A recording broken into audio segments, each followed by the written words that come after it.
Hello, everyone, and welcome back. As always, I'm your girl, Candy Washington. So, before we dive into today's episode, which is just a fun breakdown of everything going on ahead of the Real Housewives of Beverly Hills season 13 reunion, who is beefing? What's going on with Kyle? Is she with Morgan? Is she not with Morgan? Is she trying to manipulate Dorit? What is going on? But before we dive in, go ahead and like, subscribe, and share. And don't forget to shop our merch. We have some conspiracy tees. We also have sweatshirts and hoodies and joggers as well. So definitely check out all of our merch. It's linked down below in the description box and it's also pinned at the top. So treat yourself. So with that, let's go. So, first up, let's talk about Dorit Kemsley leaking Kyle Richards' text messages ahead of the reunion taping. Dorit is saying that Kyle is trying to silence her and that she's being manipulative and calculated. I kind of go on the fence with this. I have a little bit of an unpopular but popular opinion, and I'll get into it. But I understand why Kyle sent the text. Do I think it's right? No. But do I understand why she did it? Yes. But let's get into it. And then I also have the text messages. So this is according to Reality Blurb. It says Dorit Kemsley is seen sharing a text message sent to her by Kyle Richards while Erika Jayne was backstage at the Real Housewives of Beverly Hills reunion in a just released sneak peek at the upcoming 3-part special. As they prepared to take to the set for filming, Erika asked Dorit if she was nervous about the taping, and in turn, Dorit revealed that she was most upset about the lingering tension between her and Kyle, who had recently accused her of exaggerating their friendship. So I do have that clip that we can watch, so we'll watch that in a little bit. There's stuff with Kyle and I that's going on, and it hurts and bothers me. I mean, you obviously saw the press you saw in the press that things were said where she said, I exaggerated our friendship, Dorit explained. In a previous interview, Kyle had claimed she would only recall going on one trip with Dorit and their husbands, Mauricio and Paul P.K. Kemsley, and accused Dorit's statements about their friendship of being an exaggeration. So basically, Kyle was like, I don't know Dorit. She needs to keep her name out of my mouth. We're not that close. We're not good friends. Mind you, prior to this, they were besties. It was Auntie Mo, Aunt Kyle with her children. They were going on family vacations. They were, couples friends. Mauricio and PK were very, very close. They were even going to do a reality show together about real estate. As we know, Mauricio said, bye, PK. I'm going to do my own show on Netflix.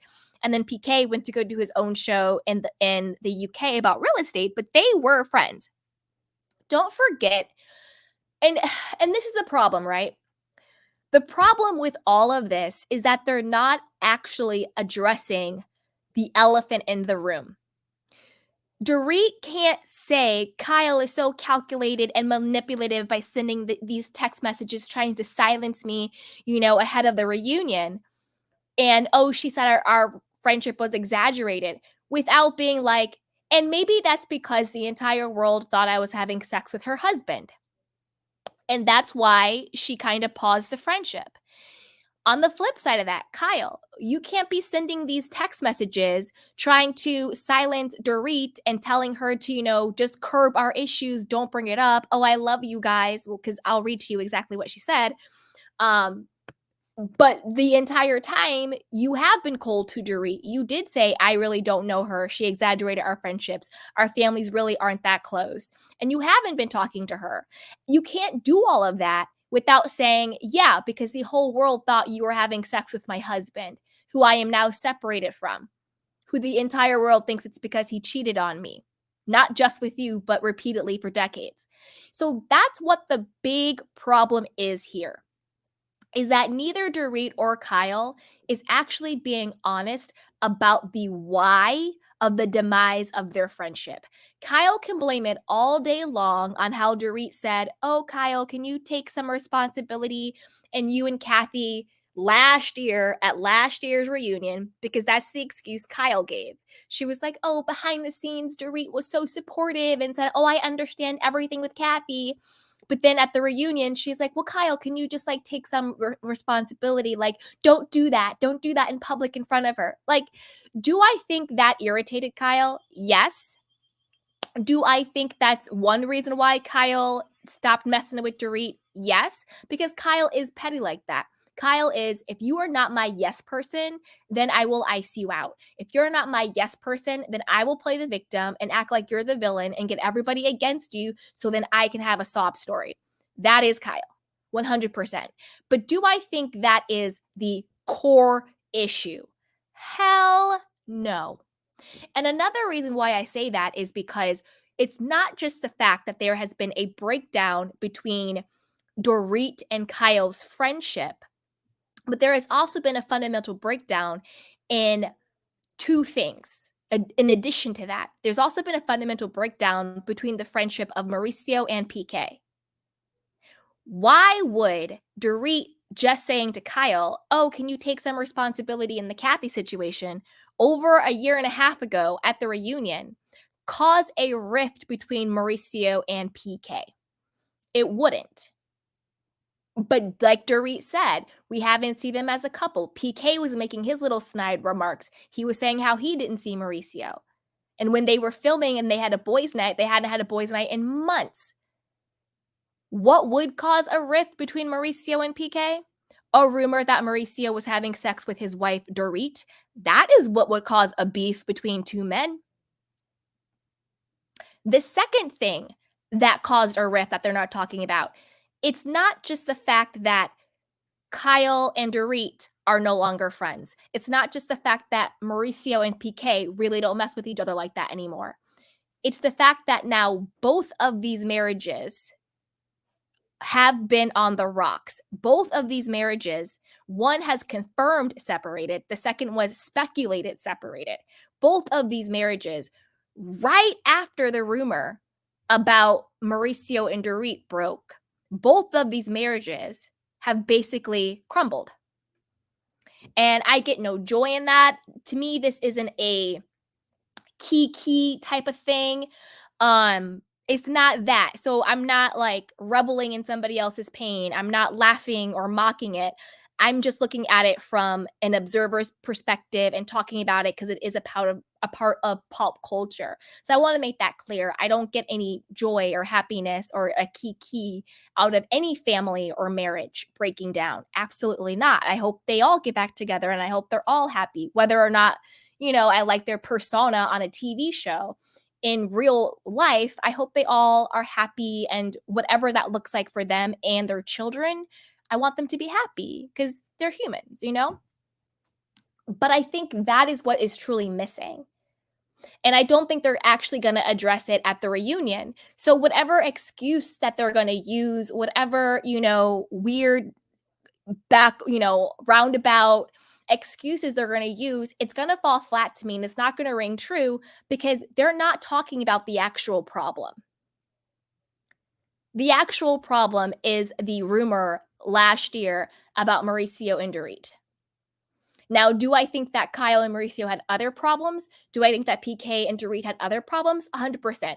Lawsuits, financial problems, cheating allegations all around the world, all of that stuff, 100%.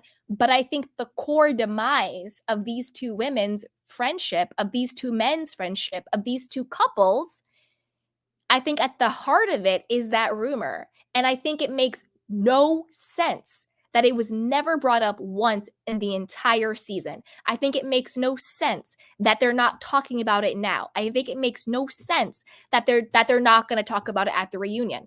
The only time they talked about it was last year, being like, "Oh, it's so ridiculous. People thought we were sweet swingers." And the reason why Kyle said it was so ridiculous was out of her own mouth because of how close they are. But now, fast forward, I don't really know her like that. She's exaggerating the friendship. But the reason why you said the rumor of her having sex with your husband was so ridiculous was because of how close the two couples were. That was your whole excuse. Now, I don't know if something came out. I don't know if Mauricio admitted to something. I don't know if Dorit admitted to something. I don't know if there was evidence found. I don't know. But there's a fly in the milk and something ain't right. And that is what is missing to me. You know, Kyle's like, something happened that broke the trust, but she won't say what it is. You know, PK has been MIA this entire season, and the only time he's on screen is basically to tell Dorit how delusional he thinks she is. And when has PK ever missed a party that Mauricio has thrown? Ever? You think it's a coincidence PK just so happened to extend his stay in London for a month and a half and miss the white party? I've never seen PK miss a party, especially with his old pal Mo. So I don't think it's a coincidence that this season, both Kyle and Dorit's marriages are basically in shambles, and the two women are beefing. I think the problem is they're not being honest as to why. Now I'm going to tell you what I think Dorit is doing with this whole text message situation, and then I'll read you guys what Kyle said. What I think Dorit is doing with the whole leaking of the text messages, you know, getting Erika on her side, and we'll watch the little clip too. I think Dorit is realizing I'm on the chopping block for next season. I think she realizes she might be fired because she's boring and she doesn't really have a storyline that anybody's invested in. And she knows that she no longer has Kyle for cover on the show for two reasons. One, because Kyle no longer even has cover on the show. You know, they have been coming after Kyle's neck every single episode. Kyle is on her own island at this point when it comes to these ladies, right? So Kyle doesn't even have cover for herself anymore. How can she now have Kyle for cover for Dorit? That's why Erika jumped ship to Garcelle and Sutton, because Erika was like, I'm going to go where I'm most likely going to be brought back next year for a check and more of my 15 minutes of fame on this show. Is it with Kyle? I don't think so. Is it with Garcelle and Sutton? Yeah. So she jumped ship. And I think Dorit is jumping ship as well. That's why she was like, well, you told Andy Cohen to eviscerate her, and fair is fair, and we're at the reunion. So Dorit is basically saying, Kyle, if you're not with me and going to give me cover, then I'm going to go against you like everybody else so I can cover myself. That's what I really think is going on with her leaking these text messages and all of this stuff. She's trying to make herself relevant. She's trying to give herself a storyline, and she's jumping on the everybody against Kyle bandwagon because she's trying to save herself and she's trying to save her diamond, right? Now let's look at the text messages. Okay. So this is what Kyle allegedly sent to Dorit. Oof, it's a novel. Girl, bye. So she says, and this is right before the filming of the reunion. Hi, I've been trying to reach out because I know we are in a weird place and it really bothers me. And it's not even on the show. And it's not even on the show. Side note. Again, keep telling us this show is fake as hell. Because Kyle has actually been on a complete media tour basically saying this show is fake. She went on Jeff Lewis and said, I don't talk to these women outside of filming. They don't know what's going on in my house. Stop asking. I don't know what's going on in your house. Stop asking. She went on Jeff Lewis and said, I don't know Annemarie. I met the chick once, and then said, oh, she would be a great fit for the show. Read between the lines because they were doing diversity hiring. That's my assessment. Kyle didn't say diversity hiring. Those are my words. I want to be clear. I'm not putting words in her mouth. Those are my words. But she said, I only met Annemarie once because Annemarie has gotten so much backlash. So I thought you and Annemarie were friends, and that's how she got on the show. But you met her once. I thought you and these women, it's a group about friendship. I thought these were your sisters and your friends. But you basically said, I don't talk to you when we're not filming. Keep my name out your mouth. So now she's saying in the text messages, I know in real life, Dorit, you and me are beefing and we're not cool, but it's not even shown on the show. Again, why? Why was the depth of the beef between Dorit and Kyle not shown on the show? I was saying that since last year. I said if they don't actually do a deep dive into what would be actually the most salacious storyline, most cliche trope, you know, two housewives best friends and one is cheating with the other's husband. Not to be like, I want to see something dark and evil, but it would actually be kind of a breath of fresh air from all of the fraud and the racism and the transphobia and the this and the that and the sexual and the assault and all. It would be actually sadly, it would actually be a nice break. It would be some good juicy drama, but it wouldn't be as dark all the way down to hell that we've been getting with these reality shows. It wouldn't be fighting and violence and people being deported and frauding people and going to prison. At least it would be some juicy stuff that makes sense in the world of bored rich people having sex with each other. That's juicy. But the fact that they weren't honest about, because they touched on it a little bit, a little bit of here and there, a little bit in the confessionals, but Kyle is admitting herself it wasn't even shown on the show. So basically what we saw on the show wasn't the truth. So Kyle has just been spilling the tea that this show is fake as hell. Like, at least pretend it's real so we can suspend our disbelief, okay? Let's keep going. And it's not even on the show. I wanted to explain where I am at and why I have been distant, but my hands were tied. Why were your hands tied? Or do you just not want to say, Dorit, I don't mess with you anymore because there was an entire rumor going around that you were having sex with my husband?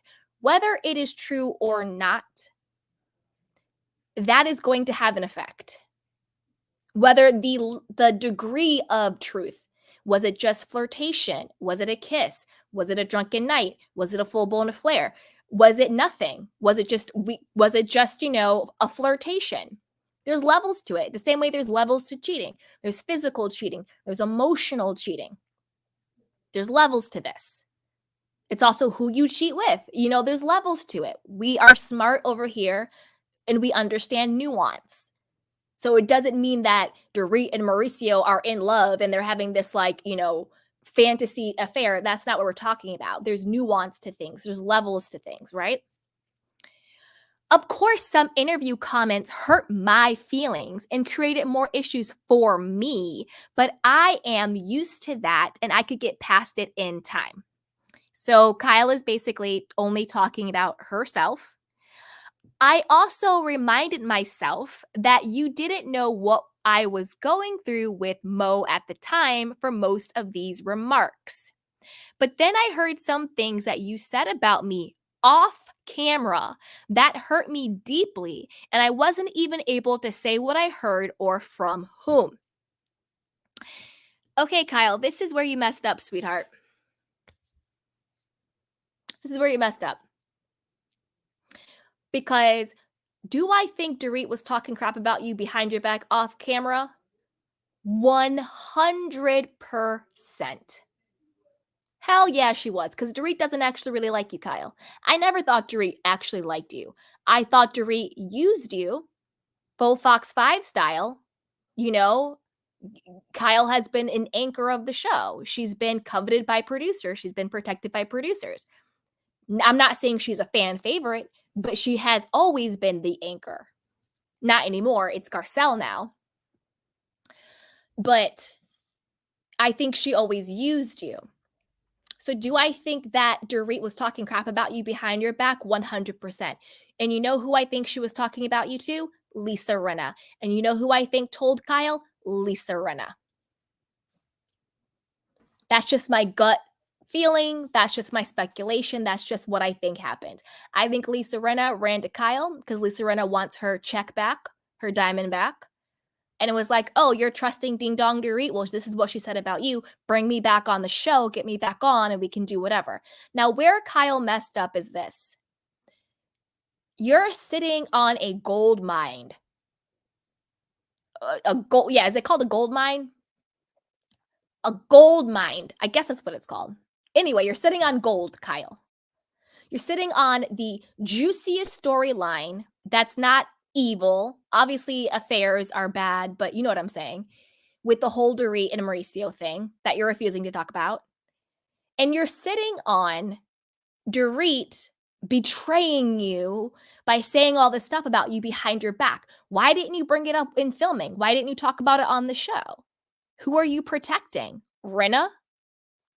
Because I don't think it was Erika who said it to you. I think that this is what I think. It was probably Erika, Rinna, and Dorit talking crap, and Rinna ran back and told it to Kyle. Because who else would I mean, if they have real friends and off camera, who else would it be? So why didn't you bring it up? Why didn't you talk about it? Why didn't you call her to task? That would have given you a whole storyline. It would have made sense why you're beefing with Dorit low key. And it would have made this season make a lot more sense because the problem with this season is that it was so surface and so disjointed because nobody was actually being honest. Nobody. You should have just said, Dorit, I feel some type of way about the rumor that you had an affair with Mauricio. Dorit, I feel some type of way because even if you said, I'm not going to tell me who said this to me, but I heard you said boom, boom, boom, boom, boom. That would have been explosive and interesting.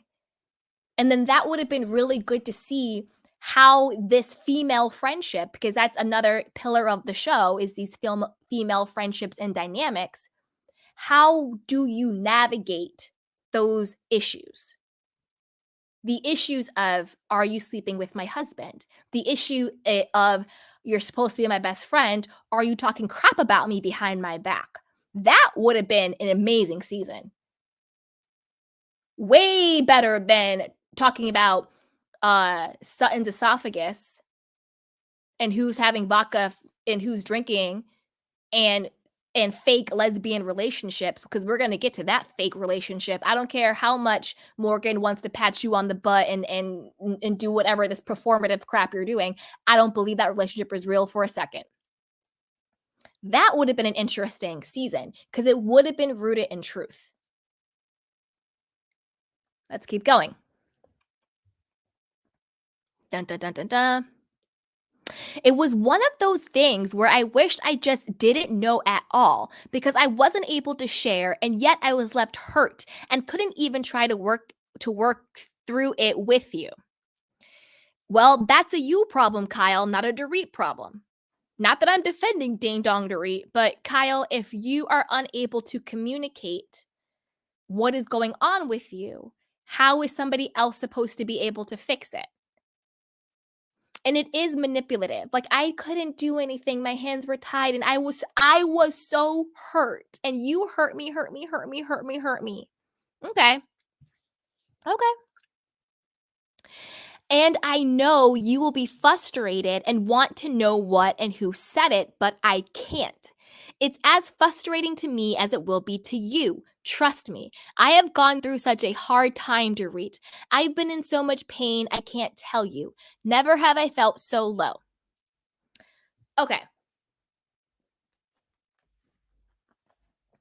This is a thing.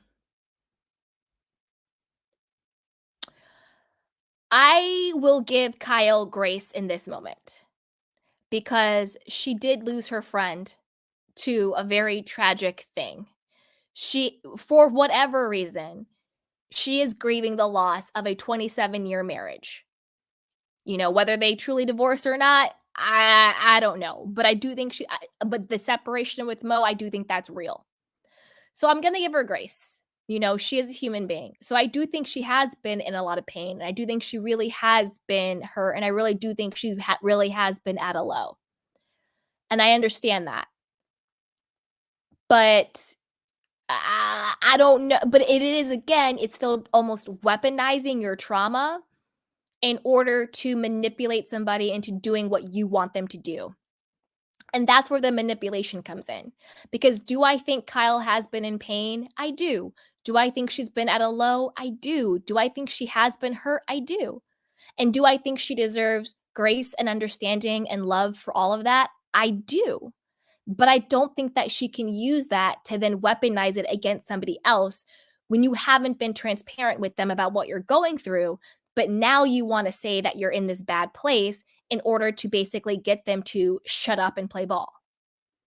That's where the disconnect is. So I do give her grace, and my heart does go out to her because I don't care, Kiki, Relly, TV aside, losing someone in your life that way. And I know what she said to Sutton about her father, and I know what she said to Lisa Vanderpump about her brother. I know she said those horrible things. I know she did. I know she did. But I can know that someone has done some messed up stuff and still feel empathy and compassion for them. So I will give her that.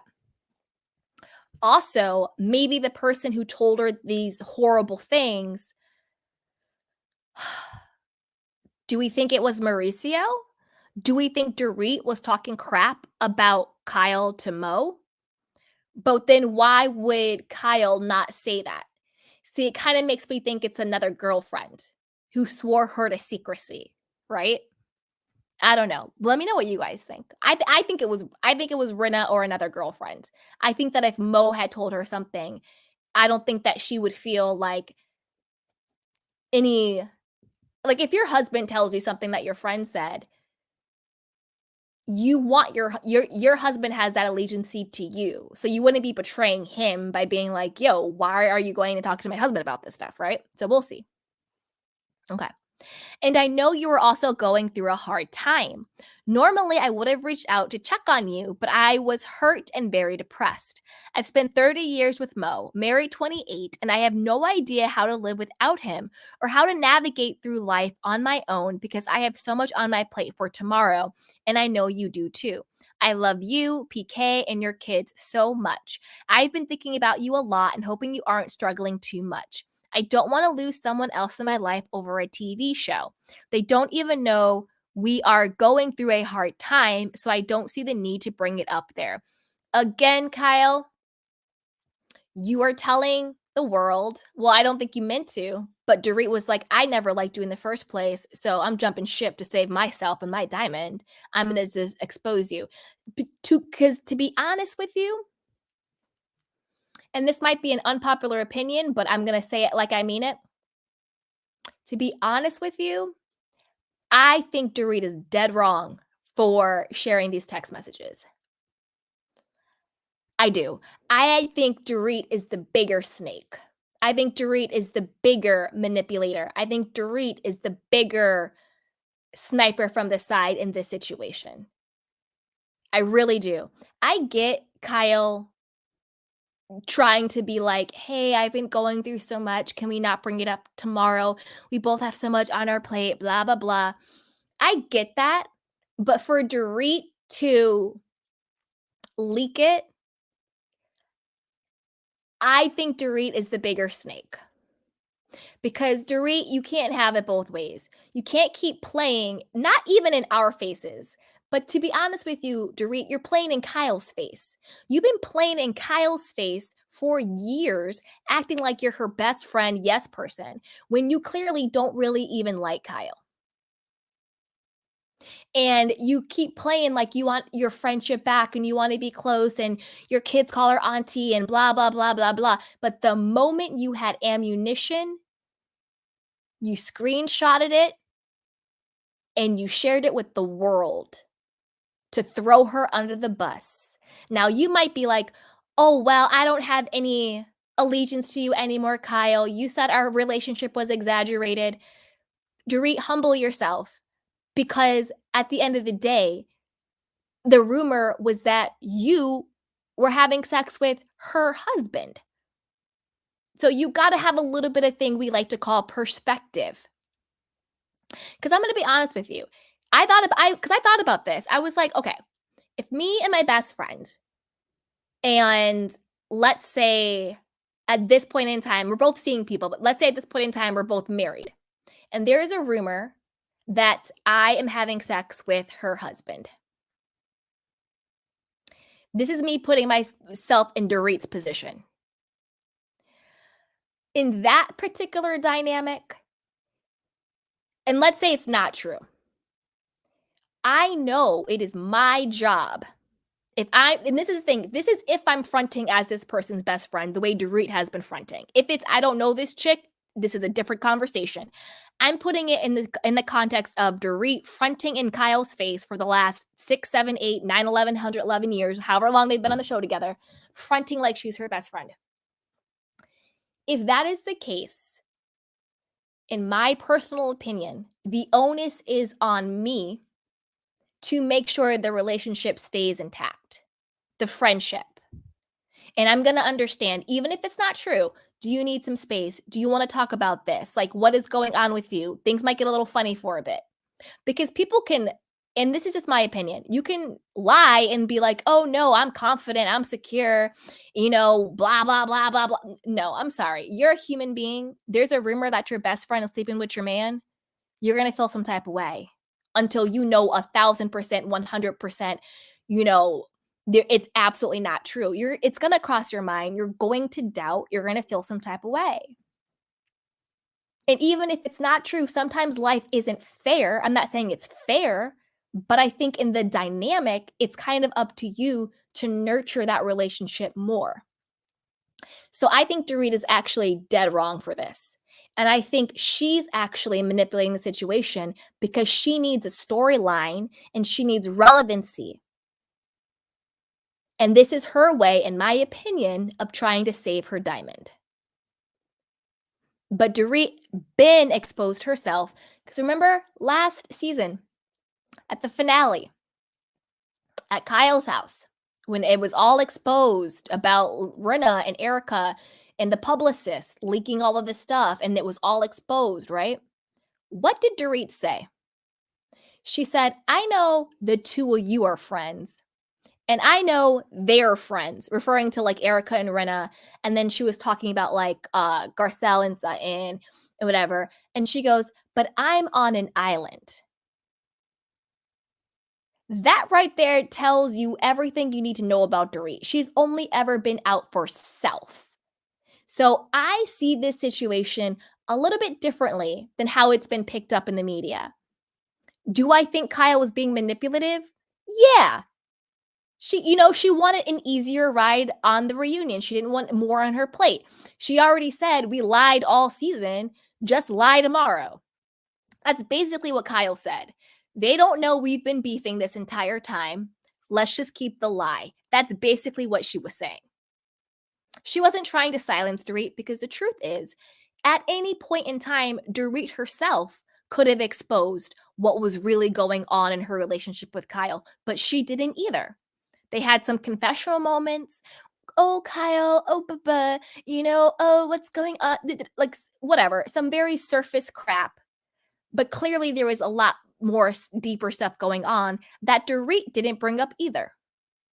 So it's not that Kyle was trying to silence Dorit. Kyle was just like, let's rock the way we've been rocking, lying. But because Dorit needed a storyline and relevancy, and she knows that Kyle is the odd woman out, she wanted to, have some receipts to talk about, have some text messages. So to be honest with you, this situation makes me look at Dorit way worse than I look at Kyle. Way worse. Okay, let's keep going. Where did we stop? Okay. They don't even know we are going through a hard time, so I don't see the need to bring it up there.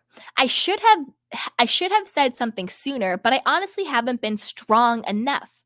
But relationships and you are more important to me than the Real Housewives of Beverly Hills, and I don't feel like bringing it for them at our expense, especially when we have enough battles to handle as it is. Anyway, I would like to sit down and talk after we get through tomorrow. Maybe have lunch or dinner when you can. If you want to talk before tomorrow, I am around. I am around. I would give anything not to go and have to do this. I don't know how much longer I can do this show. It's so toxic and creates so much anxiety for me. Anyway, let me know if you want to talk. XX. Whew. Girl. Girl, girl, girl, girl, girl. I can't believe I'm saying it, but it does when it comes to Ding Dong Dorit. I'm on Kyle's side in this particular beef. I'm on Kyle's side. I'm Team Kyle with this one, guys. Because number one, like I said, if you have blood running through your veins, you're going to feel some type of way if the entire world is laughing and speculating. And I put my hand up because I talk about this when Beverly Hills this rumor too, because we talk about rumors, we talk about blind items, we talk about the blogs. It's just a part of it, right?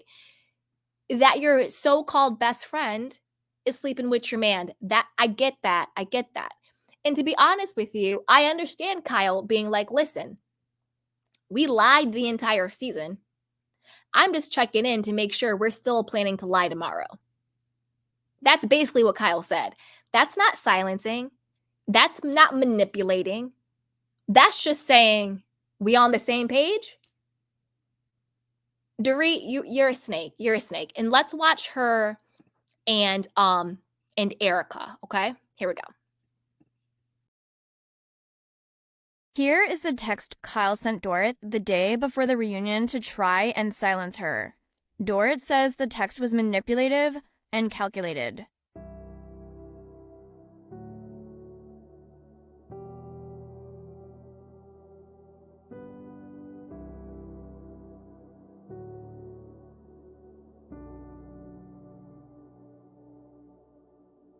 Here is the text Kyle sent Dorit the day before the reunion to try and silence her.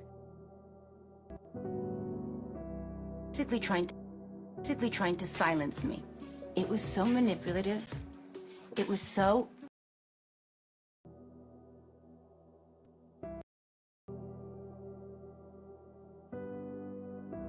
She sends me a text yesterday, basically trying to silence me. It was so manipulative. It was so calculated. It's like a novel, bitch. Thank you. What the Hi, I've been wanting to reach out because I know we're in a weird place. Of course, some of the interview comments hurt my feelings and creative issues. They always do. I don't want to lose someone else in my life over a TV show. They don't even know we are going through a hard time, so I don't see the need in bringing it up there. I would like to sit down and talk after we get through tomorrow. How would you feel if you got this message? I would feel manipulated. Okay, you said on Watch What Happens Live, I got eviscerated. I love Kyle, but fair is fair. Yes, I did say Okay, that. this is exactly my point. Fair is fair. This is the reunion. I hear you. I understand exactly where you're coming from, and I hate every moment of it. Oof. So what do you guys think? Put it down below. Whose side are you on? Are you on Ding Dong Dorit's side and she's saying that Kyle is manipulative and calculated? Or are you on Kyle's side and you're just like, no, chick, we both lied the entire season. We both were not honest about what was going on with our friendship. I was just making sure we're continuing the lie tomorrow because I got a lot to combat anyway. Or are you on neither of their side and you're just like, they both need to go and it's time for both of them to stop lying? They both are tired. So put it down below and let me know what you guys think. And be sure to like, subscribe, and share. So with that, let's move on to Kyle and Morgan.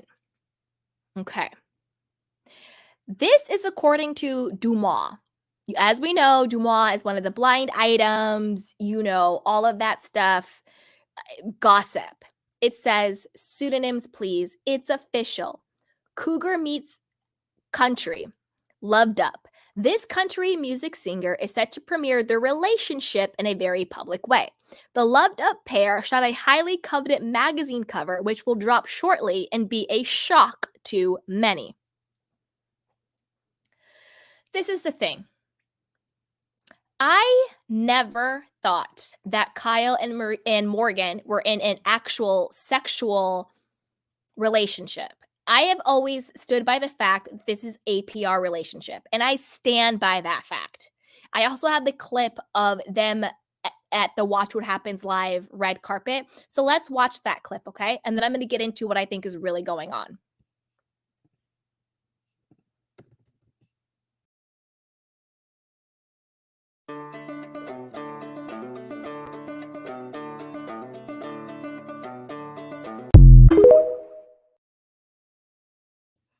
Okay, so you guys saw that, right? The whole her rubbing up on her side at Watch What Happens Live and all of these now, Dumas blind items that they're a couple and it's official and they're going to have some magazine cover. This is what I think is really going on. Number one, I think it's a PR relationship. I think that Kyle was going through some things. She listened to Morgan's music. I think that is true. Reached out to Morgan. I think Morgan's camp was like, whoa, this is Kyle Richards of Bravo, of Hilton. She has all of these fans, all of these followers. They're on NBC. Let's see what we can do to help your career with this. We'll get you followers, we'll get you money, we'll get you tour, we'll get you merchandise.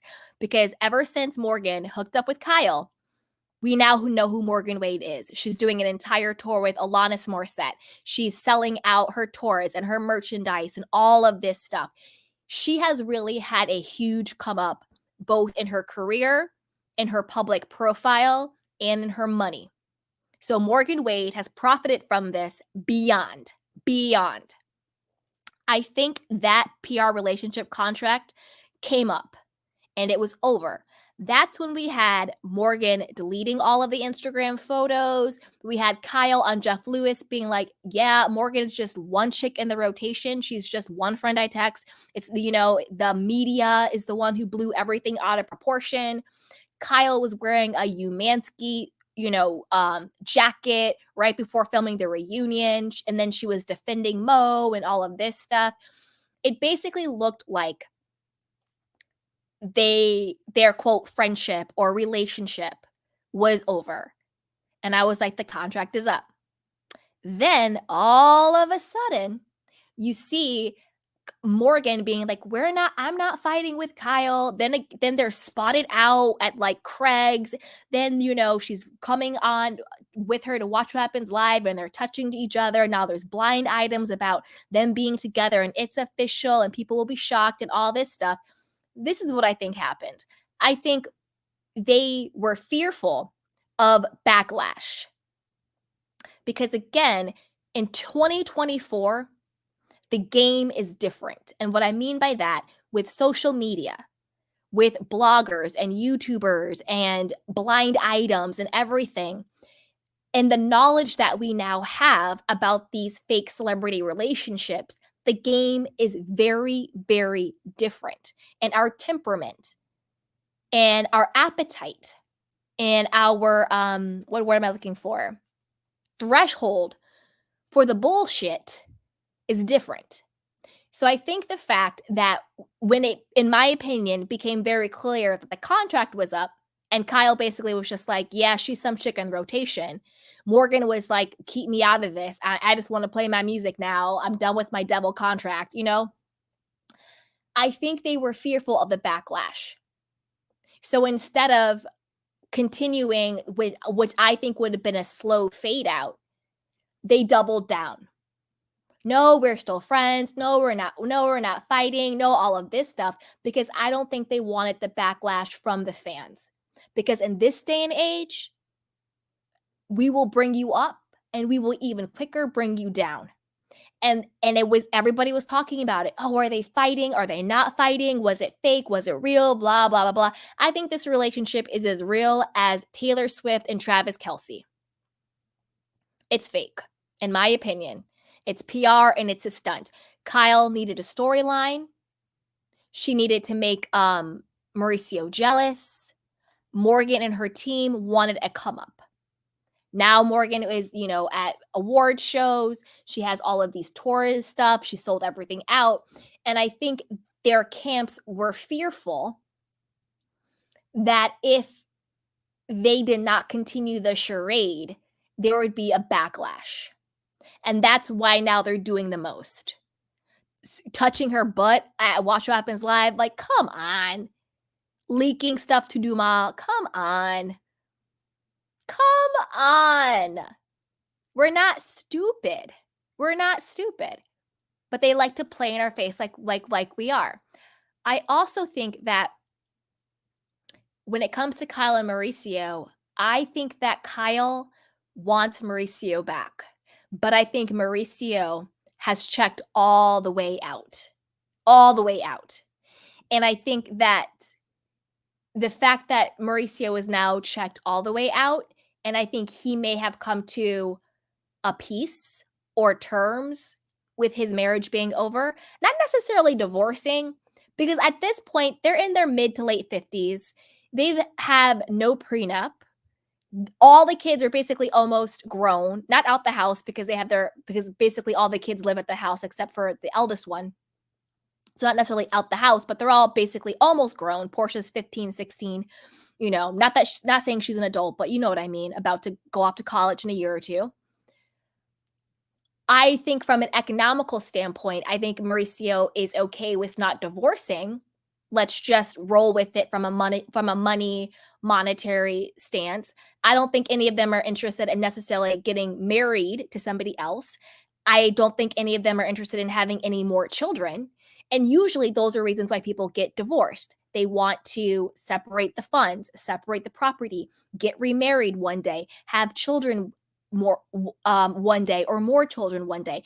That's not the case for these two. So I think Mauricio was like, well, wait a minute. The reason why I didn't want to say we were separated was because I didn't want to tarnish the brand. But at this point, I've talked about it on the show, the Netflix show. He was more honest about their breakup than she was on his little Netflix show than she was the entire 13 seasons of Beverly Hills. He was more honest in a 60-second clip. I think that he is more resolved with them not being together. And I think that Kyle is regretting how she handled the separation. I think she thought it would scare him. Like when you're like young and stupid and you're like, oh my God, let's take a break because you want to scare the guy into committing to you. But then sometimes it like backfires and they're like, okay, bye.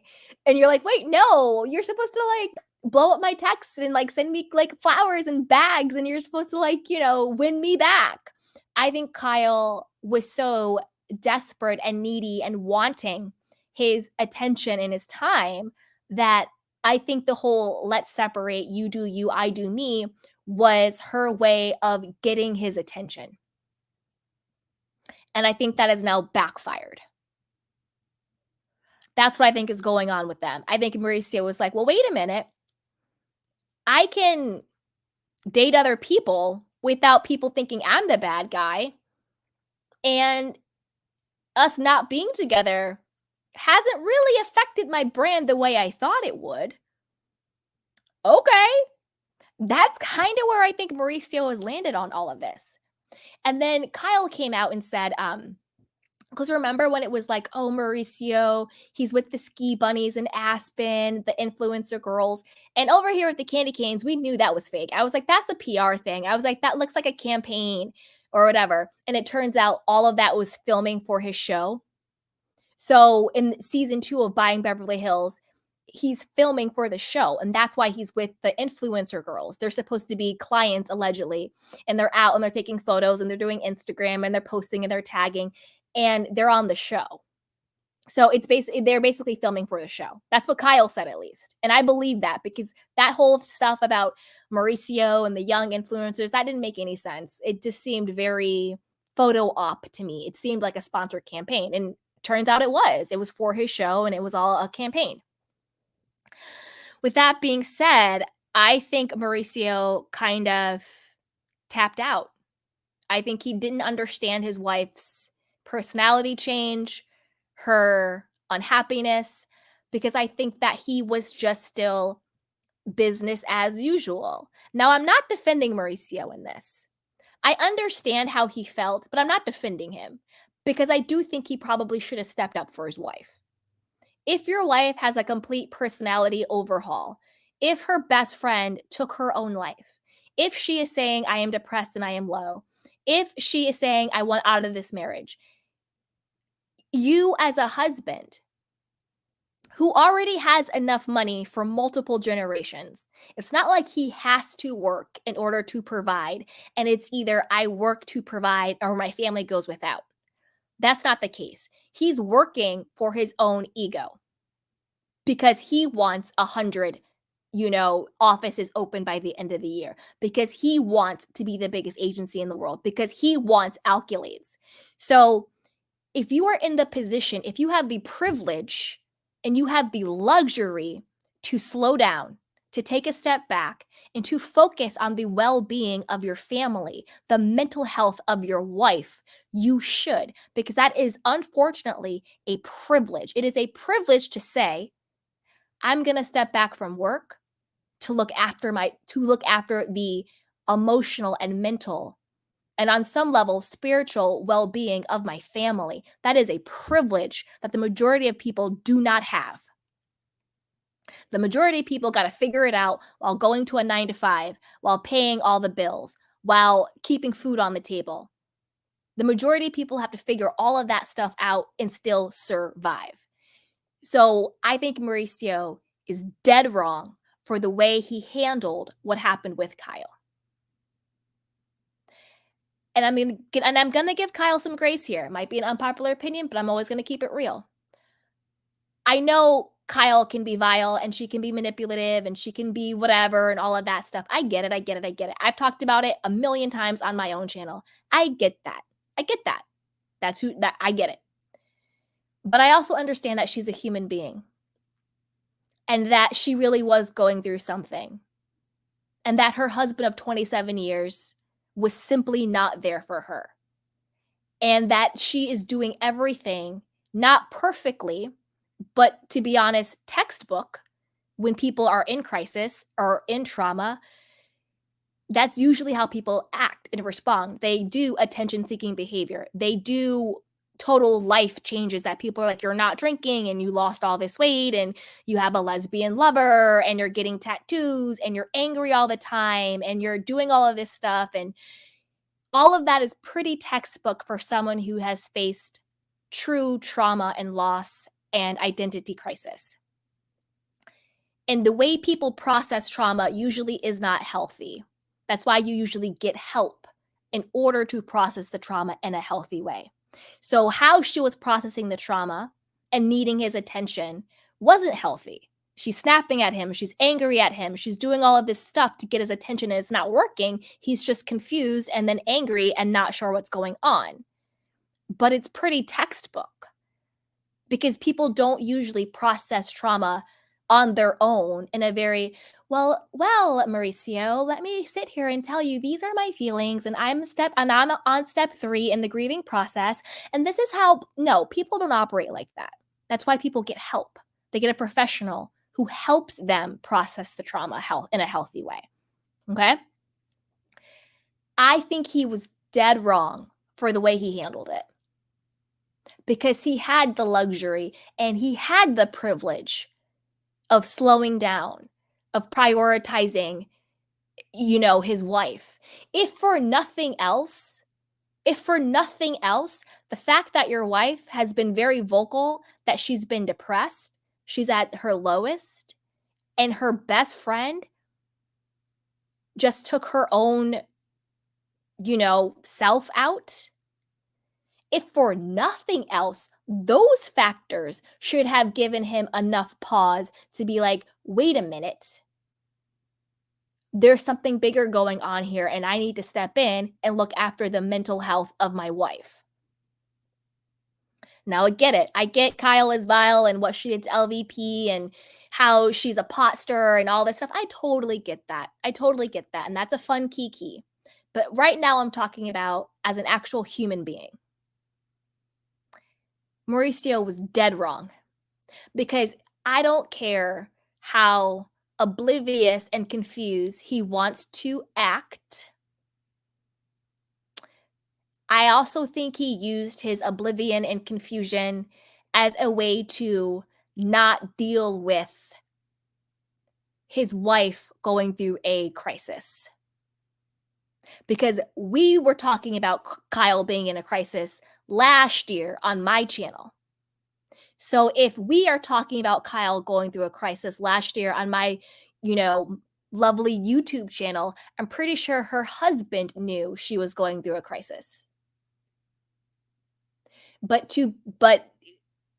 checking out and business as usual and being dismissive of her and acting confused and not knowing what's going on could even be his own coping mechanism.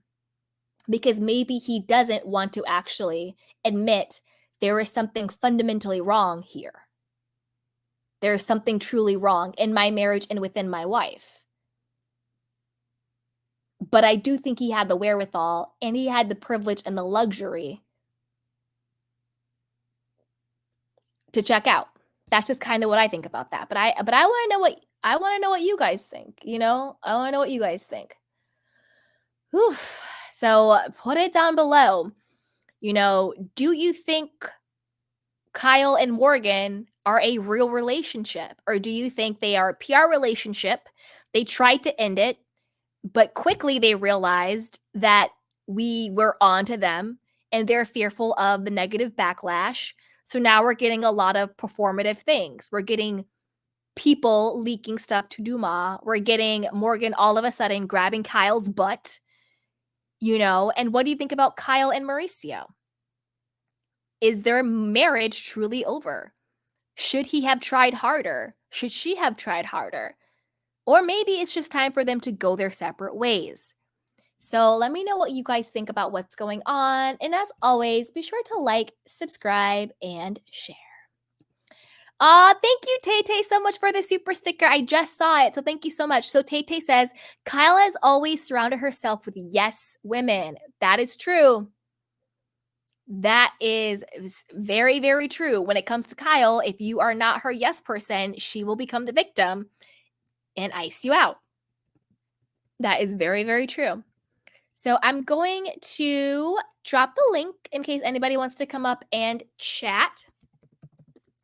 And in the meantime, I will take some of your candy cane questions and comments.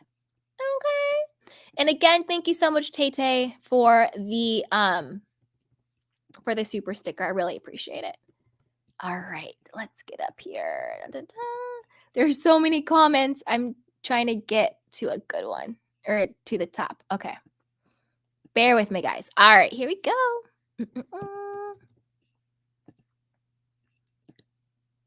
Okay.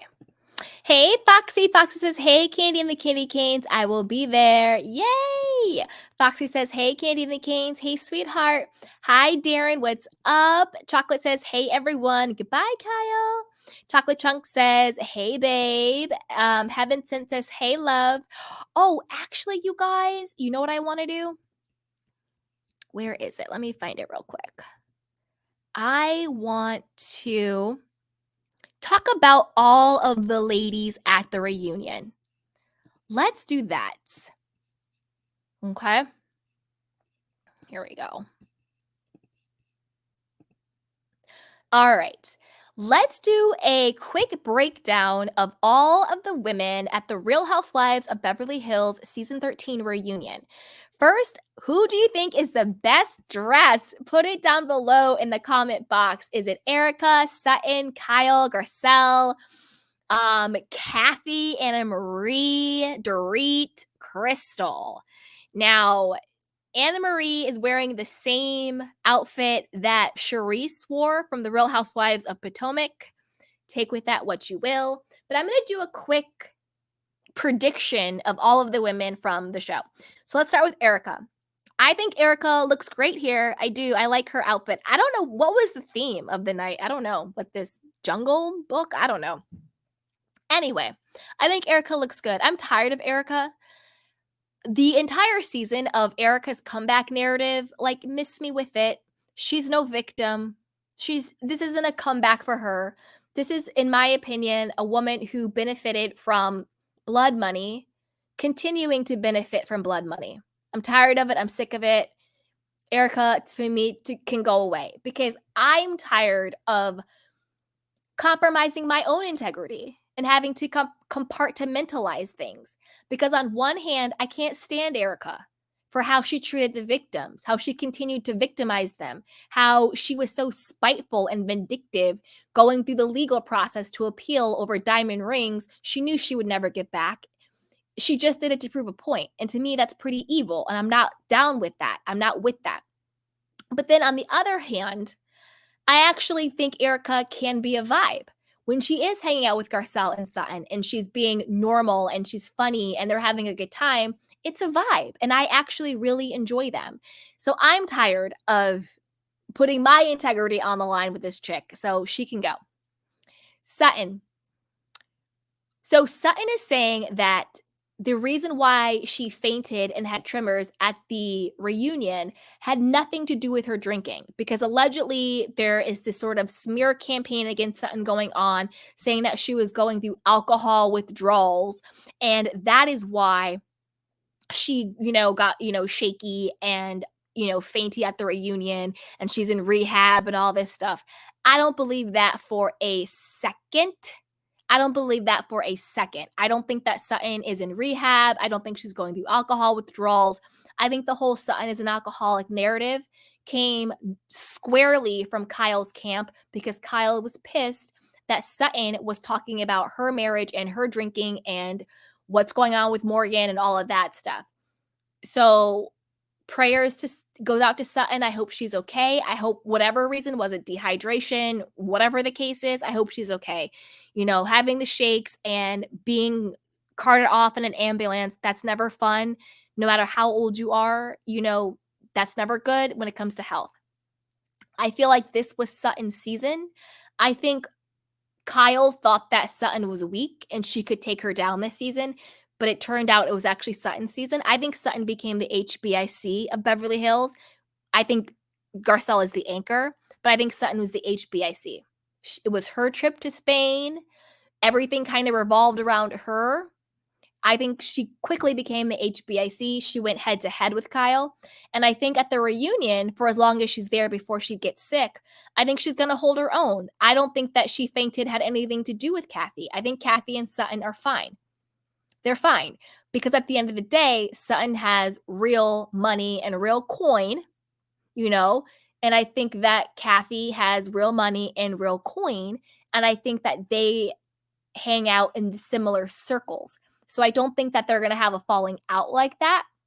I think it's going to be like very society. Like, oh, hey, love. Oh, come over for tea and blah, blah, blah. And it's cool. I think Kathy and Sutton are fine. I don't think there's any type of beef there at all. At all. Oh, thank you so much, GGF, for the super sticker. That is so, that's so sweet. I really appreciate it. I really, really appreciate it. Thank you so much. I really do. Now, with Sutton, do I think some of her storylines were I'm not going to say forced, but were they scripted? Yeah. But I think this entire season, all of the women's storylines were obviously scripted. I mean, obviously. I don't think any of these women were actually telling the truth.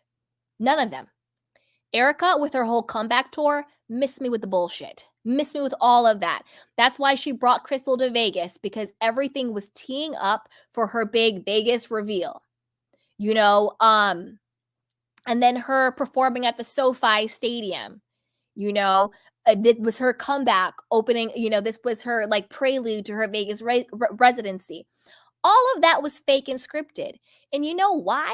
Because Bravo NBC is the one producing her Bet on Blonde spinoff on Bravo. So of course they're going to use the Real Housewives of Beverly Hills as a built-in advertising and marketing machine for one of their shows, because they want the money. So everything Erika did this season, everything from I'm not fighting with the women for Lent, was all scripted. It was all reputation rehab in order for Bravo and NBC to promote their spinoff, Bet on Blonde, and for her to promote her Vegas residency. So her entire storyline was scripted and fake and pre-produced. All of them are pre-produced. Sutton, I don't believe for 1 second, and I love you, Sutton, but I'm going to be honest with you. I don't believe for 1 second you were distraught over your ex-husband going to London. I don't believe for 1 second that you want to prove your independence to him. I don't believe for 1 second that you want to be, I am woman, hear me roar, and my businesses. And I think all of that was a cute little storyline for you. Because, and the reason why I say this is this, and this is just my opinion. So let me know if you guys resonate with it or you don't. Either way, it's cool. So, share. Just in my personal opinion, and I'm not being sexist, but I think for women, when you are still in it with your ex, and by in it, I mean you still hold a torch, or you haven't gotten 100% over the guy, or you still have something to prove to him. You talk about it all the time, unconsciously, because it's just always on your mind. You're not doing it on purpose. You know, you have that friend who broke up with the guy a year ago, but every single time you see them, they are still talking about them like they're still together. Sutton has never, ever in the history of being on the show talked about her ex Christian in any way that would make you believe she still had any true emotional attachment to him, where she would be having these breakdowns like she's trying to have in Spain because he's moving away for work. And honest with you, when you have the type of money these people have, him moving to London is not that big of a deal. That's like, oh, fire up the jet and we'll just go. People with this type of money, Sutton, who bought a horse online. She bought a horse online. And you want me to believe she's concerned that her husband, who already travels internationally, that's why her psyche is crumbling because he's going to London? Miss me with the bullshit, Sutton. Miss me with it. Miss me with it. Like, I don't believe you. I don't believe you. I think she's been over the divorce. I think she's been over it. But I think she used it for story. Merce, I think that was sad for her? Sure, maybe it's her friend. Do I think it was as devastating as she put on? No. But I will tell you this. I am more willing to suspend my disbelief for the Merce and the husband and all of that stuff. It's fine. Do I think it meant something to her? Yes. As deep as she made it out? No. And even Kyle was like, I never heard of Merce, like in all this stuff. She just needed an excuse to go to Spain. But Kyle, you're not doing your job because you keep telling us how fake this show is. It's your job to pretend it's real. We know it's fake. We're not stupid. We know all of this stuff is fake. We know. We know. But you're not supposed to tell us that because the gag is the fun part of it. The escapism is that we get to pretend it's real. But when the main person, Kyle, keeps telling us it's fake, you're kind of letting the air out of the balloon, Kyle. We know it's fake. We know it's exaggerated. We know it's pre-produced. That's why they have producers. That's why we call them storylines. We know it's fake. We know it's scripted reality, but let us pretend it's real. Okay? But I think all of the women had very fakey stuff going on. But I still like Sutton. I do. She's one of my favorites on the show. Kyle, I don't even need to get into Kyle. I just spent an hour on her. Kyle, the whole thing was fake. Kyle, first of all, just be honest. You don't mess with Dorit because there's a part of you, whether it is true or not, but there's a part of you that believes she had some level, shout out to Bill Clinton, some level of sexual interaction with that woman, your husband. I think a part of Kyle has either confirmed it or she believes it. The level of affair or sex or flirtation or whatever between Dorit and Mauricio, I don't know. But I think in Kyle's heart, she believes some level happened. And that's why she's not messing with Dorit anymore. We needed to talk about that. She, in her whole text to Dorit, somebody said you said some stuff about me and it really, really hurt me. But I'm not going to tell you who or say what it was. That is manipulative. If you're going to come to me and be like, Candy, somebody said you said something so hurtful about me, so hurtful that I've ended our friendship. So hurtful, but I'm not going to tell you what they said, and I'm not going to tell you who said it. I'm going to be like, well, then shut the hell up and turn around, block my number, delete it, act like you never knew me before, and get out of my face. Because that is very, very manipulative, and it's also very emotionally abusive. If I'm saying as if I'm pretending like they're actually friends, because I don't think Dorit actually really cares for Kyle. I think she just pretended to care for Kyle. But say you really are friends with someone and someone says that to me, that's emotional abuse. Because if I care about this person and I love my friend and I'm like, you're no longer friends with me and you're saying somebody said something that I allegedly said, but you're not going to tell me what they said, and you're not going to tell me who said it, but you're just going to not be my friend anymore. That's emotionally abusive and very, very manipulative. It could also be a lie. It could be a tactic to get the person to be like, oh, well, did this person say this? Well, this is what I meant, and blah, blah, blah, blah, and get somebody to tell on themselves. So there's a lot going on there. I think Kyle's been lying for a long time about her relationship, about her marriage, about her friendships. I didn't believe anything that really came out of Kyle's mouth this season. Garcelle. Love Garcelle. But again, I think Garcelle was going through a lot emotionally and internally that she didn't share. I think we saw glimpses of it, but she didn't go to the root cause of it. This season for me with Garcelle, I love her, and she is the anchor of the show now. And by anchor, I mean the relationships are really rooted in Garcelle. The fact that she's best friends with Sutton, the fact that she made amends with Erika, the fact that she calls out Dorit and humbles the hell out of Dorit, where Dorit has to actually shut up for a second and reflect and, come back to her senses in her little bubble. Dorit can say whatever she wants, but Garcelle checked the hell out of her real quick. She gathered all of her edges to the point where Dorit got up and left Sutton's house, okay? Or Crystal's house. She's cool with Crystal, so Garcelle has really become that anchor. And we saw that. We saw it in a very pivotal scene where it's Garcelle and Erika and they're drinking and they're having fun and it's a kiki. And she's like, oh, and here's my friend, Sutton. And then they all kind of come together and she's like, this is the new trio. I love this little social experiment. And then ever since then, Garcelle and Sutton and Erika are very cool. We saw it in Spain, even on the bus. Erika's like, I know Sutton's the best and I know her better than you. And Garcelle's like, okay, like they're doing all of that stuff. They've been aces ever since. So Garcelle is now the anchor of this show, where it's where do you stand with Garcelle is meaningful and relevant, where it used to be where do you stand with Kyle was meaningful and relevant. But when it comes to Garcelle, I love her. She's great, but this season was too much about her children. It was too much. And I personally felt uncomfortable.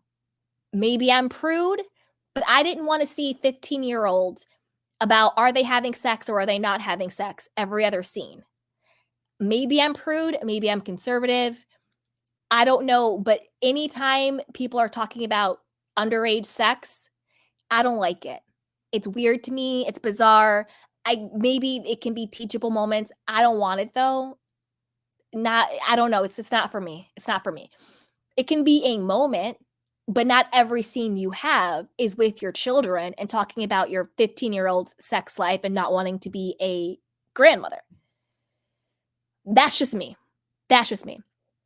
I do love seeing her and her family, of course. I do love seeing her and her beautiful boys, of course.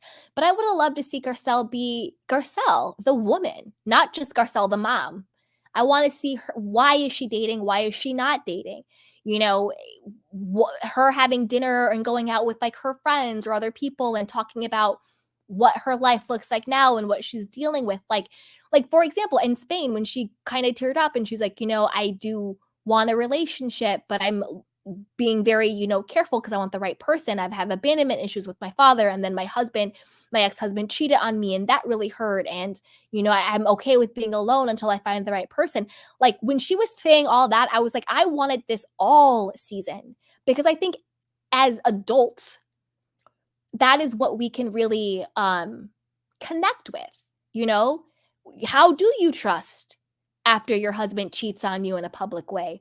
How do you trust when your father abandoned you and you're still holding on to that? How do you trust when you don't know what people do? They want to date me because I'm famous? Do they want to date me because I have money? Do they want to date like how do you navigate coming back to self after all of these things? How do you navigate being a woman, and how do you navigate being a lover or a girlfriend or a wife after being in mommy? Like I would have loved to see more of Garcelle, the woman, because we see her as mom and we see her as boss, but I want to see her as her. because she's so interesting. And then I wanted her to dive more into like, well, I've thought about dating a woman, she's like, I haven't done it yet, but just falling in love with the person. To me, that was way more genuine than any of this fake performative stuff Kyle and Morgan are doing. Way more genuine when she was just like, I've thought about, what would it be like to be with a woman and just falling in love with the person? Like, I understand that. Could she explore that? Like, that to me would have been such a vibe. Such a vibe. But I feel like she was in a vulnerable position. And I feel like all of these women were, whether I, rock with them or not. I feel like as women, and I said this before, they all seemed sad. All of the women. Erika seemed sad. Sutton seemed sad. Even Crystal seemed sad. And I'm not sure why Crystal's sad, but she even seemed sad. They all just seemed sad. And just not in a very joyful, happy place. And I think that she covered a lot of that through the showing of her children, if that makes sense. Okay, now let's talk about, and thank you so much, DGF, and thank you so much, Tay Tay. I appreciate you both. Okay, now let's talk about Crystal. Crystal got activated this season.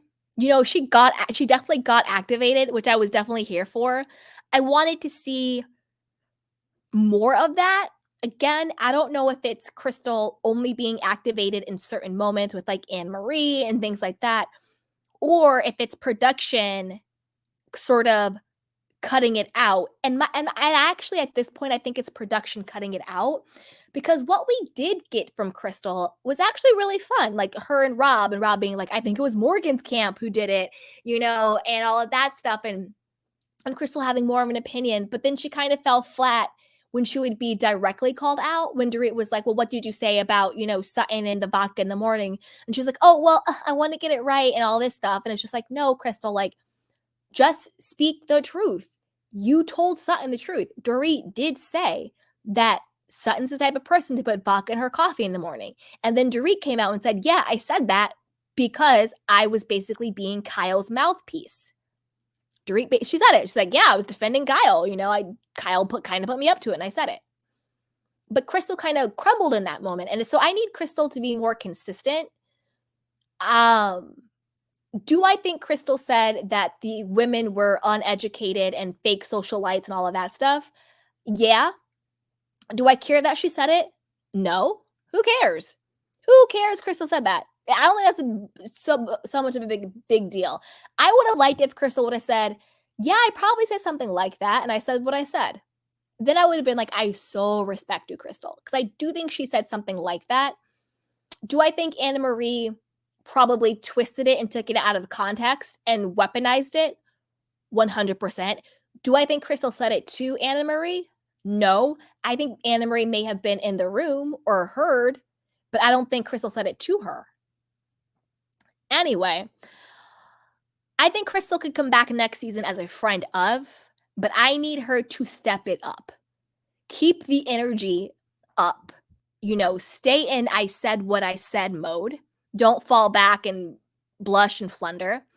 And throw lavish parties. I want to see your wealth. You're married to a Disney exec. You have your own coconut company. Your family has money. You said your brother was basically like a Justin Bieber, K-pop star.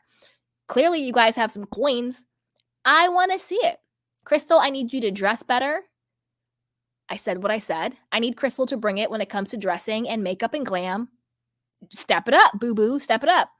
And I need you to step up with showing off your wealth. And I mean that. I want you to be shameless with it, because that's what I want in these shows. Everything has its place, right? And over here with the Candy Canes, we are emotionally and mentally intelligent. So we understand that everything has its place and that there are nuance to things. So when it comes to a show like The Real Housewives of Beverly Hills, I want you to be shameless with your wealth, as long as it's legitimate. Obviously, I'm tired of the fraudsters, the Erika Janes and the Jinshaws. I'm not talking about them. They all need to go to jail and stay there forever. I mean, if you have legitimate money, clean money, I want you to be shameless with it. Shameless. I want you to drip diamonds. I want you to drink champagne for breakfast. I want you to be shameless with it.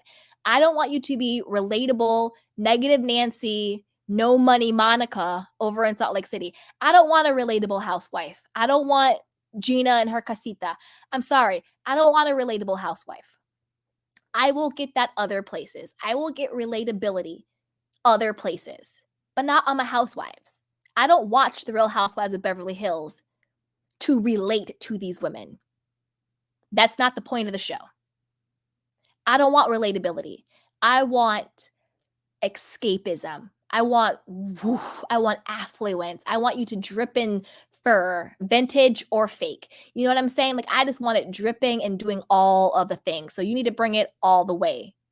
All the way. Okay? Kathy, I love you, but your presence needs to make sense.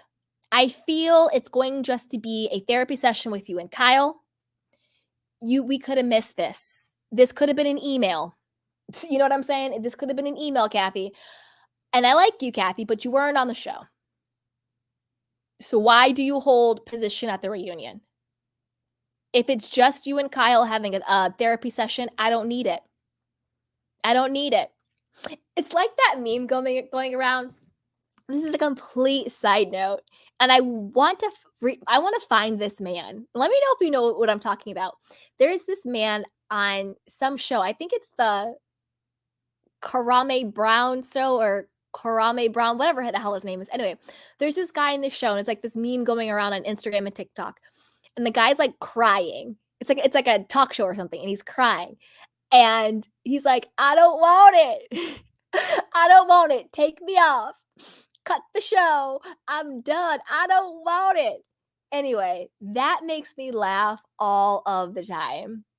I just went down a complete rabbit hole tangent. Anyway, I said all that to say this. Kathy, cut the show. I don't want it. If it's only going to be you and Kyle having a therapy session. That was not what this season was even about. It wasn't. And you weren't on the show. So why are you having a therapy session with her? I get it. You're going to promote Paris and Love. I get it. You're going to promote probably some projects you have with NBC and Bravo. I don't need it. I don't want it. To me, this is lazy. This is stunt. I don't get it. It makes zero sense. I don't think, and I also don't think for 1 second that Kathy is the reason why Sutton faints. I think that is stunt editing in the trailer. I don't think it has anything to do with Kathy and Sutton. I think Kathy and Sutton are completely fine. I think they're cool gang. They're fine. So hopefully it's entertaining. Hopefully it gives something, but I don't want it. Karame Brown. Thank you, Candy. Thank you, Candy Cane Girl. And thank you so much for being a channel member. I really appreciate that. Yes, Karame Brown, when the guy, he's like, I don't want it. Take me off. Cut the show. I want to reach out to that man. I need to find him some way and just be like, I want to thank you and apologize because I have gotten so much entertainment and laughs out of your pain because this man is clearly in some like emotional pain. Like he is crying. He is in it. Something to do with like his father being absent. And the father to me is very narcissistic and cold. And the son is clearly in pain. But the way he talks and the way anyway, let me get back to this, but it's a lot. It's a lot. Okay.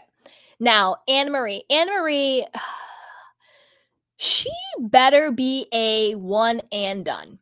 She better be a one and done. It's too much. I heard that Bravo edited out, I believe it's Crystal, Kyle, and Erika were coming for Annemarie, maybe Garcelle too, for the transphobic comments that her and her husband, or just her husband, one of the two, allegedly said.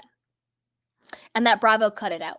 I get why Bravo would cut it out because I think they're trying not to get too dark or too deep like before.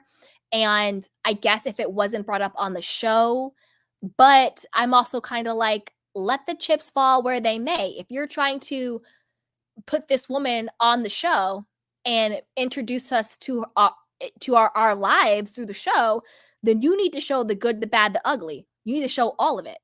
So I don't know if we're going to see it, if that rumor is true or not, but I would like to see them confront her about it. You know, whether you agree with the comments or not, I would like to see where she lands on it. I said this before, and I mean this respectfully, not in a derogatory, disrespectful way at all, by any means. I think I think Annemarie has some sort of tick, some sort of social spectrum, not getting cues. I think there's an actual tick with her. I think something's not all firing. Like she will say something out of her mouth, like Sutton has an eating disorder. And then literally the next second be like, I never said that. You said that. I never said that. I don't think she's lying. I think that there is something actually ticky boom, like there's something not connecting with her. And I think she has very, very low self-esteem. You know, the fact that she said, "Oh, my husband says I'm an 8.5 across the board and I'm proud of that." But then when I ask all my friends about it, they're like, "What? Like that's not good," and all this stuff and how. And I think when she says to Crystal or someone, "You're acting like a hormonal teenager," I was like, "That's probably what your husband calls you anytime you have a normal human reaction." And again, this is just my opinion, but given her husband and the allegations against him and the personality we've seen, given her personality and disposition, I feel like Annemarie, and even what she said in Spain, how she wants to work on herself and actually be happy and all that stuff. Even though I don't rock with her, she's not my cup of tea. I personally don't like her personality. Um, I don't like her energy. She's not my personal cup of tea in that particular way. Nothing against her by any means. I don't know her. But I just mean like in that way, I don't vibe with her. But again, from a human standpoint and a woman to woman standpoint, I think she is in deep denial about who she married. Not an unawareness. I think she knows exactly who she married. But I think she's in deep denial about it, if that makes sense. Like you can know who somebody is, but I think she's deluded herself. I think she's drinking the Kool-Aid. I think that he has probably really worked on her self-esteem, her sense of self. I think she has very, very low self-esteem. And I think he knew that. And that's why he targeted her, you know? And when and I don't know if you guys are watching the after show, but she was talking about how her mother essentially abandoned her and gave her up for adoption, and it was a closed adoption. And the mother was like, I can't give you the life you deserve, but don't ever contact me. I don't want any contact. And so she did some sort of like, you know, genetic testing, and she found out she had like an aunt. And so she messaged the aunt and was like, hi, like, I was adopted around this time. Like, do you know my mom? And the person just like blocked her and like never responded, which is heartbreaking. But I think that kind of gives some perspective and context to how Annemarie is. And I do think that there is some type of misfiring going on with her. I don't think she picks up on social cues. I think she has very low self-esteem. I think she has the abandonment wounds going on. And this is not to excuse her behavior, because I think the way she treated Sutton was horrible. I think the way she treated Crystal was horrible. But I also think she was played by Kyle. I think Kyle also was like, this is a person who seeks validation and approval. This is a person who wants to please me. And so Kyle wound her up and was like, go after Sutton, go after Sutton, go after Crystal, go after Crystal. Because those are two people that Kyle don't really like or mess with. And those are the two people she targeted. But then all of a sudden, Kyle was like, I don't know her. I met her once. Right? Oh, I didn't tell her to do my dirty work. Well, Kyle, we saw you. We saw you. You were at your house talking to her about the esophagus, and Annemarie was like, "Oh, that doesn't make sense. Does she have a sphincter and all this other stuff?" Well, I'm gonna have to talk to her about this. You never once said, "Hey, Annemarie, that's kind of weird. Don't say anything. It's not that serious or deep." You were like, "Yeah." You were egging her on, and Annemarie wanted to be your yes person, so she would have an ally on the show and she would have cover on the show. And also, I think her personality seeks outside validation. I'm not saying it excuses her behavior, because how she acted was crazy. And then doubling down on anesthesiologists and the nurses and the RNs and the doctors and the yada, yada, yada, yada, yada, all that crap. But I think it kind of puts in context a little bit of how she is. And to be honest with you, I kind of feel bad for her. I do. I feel bad for because I don't think it's all 100% there. I personally don't rock with her. She would not be a person that I personally would befriend or want to be around, because even though I think that there's a tick missing, people who say things and then say they didn't say it, people who carry bones, people who lie, people who speak weird stuff as if it's fact about the doctors and all that, those are very dangerous people. Whether she means to or not, that's a very dangerous person to be around. So for me, I wouldn't rock with her personally. I think this could be a one and done. I don't think we need her back. I don't need to see anything else about her. Also, with the allegations against her husband, if you guys don't know, trigger warning, do a Google search about the allegations of how he may or may not have sexually taken advantage of women without their consent, if you understand what I'm saying. Multiple women, just Google it. I personally think she doesn't need to come back. I don't want to see it.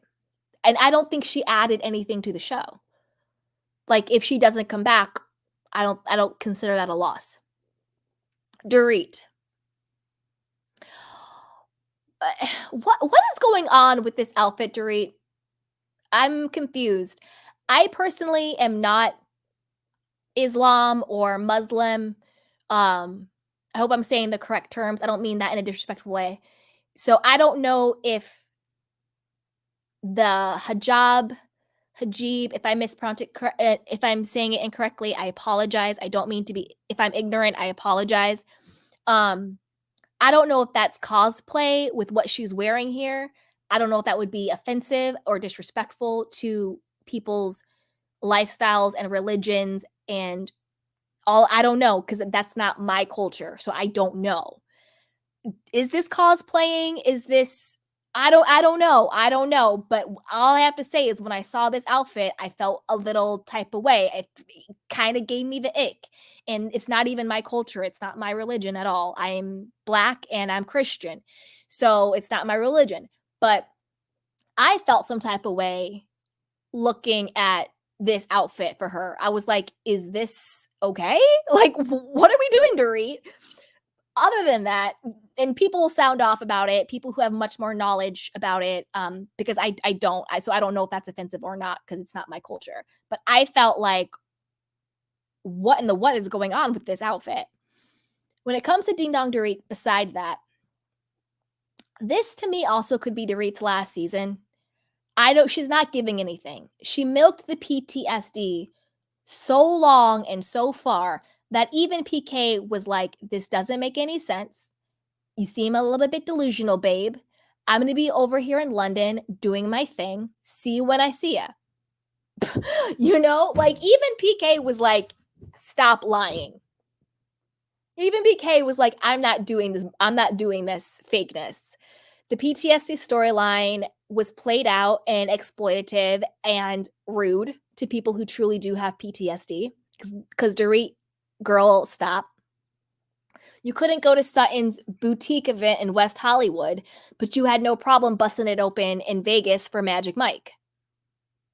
Now, I know people have different triggers. I know trauma hits different. I know that different things, but you can't be like, I need to know exactly how many people are going to be there, what my surroundings are for your boutique in West Hollywood. But I'm going to go to Vegas and bust it open every single night for Magic Mike and Erika and not flinch. I didn't see her have a single PTSD episode with that. Not Nan one. So I didn't see not Nan PT episode in Spain. Not Nan one. So I don't know what's going on with that one. I don't know what to tell you. She doesn't have a storyline. She no longer has Kyle for cover. And she's just And the whole thing with her and Garcelle, honestly, I'm happy it happened in the sense that it's showing people how it feels to deal with microaggressions, with institutionalized biases and unconscious racism and biases. Because do I think that Dorit herself is like, hi, my name is Dorit Kimsley and I am a racist? No. Do I think she has institutionalized, insidious, and unconscious biases? 100%. Her tone with Garcelle is different than her tone with the other women. She puts a little bass in it. She yells, she condescends, she talks down. Oh, I have help who's black and brown. My mother's best friend is black, and blah, blah, blah, blah. Garcelle this, Garcelle that, and da, da, da, da, and you're attacking me. It's like, girl, stop. And then being such a Karen and with her white fragility, how dare you say that you don't feel safe with your kids around us, Garcelle? How dare you? Well, because you guys were cussing out her children and her child was cyberbullied. Of course she doesn't feel safe and laughing at her children and then being like, oh, Erika and all this stuff. And Garcelle made the great point that I made before. She was like, I'm not allowed to feel some type of way about the physical and mental and emotional safety of my children in this group after everything that's happened, both on camera and off camera. But yet you still get to claim PTSD a year and a half after an alleged robbery that you made $2.3 million off of insurance money, just enough to pay off your husband's gambling debt. But I'm not supposed to feel some type of way about the safety of my children's well-being. Girl, bye. And Garcelle, I hope you stay on Dorit's neck every chance you get this reunion, because as we see, Ding Dong Dorit is fighting for that diamond and has learned nothing and is still trying to come for Garcelle. PSA, Dorit, that angle ain't gonna work for you. It ain't gonna work. You trying to attack Garcelle will never land. Will never land. And the people who identify with you, Dorit, are the people who have their own insidious, institutionalized racism and biases. And instead of saying, well, because I identify with Dorit, maybe I should look at myself. They want to say, oh, everybody's making it about race. Why can't you say a black woman's angry? You're being too sensitive. No, you're doubling down on your own unconscious, or maybe it's conscious, who the hell knows at this point, racism and biases because it makes you comfortable. And you don't want to be uncomfortable in your own awareness and who you are. And it takes a very self-actualized, emotionally intelligent person to look at themselves. I'll give you a personal example of myself where I had to check myself. So I was at my friend's wedding. This was a couple of years ago. I was at my friend's wedding and a bunch of our friends were together, and one of my good guy friends is gay. I'm not gay, I'm straight. I consider myself an ally, but I am a straight woman. And one of my good guy friends is gay. And we were talking about something.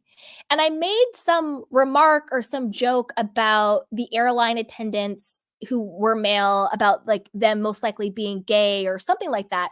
I forgot exactly what I said. I meant no harm by it. I meant no ill will, no evil, no homophobia, nothing. I didn't mean anything by it. And it wasn't a joke. I think I said something, but I think in what I was saying was a stereotype that male flight attendants are gay. It was something like that. And I could see the look on my friend's face that the comment I said was hurtful to him. Was not my intention. I am not homophobic by any means. It was not my intention at all to hurt him or to be mean or to anything. I just said something regurgitating some type of stereotype that I had picked up from somewhere, but when I saw that what I said hurt him, the next day I took him aside and I said, hey, I made this comment and I saw the look on your face and I know what I said hurt you. And I am so sorry. I don't want to get choked up thinking about it because it makes me sad every time I think about it. But I looked at him and I was like, I know what I said was hurtful to you. It was not my intention. And I don't know what it feels like to be gay, lesbian, trans, whatever it is, LGBTQI in this world. I don't know what that is. And I am so sorry that I hurt you. And he looked so relieved and he was just like, no, Candy, like, I know you didn't mean it, but like, it is a stereotype and all this stuff. And like, we hugged it out and everything's fine and we're still super close. But what I tell you that story because we need, all of us, to start checking ourselves. Because that's the only way anything is going to change is when we are brave enough to be uncomfortable in our own skin. When we are brave enough to acknowledge, you know what?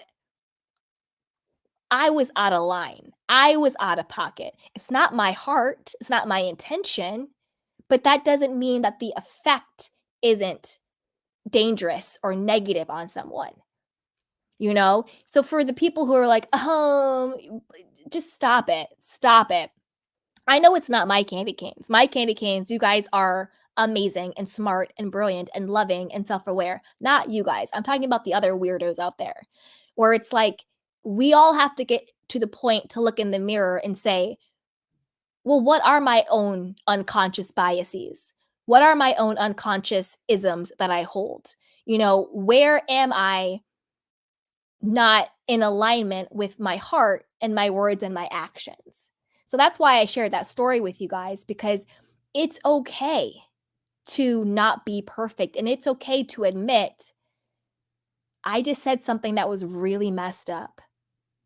And I am so sorry for that. And I think if Dorit would have just done that, it would have been a completely different situation. But instead, she has to be like, well, I'm Jewish. Well, I didn't mean that, Garcelle. Well, blah, blah, blah, blah. And blah, blah, blah, blah. And it's just like, stop it. Like, I could have easily said to my friend, well, yeah, you're gay, but I'm black. I could have easily said that to him. Oh, don't be so offended by what I said. You're gay, but I'm black. I could have easily done that, which is what Dorit did. Oh, Garcelle, you're black, but I'm Jewish. That's what she did. But that's what we have to stop that. And that's what Dorit does. She is a Karen and she gaslights you into thinking that your feelings are invalid and that you're crazy and how dare you question her. So ding dong Dorit, I'm going to need you to exit stage left. We're done with you. Your grift is over. Bye-bye. And you can keep those text messages that Kyle sent you, because to be honest with you, I would take Kyle over you any day. And that is saying a lot. You betrayed Kyle. Now you're trying to make it like she's some master manipulator silencer. When to me, the text messages was basically like, look, we haven't been rocking. We've been lying all season. Let's just get through tomorrow. That's basically what Kyle was saying to her. Let's just get through tomorrow, chick. I got enough on my plate. But the problem was Dorit had nothing on her plate other than being, racial microaggressions against Garcelle, fake PTSD that even her husband called her out on. Other than that, what does Ding Dong Dorit have on her plate? Nothing. Dorit was like, well, now I got something. So miss me with her. So I want to know what you guys think. Put it down below. First, the fashions. What do you think about their fashions? What do you think about what they're wearing? And then also, what do you think about all of their storylines for this season? Did you believe them? Were you invested? Who do you want to come back next season? Who do you not want to come back next season? And what do you think about the reunion? I think the reunion is going to be good. I think it's going to be juicy. But again, I don't think it's going to be satisfying, because the elephant in the room, at least for me, is the rumor about Dorit and Mauricio. And that's clearly never going to be addressed. So we're never going to get true closure on this, right? So let me know what you guys think. Put it down below. And as always, be sure to like, subscribe, and share. So with that, hey, Chanel, do you want to come up and share for a bit? Hello. Yes, I have a few things to say. Okay. And I'm going to drop the link in case anybody wants to come up. But Chanel, sound off, sweetheart. Okay. I'm sorry because my throat is parched, so I probably sound like a man. You okay? Um, I do want to address one thing first, and then we can go back to Kyle and the whole shindig. But I was just gonna say regarding the PTSD, I'm gonna have to respectfully disagree. I know it's your opinion or whatever the case may be, so I get that. I respect your opinion. I just the reason that I disagree is because everyone has trauma, and so everyone to me on some level has PTSD.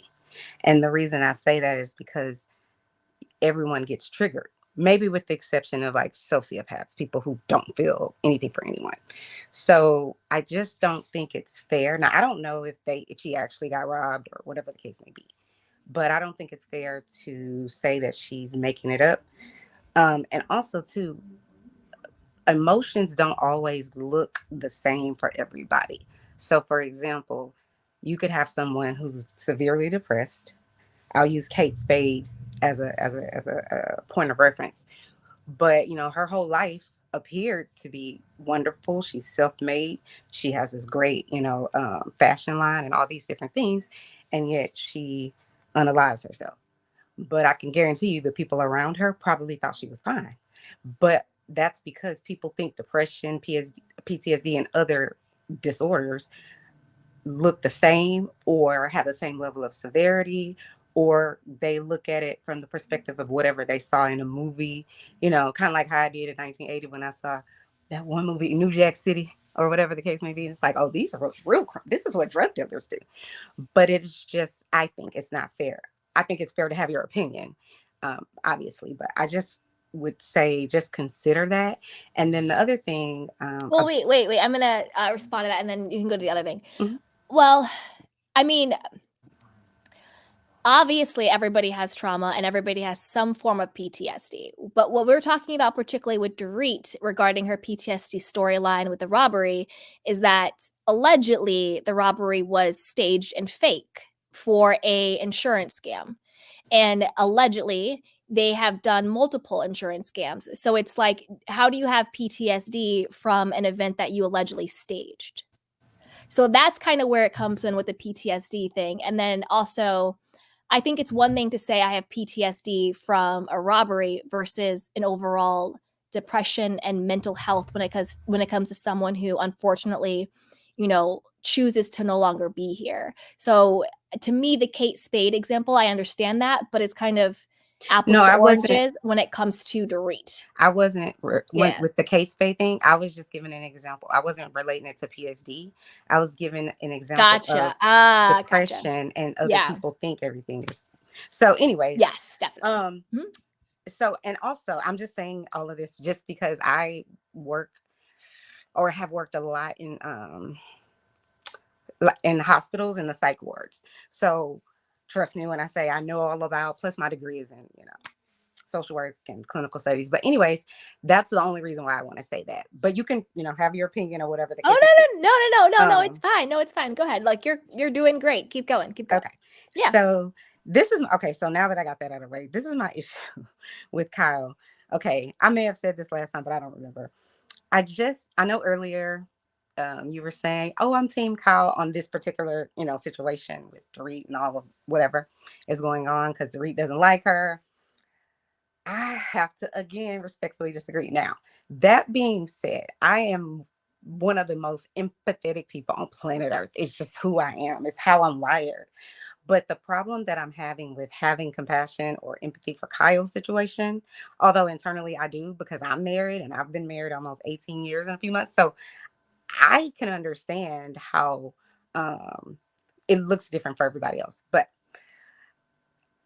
or how it could be challenging. And then, well, I'll say like this. I know how hard it is sometimes to have to decide, do I want to get a divorce or do I want to stay? Do we want to give up on this? Whatever.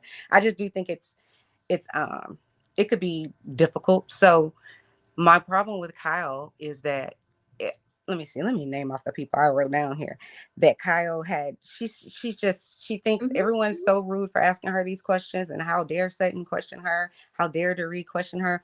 And I'm like, if you look at Kyle's longevity on this show, that's what Kyle does in every single season. She questions everything that she doesn't like or something she thinks, may be wrong with people. So prime example is, or if she wants to pick at them, prime example is even this season, she wanted to get at Sutton. So she brings up the whole esophagus thing to the Annemarie. So then she can be, questioning this, that, and the third. I feel like it was just very, that part of God, I feel like it was just very like practiced, and she's just good at it. But I don't understand the hypocrisy part, because I'm like, Kyle, you have, how do I say this? Okay, let me say it like this. Kyle, to me, has a Mhm. PhD Mhm. in being a professional victim, gaslighting, being phony, petty behavior. She has, to me, like the gold standard of all of those things, yet she wants us to have compassion. And I'm not saying anyone shouldn't. I'm saying, Mhm. even though Mhm. I'm saying this to you, on some level I do, because I do have compassion, because you want to root for people who seemingly look like they had a great marriage for a very long time. So I'm just kind of like, how you got on this show, and every season you didn't give a about everybody else and how all of these things played out on TV, and you're the mastermind, and allow this person each season saying, just be honest, and we have to discuss it. We have to discuss it, and then we can Mhm. put it Mhm. away, Mhm. Yeah. But then you're the first person to, in my opinion, try to be relentless in baiting Sutton and saying, something negative about her marriage. So then she can Yeah. say, Sutton did this and she's heartless and da da da. So I just feel like, sorry, I must be dehydrated. I got this whole drink of water and I'm still You okay? thirsty. You're okay. Um, Hey, Black Barbie. How you doing? What's going on, Candy What Cat? is up? What is up? Chanel, were you done? Because after no, you, I I want just Black have, Barbie to go. okay, I just have a few other things I was just going to say. Oh yeah, do Okay. But your thing, everybody Chanel. knows I'm that about, listening. Yeah, me too. Go ahead. I was just going to say, I think most people know that about Kyle, but, and so that's the reason I can't really have a lot of empathy for her, because it's sort of like, why do you expect for someone to treat you in a fair and honest and decent way, but yet Mhm. you refuse to do that? You refused to do it your first season with your sister Kim. You did it to Yolanda, to Brandy, to Garcelle, to Denise, and even Kathy. My problem with Kyle, even besides the whole I can't really feel bad for her, is that you sat here and you watched how Lisa Rinna just every season was coming for your sister and her drinking problem. Just, you never stood up for her, not one time. Even when they were at that table, wherever they were, and Lisa broke that glass talking about, don't talk about my husband or whatever, you ran out. And I'm Mhm. like, you still, and then last season, was it last season or the season before, when Kathy was on there, you let Erika Jane sit on that couch and say that your sister said these derogatory things about gay people or whatever the case may be. Mhm. And you allowed Lisa Rinna to say, your sister said all of these things, and then sat there and said, I'm not going to say what she said because it's this, that, and the third. But y'all penalized Crystal for however long after she said something, and didn't want to regurgitate it, or didn't want to say it, or say what it was, or whatever the case may be. And you, again, Kyle, you want everybody to talk about whatever it is that you want to press on somebody else on your cast. But when it comes to you, how is it that I will just say this: pay attention Okay. to the faces of people who watch you drown. And I feel as though Kyle does that every single season to everybody on Mhm. some level or another. Okay, so that's that. One last thing. What else? It was one other thing I just wanted to say. I'm so sorry. No, don't apologize. Um, You're fine. You're fine. oh, this is what I was gonna say. So Mhm. I feel like Kyle has selective, what's the right word? Selective forgiveness, right? Because Mhm. for however many seasons Sutton, her quote unquote friend, has been on this show, she has been coming for Sutton and trying. She missed no opportunity to try to embarrass this lady, humiliate. In my opinion, that's my perspective on her relationship with Sutton. But this is my problem. You're mad at Sutton for 3 or 4 years for whatever, or you're coming for her at least for 3 or 4 years. But Erika and Rinna last season basically tried to embarrass, humiliate your sister all season long. And I was hoping she said one thing at the reunion to try to say, you know what, defend her sister. I just don't understand why you would allow someone. To me, that's a different level of hate, because I don't understand why you would allow someone to do your sister that way. Now I don't know whether or not Kathy said some egregious things. She probably did. But I just feel like, why do you have more loyalty and you will keep hush, hush, hush on everything these people are saying about your sister? But then you want to hold everybody else. You make up with Erika and Renna within that season. And then you come into this season, Erika goes on to the live, I think was it Watch What Happens Live, and tells Mm-hmm. Andy to eviscerate her because she wants everybody to have to get the same treatment, when in reality that's spiteful as hell. Right? Mm-hmm. So why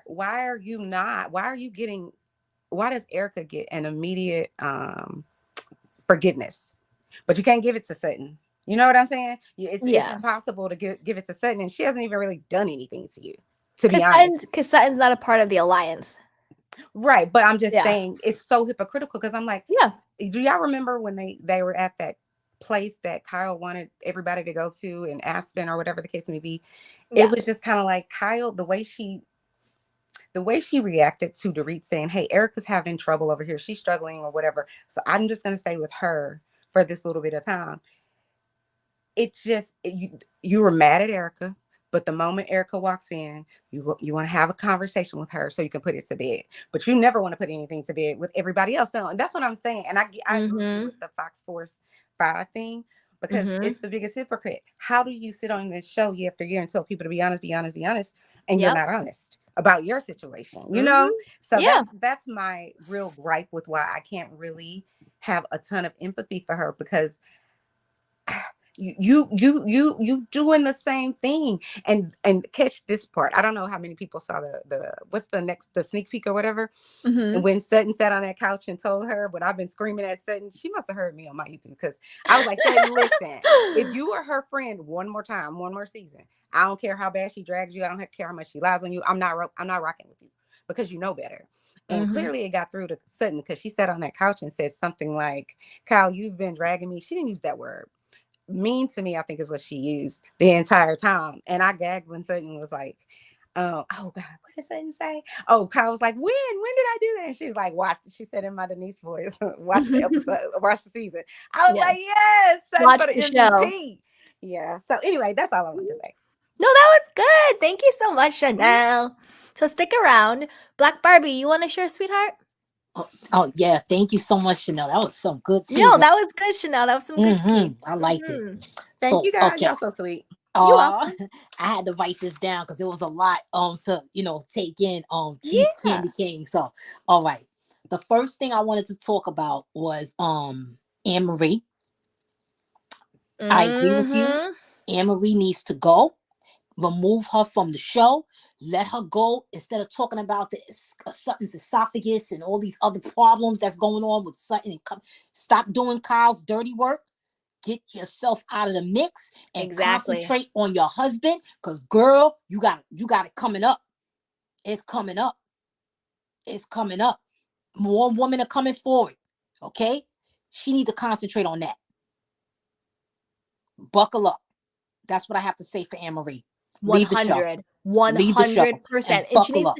what she needs to do is go take care of her kids, because her Exactly. kids are going to do a quick little Google search on daddy. How you Kids are doing? like super young these days with their little Facts. what are they called? My niece has a little iPads, and they just are doing everything. She needs to go make sure her children are okay, Mm-hmm. because 2024 is the year of the reckoning. Yes, Everybody it is put is. on notice. Okay? Indeed. She needs to do, like in the words of Nikki, all right. Exactly. So the next thing I wanted to talk about Mhm.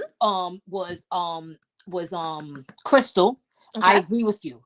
I liked what Crystal was coming and finding a backbone, finding a voice. She can come back as a friend, but she need to step it up if she want to get that diamond.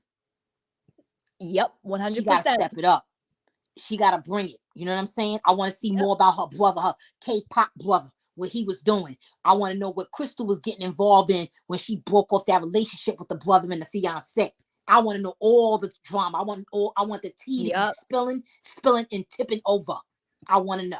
Mm-hmm. I'm nosy. And the real reason why their relationship broke up, because it wasn't over flying someplace to another place. Like that Crystal has whole something to do with that. 100 Crystal and the mom. Crystal and the mom. And that's why Crystal's husband's Rob stepped he stepped in. Yep. I want to know about that. That tea need to be spilt next season. Another one I want to talk about. I like Sutton. I think she's a doll, but this is me. This is how I see it. I feel like Sutton is hiding a really, really severe secret eating disorder. I really do, and I pray that Sutton gets the help that she needs behind the scenes. Yeah. Why do you think that? I think that because there was a couple of innuendos up that Kyle was kind of getting on. You know, when people argue, sometimes the truth comes out in the middle of an argument, how they really truly feel about what someone's doing, whether you're doing it to them or they're doing it to you. Kyle says something that hit me to the core because I know backgrounds about it. I have background with that. She said to Sutton, you barely have any food in your refrigerator. I barely ever see you eating, and you spend most of your time in the bathroom. So, kind of thinking something is going on there with Sutton. Maybe it might come out. Maybe it won't. Maybe it'll happen behind the scenes. But that's what I'm thinking. I do want to see Sutton in the new season explore dating more because I think she's fun. Yeah. And with real dates, not these actors, because the guy she's going on a date with, I know for a fact the last guy, the Steve guy, he's an actor. I knew it. Are you serious? He's an actor. Yeah, he's because he looks so familiar. I was like, I feel like I've been on an audition with him. Like he's 100% actor. And then and again, I don't know why the editors aren't doing their jobs. If we're gonna pretend like Steve is not an actor, he shouldn't be talking about his acting career on the dates. Because if you actually checked it on their first date, Steve said, "I once played a dead guy." Oh yeah, that's right. Isn't that what actor? That's an actor. That's an actor. He's basically like he's like a background. You know what I mean? Like he's like an extra. A walk-on extra. Yeah. You know what I mean? And I'm like, okay. I was like, okay, so because he looks so familiar. I was like, he's probably in like commercials or that's like what I was thinking too. One-liners on like Law and Order or something. You know what I mean? He plays like the corpse. And I was just like, okay, look, if we're supposed to pretend that these are not hired people, don't talk about your acting career on camera. Exactly. Don't do it. Yeah. Don't do it, please. It's embarrassing. Another person I wanted to talk about also was Erika. Oh, wait, before you go to Erika, and what you said about Sutton, about that, don't forget Sutton used to be a ballerina and dancer, and in certain that's another thing I forgot about that. Who are like models, actor, dancers, they usually do suffer from some sort of disordered eating. Yeah, they do. Yeah. Even, just because it's kind of par for the course, like with models and especially ballerinas. So we're not saying that's the case by Sutton. If it is, we love you and just take care of yourself because we love you. Yeah, we do. Sorry. Okay, keep going. Another one. The next one is Erika. Okay.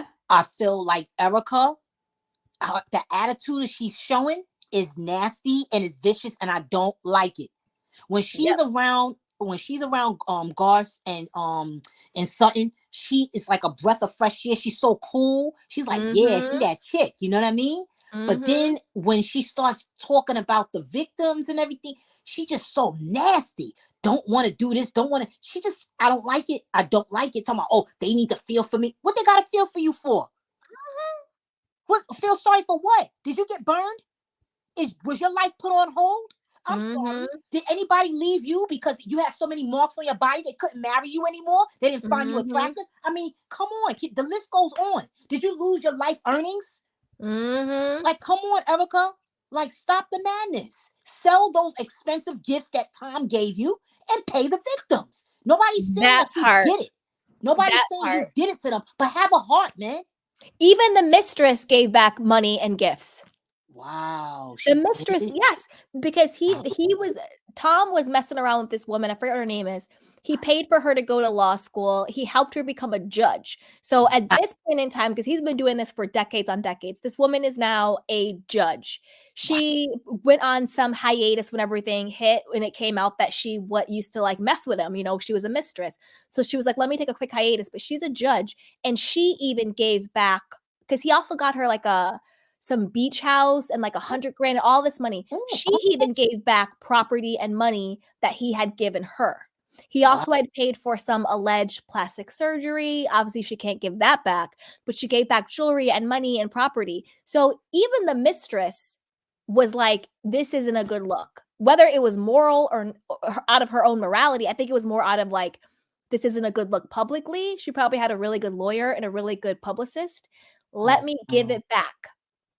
But That's what Erika I'm couldn't even do that. saying. Erika couldn't do that.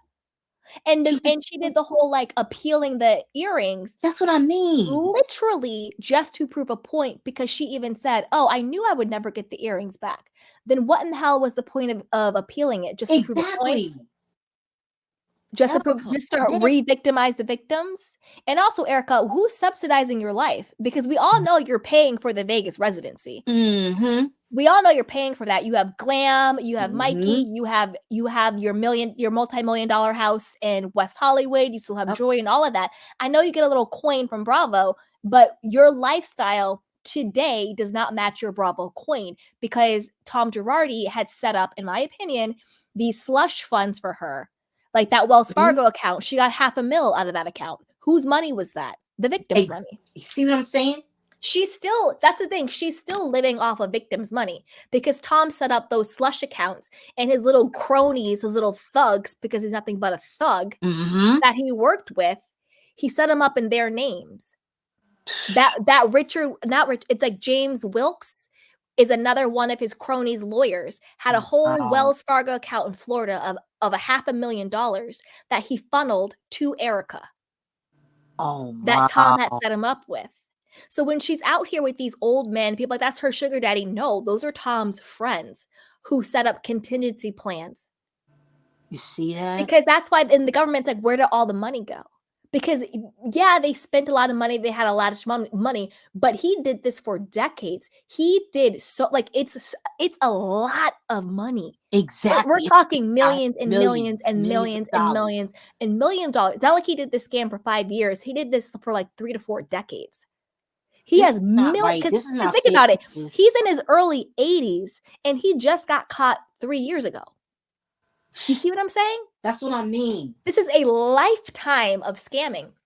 So Erika is out here lying like she doesn't have any money, when the truth is she still has access to these offshore slush funds, Wells Fargo accounts.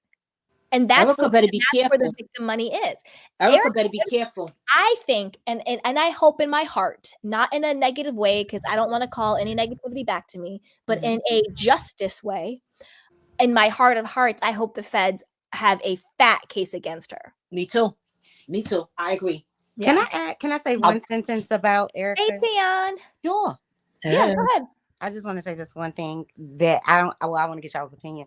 So when I was watching the episode, and at the end when Erika was performing or whatever, and she was performing that song, "It's Expensive to Be Me," I got chills, because all I could think about was that, I think that Housewife and Hustler thing, and where one of those people were saying the reason that this kind of got blown up is because the victims were watching her go and spend all of this money, and then it's like you're on here singing about how great it is.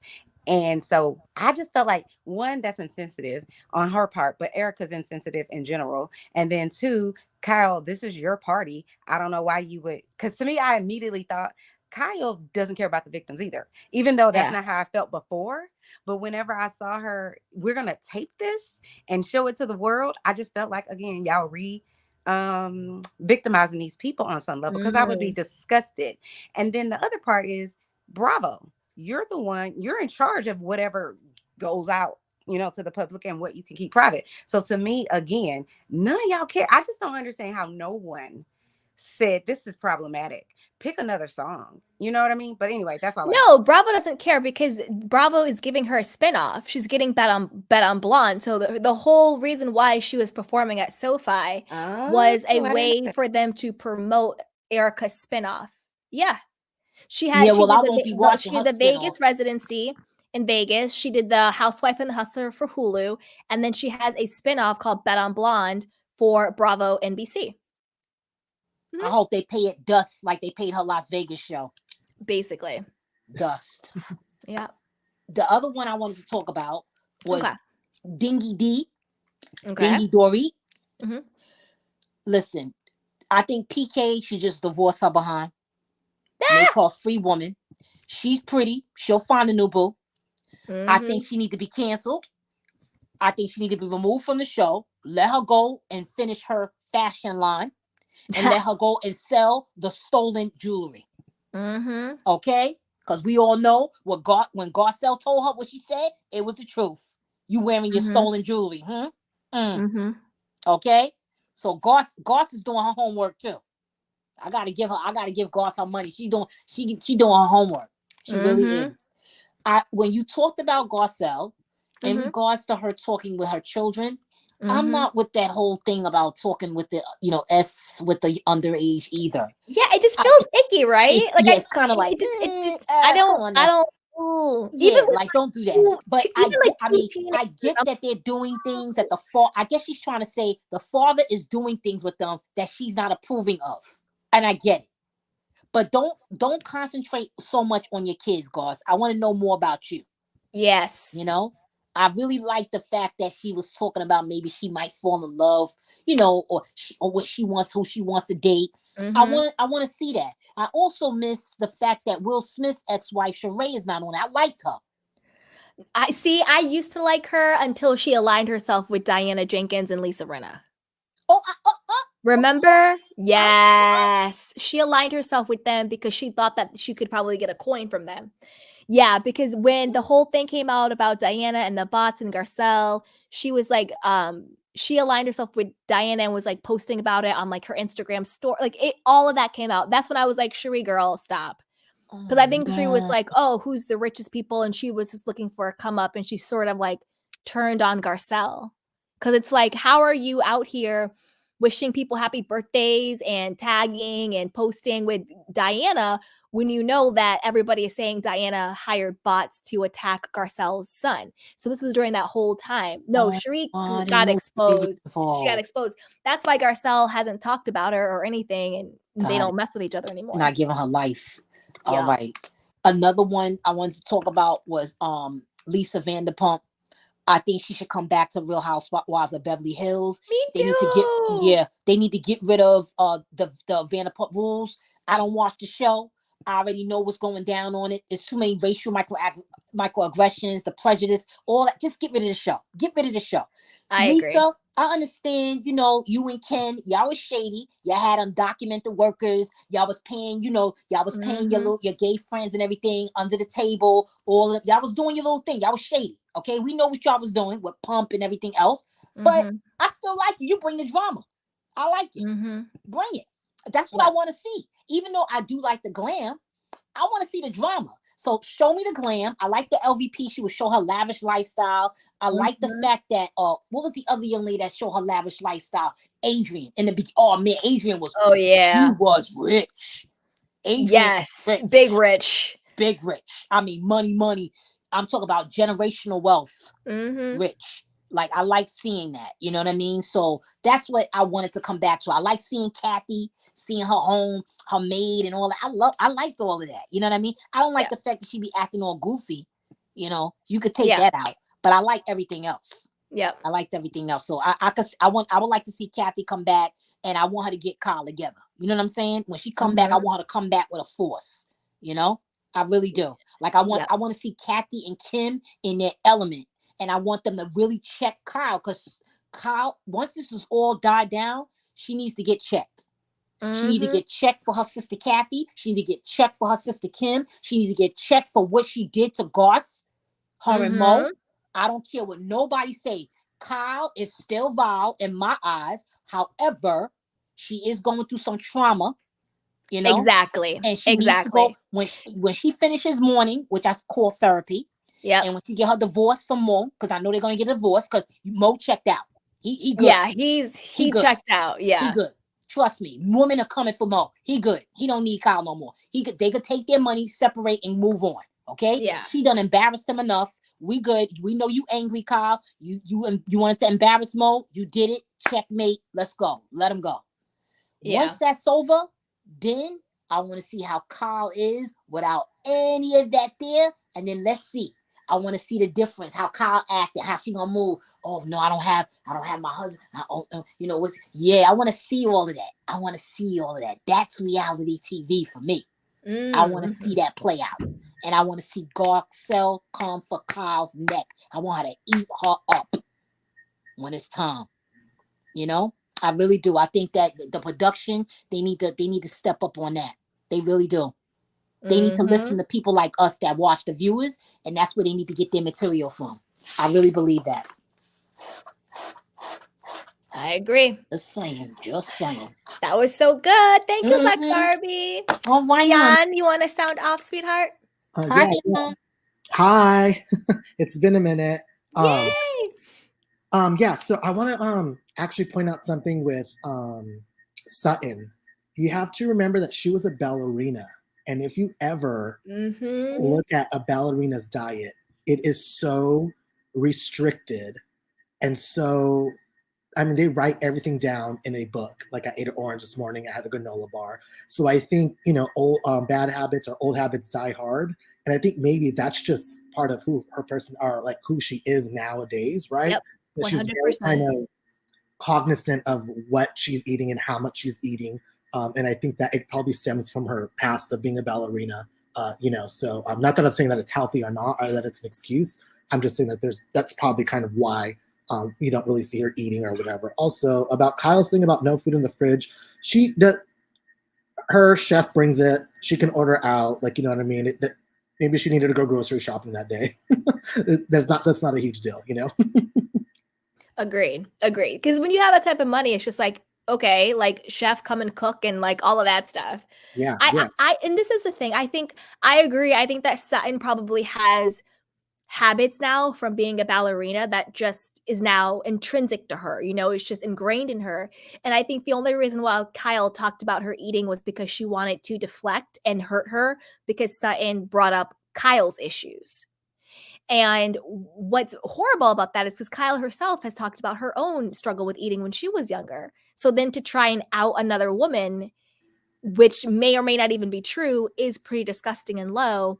And also just to deflect from the fact that all Sutton said was like, well, you're working out a lot, you're losing a lot of weight, like what's going on, like out of concern, you know? Yeah, totally. Yeah. Which, yeah, you you keep going. going. We're real friends, you would take that to the side and be like, yo, what's up, you know? Because that could be, you know, that could be fatal, right? That disease, alcoholism, and like, you know, anorexia nervosa, all of those things, you know, it could be potentially fatal. I also think that Kyle did have a powwow with Annemarie and gave her some pointers on what to say and how to say it and who to say it to, you know, as Annemarie, right? Is her name? Am I getting it correctly? I call her Annemarie because that's what Sutton called her in the after show. Well, yeah. So I'm just keeping up with the shade. Yeah.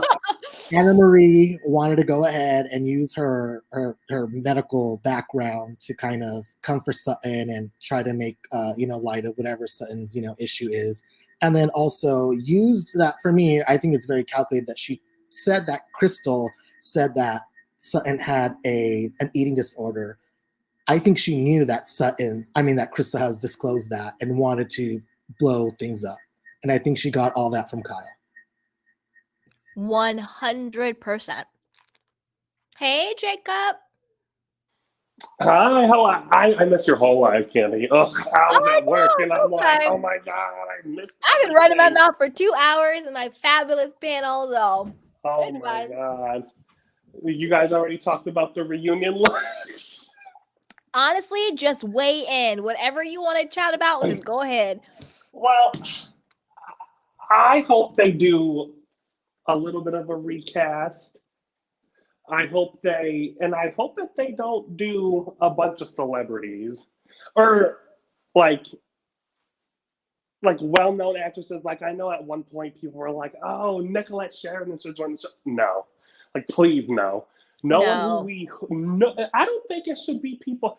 I like it when they really do like someone like a Kyle, where they have proximity to fame, where it's like, oh, she's the aunt of, they're the daughter of. Like, I think that's kind of cool because it's like, yeah, it's like celebrity almost, but I'm always very curious about, well, what is it like when you're related to someone famous and you're just kind of like regular?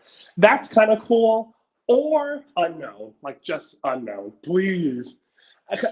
I just don't know Agreed. how they're gonna do it Agreed. anymore because they produce themselves too much from the beginning. From the very beginning, we are getting self-produced housewives, and so it's like the formula can't work without people who are kind of green and not in the industry. I think is Totally. probably what needs to happen, but Jacob, I don't know. Mm-hmm. I feel you on that because we didn't know who the hell Lisa Vanderpump was. We didn't know who Adrian Malouf was until they showed up on our screens, and then we got to know them. But the fact of the Right. matter is there was some kind of mystery behind who these people were, how did they make all their money, like, how are they living this, like, lavish lifestyle without kind of the larger general public knowing of who they are. So you were invested in wanting to get to know and understand, like, what did they do to attain, such a social, economic status, right? I think that was Natural talent. I hope you're listening to us. You need to be listening. They do. Oh, they're I definitely I know they listen to listening. Candy They're because definitely listening, like for they've sure. said stuff that people have said on here, and I'm like, Yep. no one else said that. Like I Yeah. No, they definitely listen to mine because they came after me this right. I last was gonna summer. say, didn't they ask you for your source? Yes, they were like, you need to show us.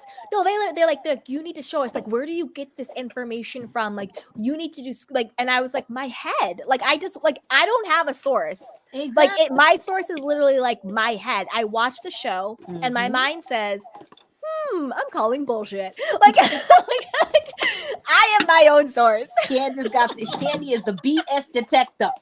Exactly. I'm like, like I was the the first candy person to canes, catch on to we got him. I was the first one to call out Monica from Well, Salt Lake you City. know what though?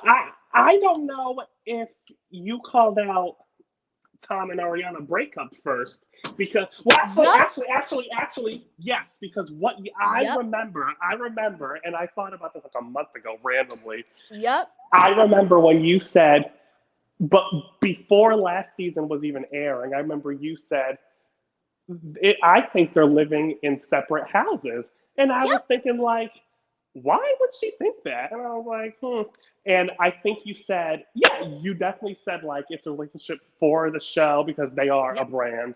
And Yep. I was like, well, maybe, but I was just thinking like, I don't remember any evidence of that. And then all of a sudden, It the came out. cheating and the thing, and I was like, damn. Okay. I'm telling you, because the thing is, and not to toot my own horn, but toot toot toot toot. I'm usually right about this stuff. It's just because I don't know what it is, but like I just pick up on what's not being said. Like the way people look at each other, the energy between them. I just pick it up and I just think, what does that, how do humans actually operate? What is the simplest thing that how humans are? And that's usually the answer.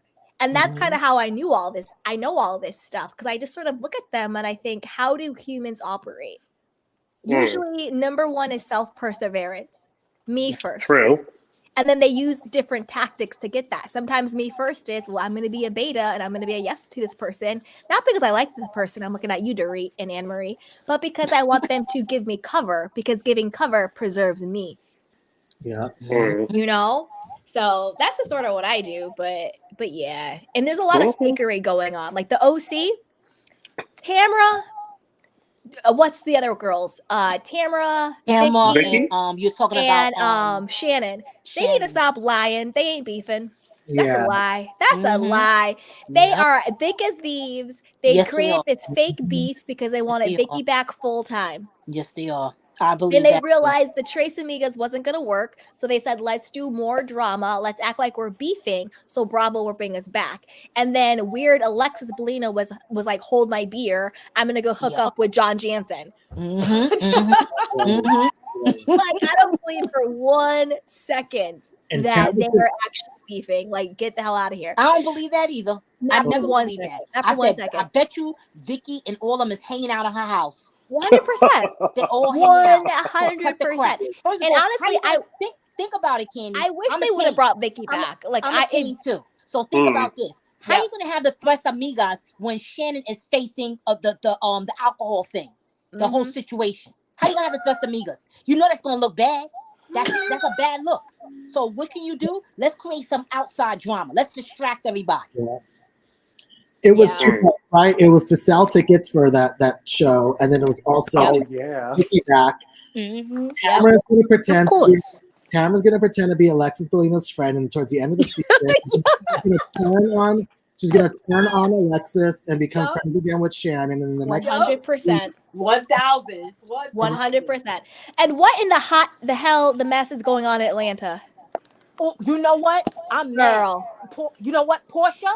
I'm sorry, Girl. Portia. Oh, Portia. I know what you're doing. Portia. Pop it open, Portia. Okay? Pop it open, Portia. We know what you're doing. Pop it open, Portia. We know what you're doing. Talking about Thoughtlandia. We know what Pop you're doing, it open, Portia. And now she's filing from divorce from Simon. Like, girl, you like that's please. the thing. What happened? Yeah, Portia and Simon are getting divorced. Yes. Are you serious? Yes. Yes, he filed. She filed for divorce. Oh, yes, she went out. I'm not like saying she 24 shouldn't. hours after it came out about him being deported, possibly being deported. Yep. He has all this criminal stuff. Allegedly, he's been married 5 times, but under different aliases. Like all this stuff came out. But that's the thing with Portia. It's like because Portia's a beautiful woman. For as beautiful as Portia is, for as smart as she thinks she is, she consistently fumbles the bag when it comes to her thinking that she's going to be like the trophy wife and a man's going to take care of her. Because what was that guy's name? Cordell. Cordell.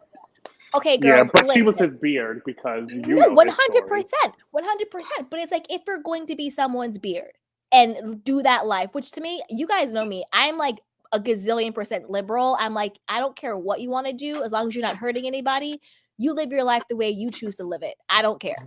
But this is the thing, girl. At least do it with a man that you actually like and actually likes you. Because I feel like she wasn't able to access the bag. He was controlling. He was mean. She had to pretend to be somebody else. It's like, if you're going to do that, do it with your gay BFF. Have fun. Live a happy, loving life. Have access to the bag. He does him. You do you. You get society sometimes. It's not always accepting, unfortunately. And you just have fun into the sunset. Yeah, she could have hit up Kenna's friend Brandon. Exactly. That's what I'm saying. Like that's what I'm saying. She fumbles the bag. And it's just like, then Portia. And then Simon, you thought, I'm gonna, Fallon, I'm gonna replace her, and look at all these cars, look at all this stuff. And it turns out it was a house of cards, and you married a freaking felon who's about to be deported. And the office was fake. Remember the office was fake? The office was fake. All the businesses were deactivated. We're unactivated, deactivated, whatever the hell it's called. Like all this stuff. But people were speculating about Simon even before they got married. The moment he became on the show, like person we knew, even with the Fallon, we were like, shout out to Tisa Tales. Tisa Tales was doing like 5 videos a day exposing Simon and Fallon. And this was like 2 years ago. And then Portia still married him, saving face. And I think that Portia, to save face, I bet you she was subsidizing their life and acting like it was him. Because I think that her ego and her pride wouldn't let her admit that yet again she fumbled the bag. The way she fumbled it with Dennis, the hot dog guy. Exactly. Because Dennis, whatever he was in, allegedly, he can't be around dogs. I'm gonna leave it there. But that was a big fumble. He was never gonna marry her. He also had alleged fraudulent businesses. Who the hell knows? And that his didn't family work didn't out. like her either. Her family didn't like her, and then she's out here trying to fight the grandmother on her spinoff show. Again, why do they keep giving platforms to people who are violent? And don't even get me started on this Brandy Andy Cohen nonsense. Can I add one thing? They both need to knock it off. Yeah, go ahead. Okay, so I have two things. Well, technically two things. One, Yeah, go ahead. I'm like, I don't understand it, but it just doesn't make sense to me that Bravo didn't vet this guy or vet the people that you're bringing onto your platform. It makes no sense to me because it's not like the information is difficult to find. Bravo don't vet their own people. But this Diana Jenkins, That's what I'm Jen saying. Shaw, Girardi, Teresa Correct. Giudice, But that's my Apollo whole- and Phaedra. Like, they don't vet nobody. No, You think but they what vetting Simon Guobadia? No, I get that, but what I'm saying is it feels like it's becoming criminals by Bravo for all of the people that you just 100%. named. You know what I'm saying? It's like so Lifetime meets Dateline Bravo edition. correct. But I think too, the other thing I agree with you guys about Portia. I just think Portia sells her Queen Victoria to the highest bidder. Like I just feel like she's in. That's just my personal opinion. That's why season 1 for her, she was a Stepford wife. She talking about her life is so, people say her life is so grand and they would be right and all this. Meanwhile, you're in a relationship with a narcissist, in my opinion. So it's just a gay man. But the thing was, well, Sorry. there's that too. But the thing for me is, well, one, I just think Portia's phony anyways in general, but I don't remember the season when she met her baby dad. I forget his name. Dennis. Remember when Candy was kind of trying to kind of let her know, this, you may want to know him better than, you think that you do, or whatever the case may be. And Portia basically was the typical, I want to have this lifestyle, so I don't really care. I don't want to know about all the other women and how many women he cheated on and this and third. She's that woman that, in my opinion, turns the other way. So when she knows her quote billionaire husband, I'm not saying he is, I'm just exaggerating, is doing something because she doesn't want to lose the benefits of that. I will say this one last thing. Whenever that last season Portia was on, and I don't know if y'all remember that part of the episode where she's like, "Oh, I gave my mom the house," I immediately was like, "Oh, that's a dumb move." Not that you shouldn't give the house to your mom, but I'm like, what happens if, because I was already thinking, even though I didn't know all this stuff that you guys are talking about now, I already felt like this is sus, because anybody that can be married and then married and engaged at the same time to two co-workers. It felt very much I'm sorry. She didn't know her. They weren't friends. But they were co-workers. See, that's some Jerry Springer stuff, right? I'm engaged to my co-worker's husband. But I don't know her. Right. However, she didn't put the house in the mom's name. She just allowed the mom to live there, so she could still. Well, no, I'm not saying that. I'm saying on the show they just showed her saying, "I gave the house to my mom," and all I'm she got to move back in with the mom. I know, right? That's my point. That's my point. Like, I know so many people who've had wealth in my lifetime and they lose it. Like my niece's father was in the NFL. He didn't lose all of his money, but I'm saying everybody isn't the star, right? So everybody isn't getting, top billing as far as getting paid for your game check. So my thing is, I don't know, maybe it's because how I grew up. My mom was always like, you need to have 14 jobs. Like, you can't sleep on making sure you're good. But anyway, Portia is a treacherous person too, in my opinion. But she's just funny and pretty. That's it. Sorry. Yeah, she is. And that was my point. For as funny and as pretty as Portia is, the way she's like, this is the thing. I think Portia could have been so much bigger than what she is. Yes. Because she is a beautiful woman. And to be honest with you, she is talented. She's great at the hosting and all that stuff and the radio shows and da da da da. I like her. She could have been so much she's I don't know, she could be in these Tyler Perry movies and all this other stuff. I think Portia could have been a way bigger star. The problem is she kept going for these men that she thought was going to give her this look, and every single time she thought she got a king, but she got the gesture, and the gold was fake, and the emperor has no clothes. And that's why she's been out here begging Bravo back when Atlanta, in my opinion, is now a flop. I will not be watching. I'm not into it. And I think that she could have, I think it's just wasted potential, because I think she could have been a much bigger star. Same thing with Drew Sidora. I think Drew could have been a much bigger star if she had not been with her husband. Oh, he really, Because he just sucked Drew's the life husband, out of her. he Sucked. disrespected her. He He's sucked like up a everything succubus. from her. He sucked up everything, because the thing is, the people you surround yourself with Yeah. will definitely determine how far and how fast you go in this life. True story. And there are a lot of people, particularly women, because I'm just going to speak for women because I'm a woman, particularly women who would be way farther in their lives if they had not connected themselves to certain type of men. I think for those two specifically, For those two, I think Drew Sidora could have been a way bigger star. She could have been I'm acting curious and about singing and all that stuff. I think that had a lot to do with probably, at least for Portia, and probably how she was raised too, you know, to kind of value the validation. And it's almost as if she fights it, but then gives into it, and then rinse and repeat. Because it's like, you have your independence, you have your name, but then you get with this guy, you know? It's because so Portia, it's sad almost. It's because Portia's committed to the optics, right? So optically, I don't really care what's going on inside of our home, but I want the world, like macro, I want the world to see that I'm living this glamorous life. And the thing that's the most confusing to me is you already had jobs. So what do you need? And my thing is, first of all, I'm gonna always have a job. I'm never looking to be a kept lady. You know what I'm saying? No matter what, because anything can happen. But Portia's married to the optics of what she wants the world to see her situation actually be. And I didn't watch that show that you guys were talking about, that spinoff, but I'm like, this is what you showed the people, because they constantly drug her about the show and everything that she was doing. Oh, she was ratchet, girl. You ain't missed nothing. Well, right.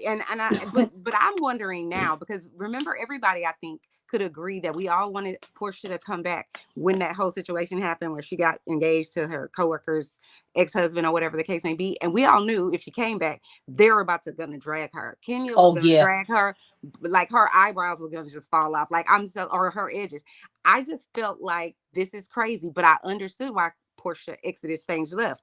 I'm wondering now, y'all just gave this lady. Did Portia exit or was she not asked back?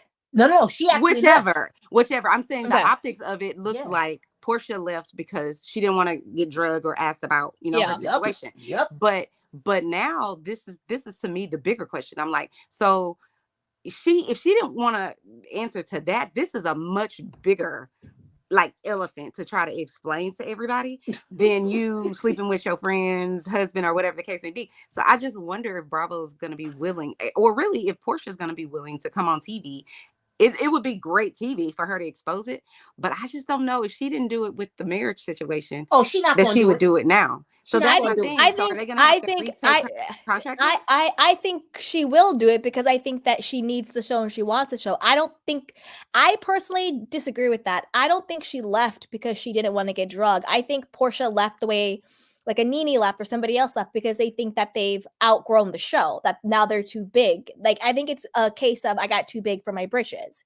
And so she left the show thinking, well, I got my spinoff, I got my husband, I got this and this, I'm booked and busy, I got Dis Nation. Same way she left Dis Nation because she thought she was big and bad, and she should have stayed.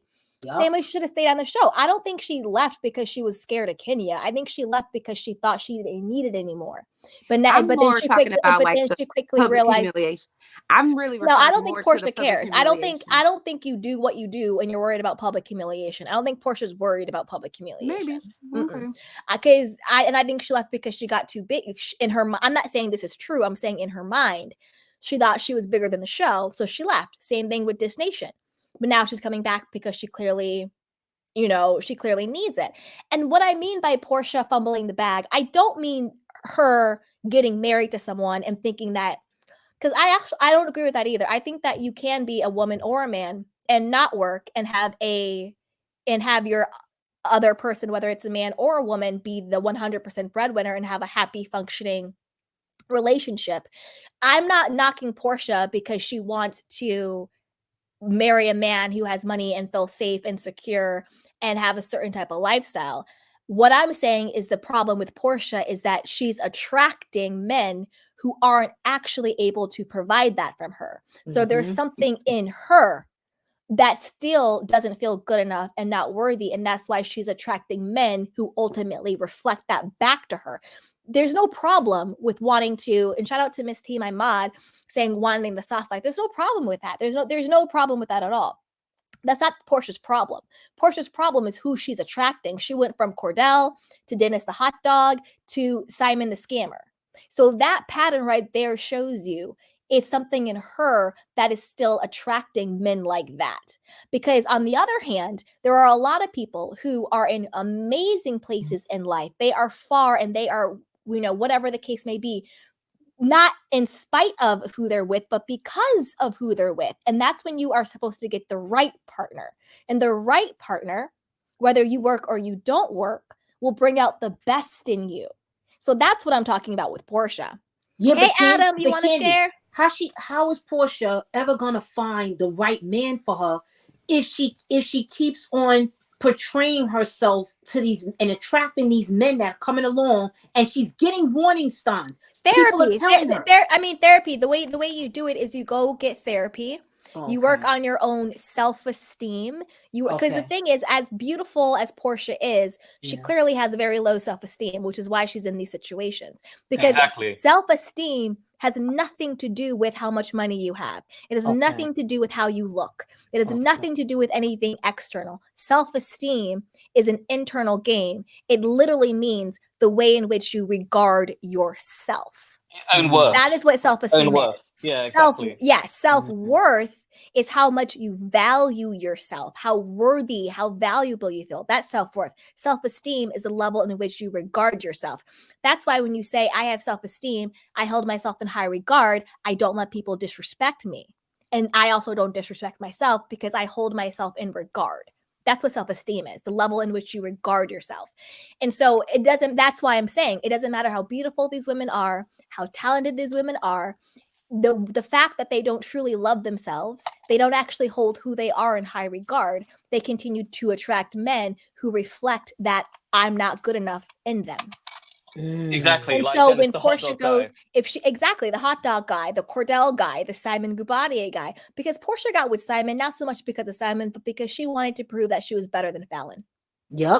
That was nothing but female to female competition. And Fallon was probably laughing, being like, okay, you think you're getting, go ahead and get him.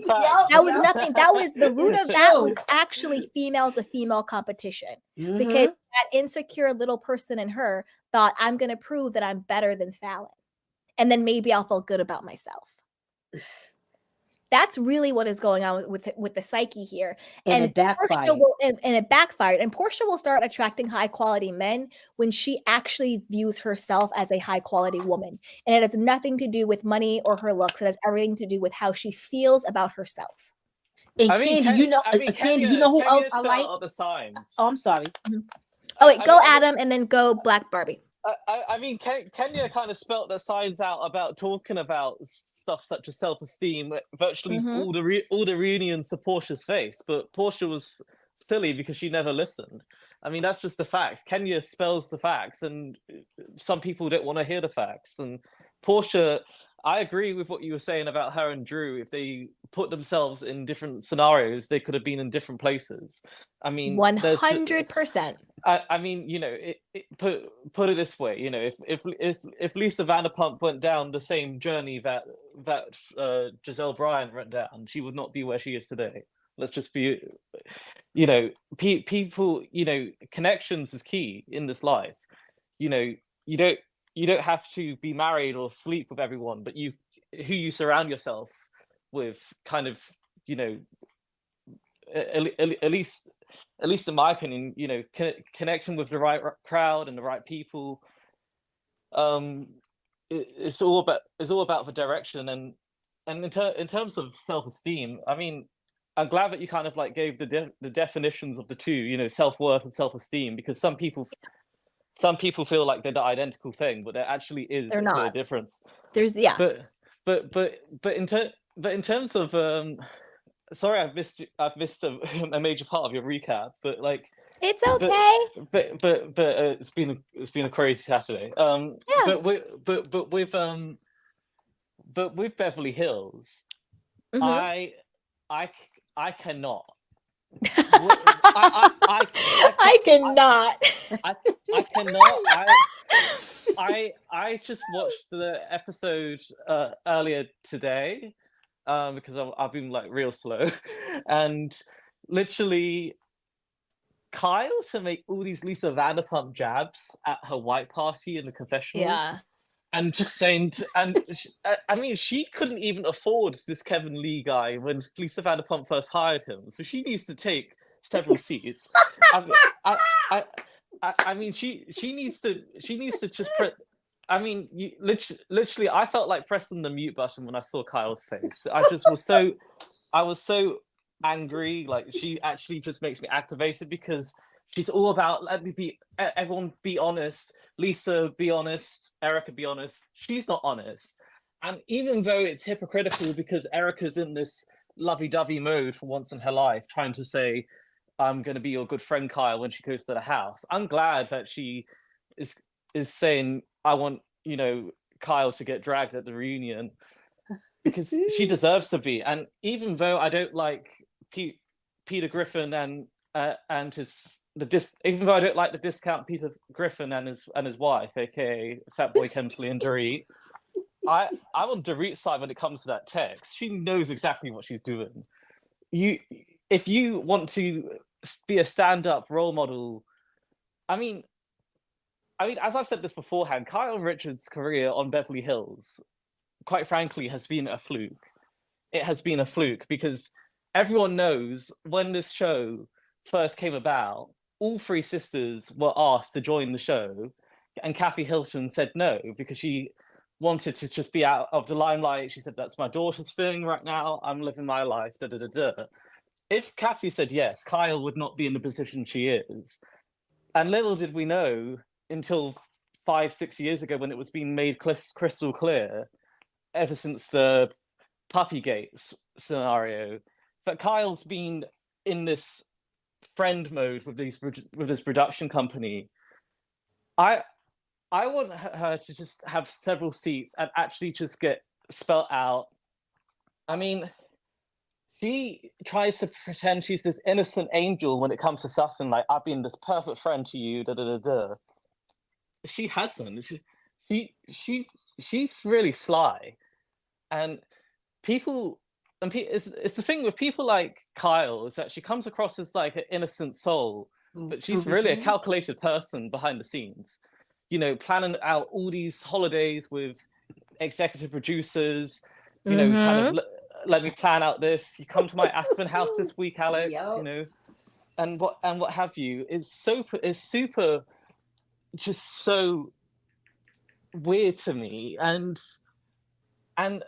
I just felt when I sent you the tweets out that Anthony Dominic put of the Buy in Beverly Hills thing that being just delivered. It was Alex Baskin. I mean, in my opinion, at least, you know, they had like triple the amount of conversations they had this year than they had any other year, because literally the fact that this Mauricio drama is weighted to the final episode, I cannot. This used to be my favorite franchise of them all. Yeah. And you know, ever since Lisa Vanderpump left the show, not just being British, but literally I took a different perspective.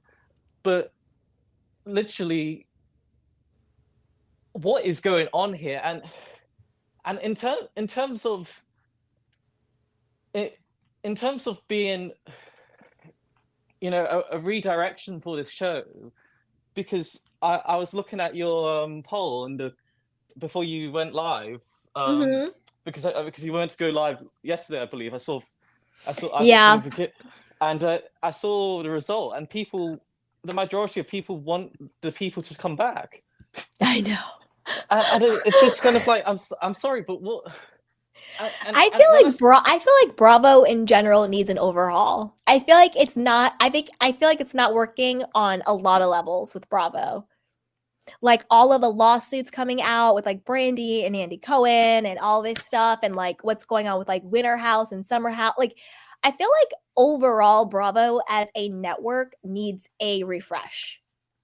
Like Candy, 100%. you know what happened? Like I was saying before, Bravo, I think the same. Bravo needs a refresh. And what they need to do, Bravo, VH1, all of them, they need to go back to the beginning. When they used to do reality shows, they used to have their own blogs. And people like us would go on there and we would go back and forth with them. We used to interact with them. We would go on to they had a number at the end. You could call in. We were more, they were more, how do you call? They were more in tune with the viewers. Interactive. That's what I mean. Interactive. Yeah. They need to go back to that. That's how you get. I'm sorry, but that's how you get the meat and potatoes of the shows.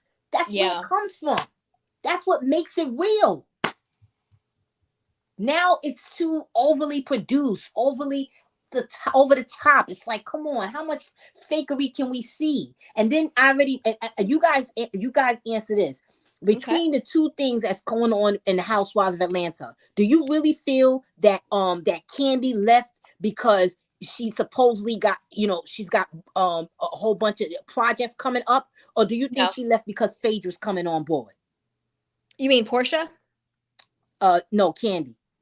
No, because Portia's coming on board. Phaedra's not coming back to Atlanta. There's rumor that she might join there's a rumor that they're in talks with her. But nothing's confirmed. It's not confirmed, but there's rumors that they do want Phaedra to come back.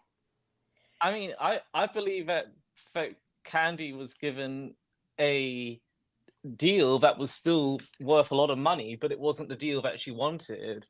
And even though I wasn't a fan of her spin-off show, that the Candy and the Gang or whatever it is, I mean, she's not someone like Giselle Bryant or Robin Dixon that is literally sucking up to Bravo. Bravo wanted her, so I don't think they crossed the line with her. I feel that she kind of knows. I mean, I feel that Candy herself kind of thought, maybe a break would be good for me. Personally, I've been doing this for a long time. I don't think she was ambushed out. That's what by Phaedra or any person threatening her to move seats. I think Bravo likes to build people up to then just toss them to the side, and I think they do it all the time, especially with the Real Housewives of Atlanta, right? Nene was their golden child, then it was Candy, and then they use them until they squeeze every last spit out of them, and then just be like, bye, and I think that's kind of what's happening. I agree. I don't think Candy left on her own accord. I think they gave her the option to spin it that way, but I think they were kind of like, maybe it's a good idea if you sit this one out. And I think she was like, wink, wink, nudge, nudge. Okay, got it. I have some other projects. I'll do those. Do you see what I'm saying? I think it was kind of like I'll put it this way. I think it was more mutual than Candy walking away herself. Yes, but I don't think she was completely just like dismissed. I feel like she was given an offer that was like a low blow offer or something in between, mutual, not kind of like anything of a walk of a park, but mutual. I could see that. Okay, I could see where y'all coming from with that. I didn't even think about that. I could see that. I could see that. Yeah. And are they in talks of giving Nene her own show? No. No, I don't think Bravo and NBC are ever going to mess with Nene again. You're trolling. No, I do think they would give Nene her own show. You trolling. What? No, I think Nene would have a better chance at like a Zeus. Yeah.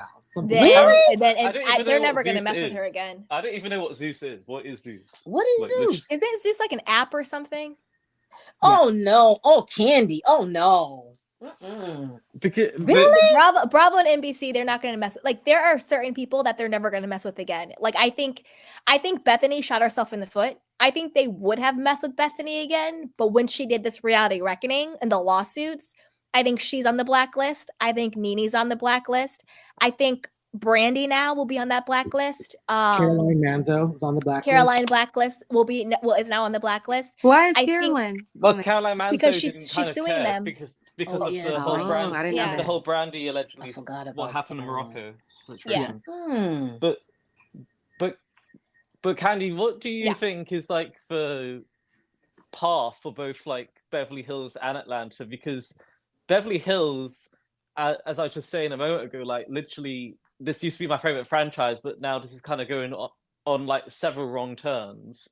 And as you were saying with Atlanta, you won't even give it a breath of fresh air anymore. No, because I think what they should have done is I don't think they should have brought Portia back. I Nope, think me I think neither. it's okay that Candy is taking a break. I think it's okay that Marlo is taking a beat. Mhm. I know I saw that they have some new women coming on. I don't know who they are. I didn't even look them up, but there's some fresh meat, coming in, and I think that's good. I think if they would have just brought on another fresh face and not Portia, I actually would have given it a chance. But to me, they lost me at Portia. I don't need pop it open Portia. She's too violent. She's too foul. There's a darkness about her, like just how she moves. That's why for as beautiful and talented she is, she's not winning.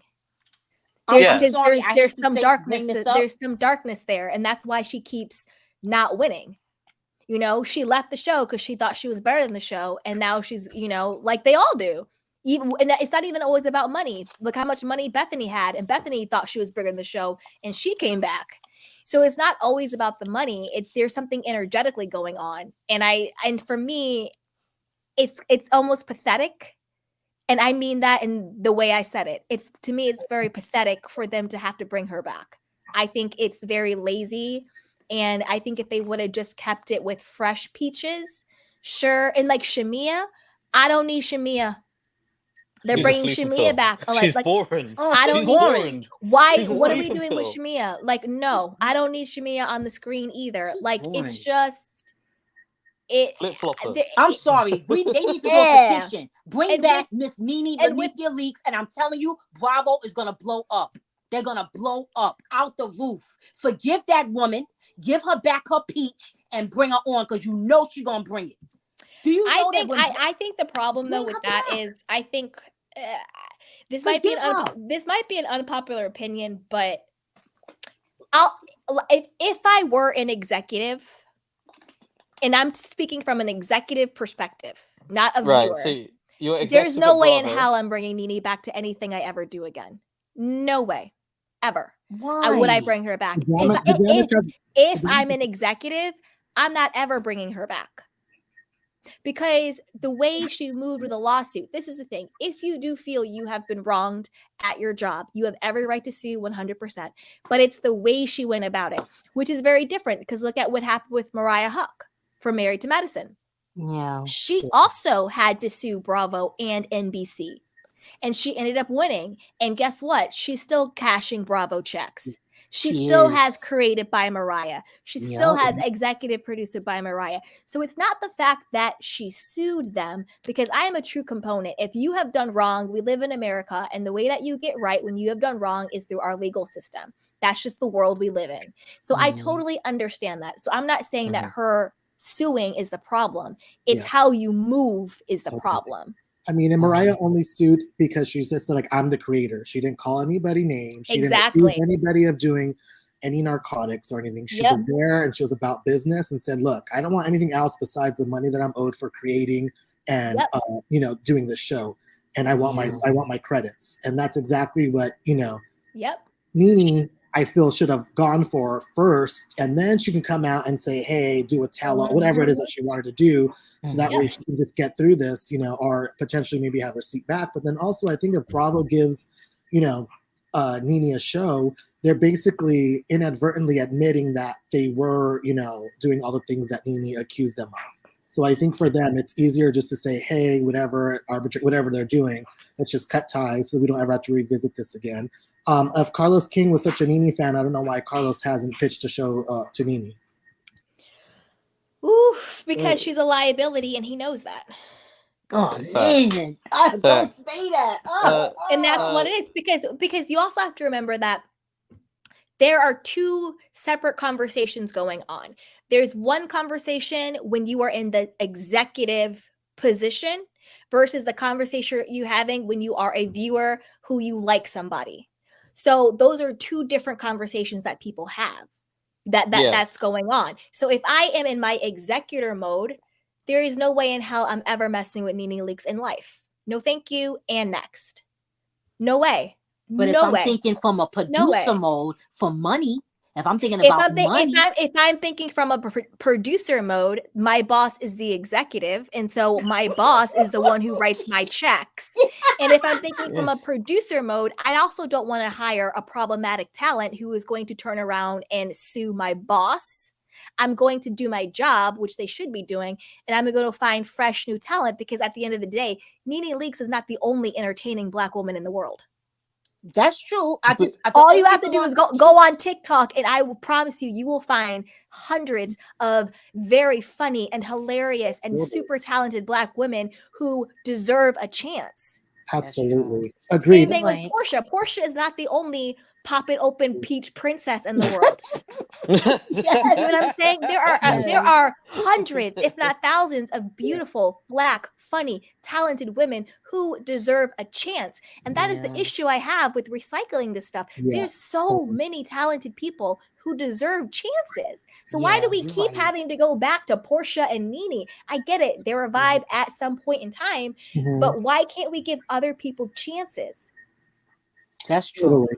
Agree. Right. I think You know what I'm Nene- saying? I'm That's sorry. what you gotta apologize. We Very just good. chopping it up. You gotta apologize. We chopping it up. I think Nene's best bet is to take creative control and just do everything. Just try to understand YouTube and just do that. You know what I mean? Exactly. I think that's the best way for her to go at this time. And I think maybe she may think it's beneath her or not understand it, but hire some people to get your stuff together, to do your content and start doing your own thing.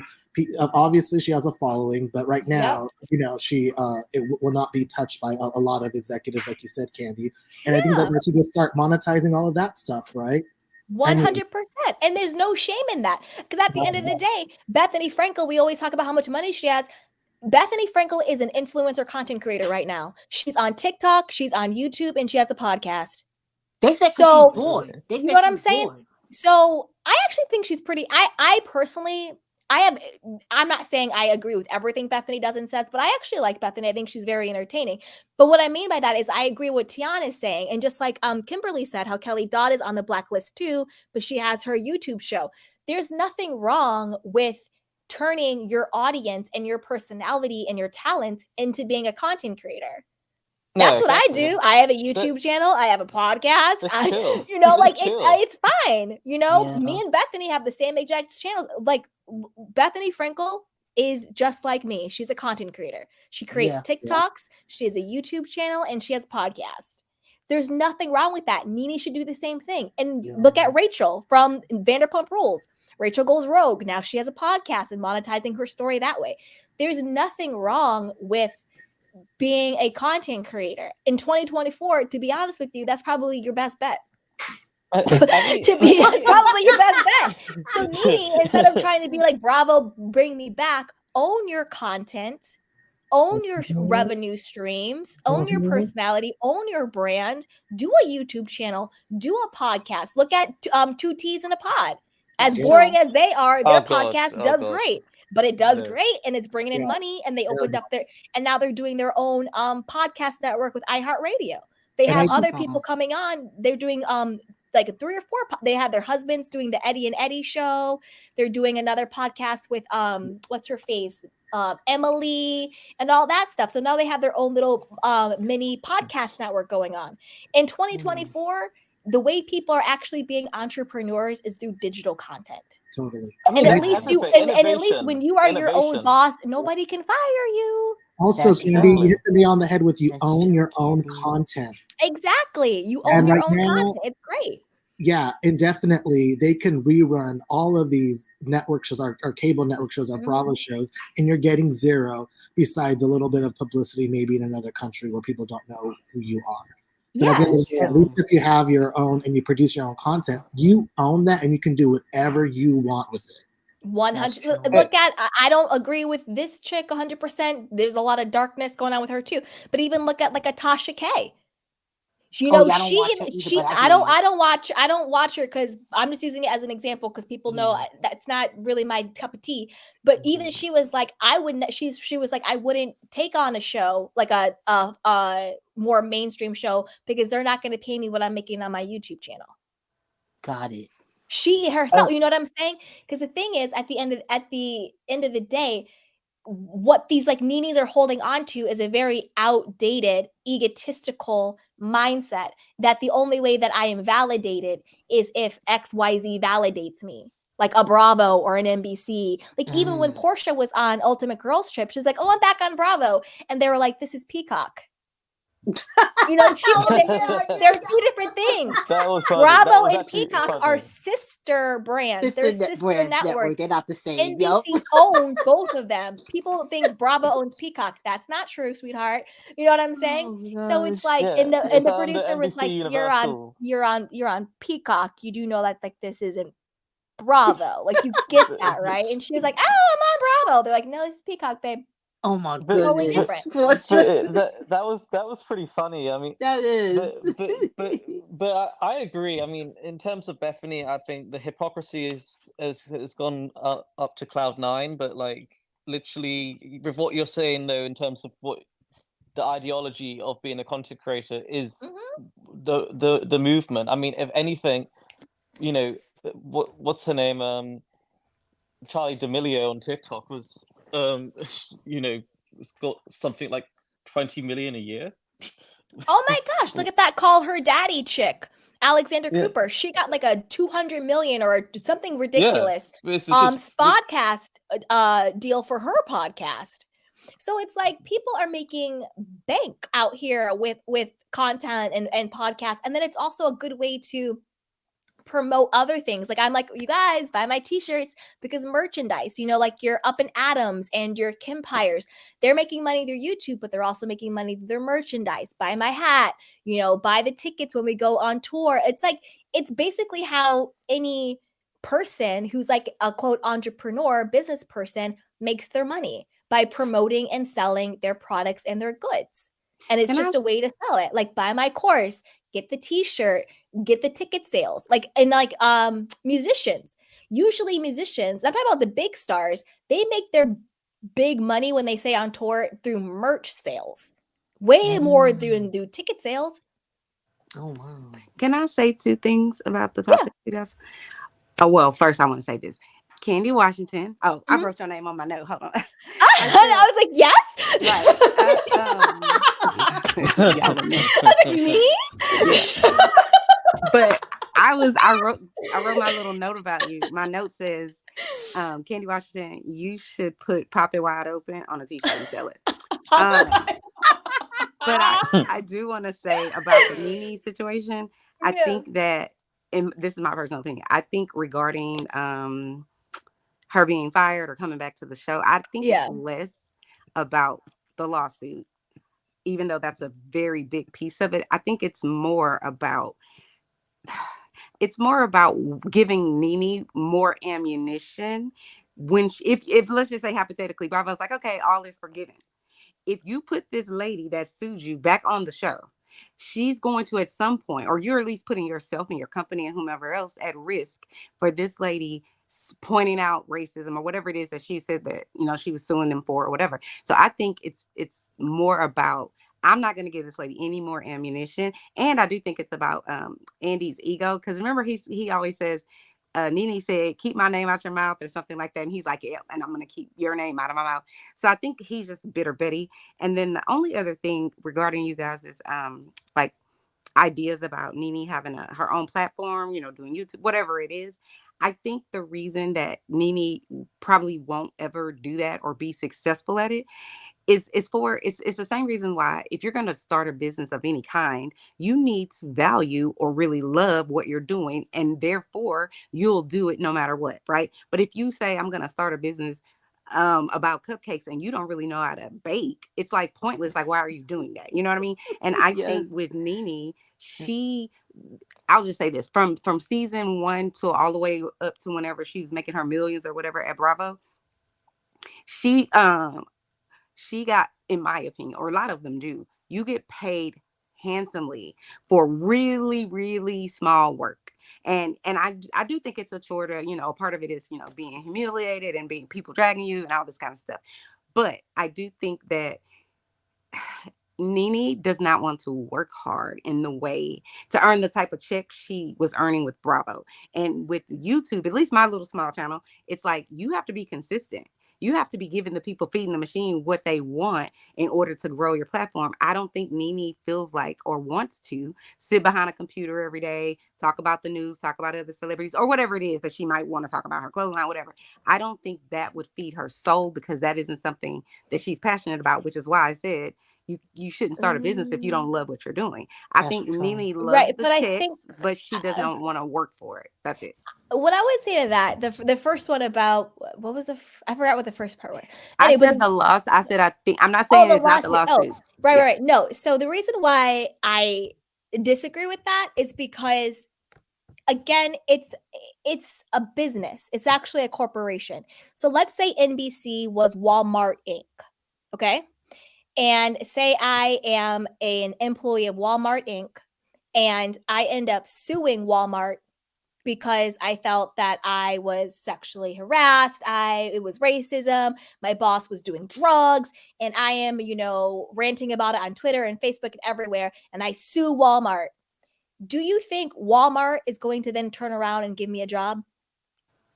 No. I'm not saying Exactly. Exactly. So why would NBC turn around and give Nene a job? no. This is Wait a the minute. At Wait a the end of minute. the no. What day, I'm I saying don't it's is still understand. a no. business. What I'm saying is I agree with you. I think you're 100% right, but I'm just simply saying too, if I'm a business owner and you're problematic in the way that Nene has been problematic, one of the components, I guess maybe I should say it that way, to me, one of the components is if we allow this person to come back, then it's going to be worse. And this is the thing, I Yeah, love Nene, yeah, but I do think 100% Nene is super emotional and she would do it.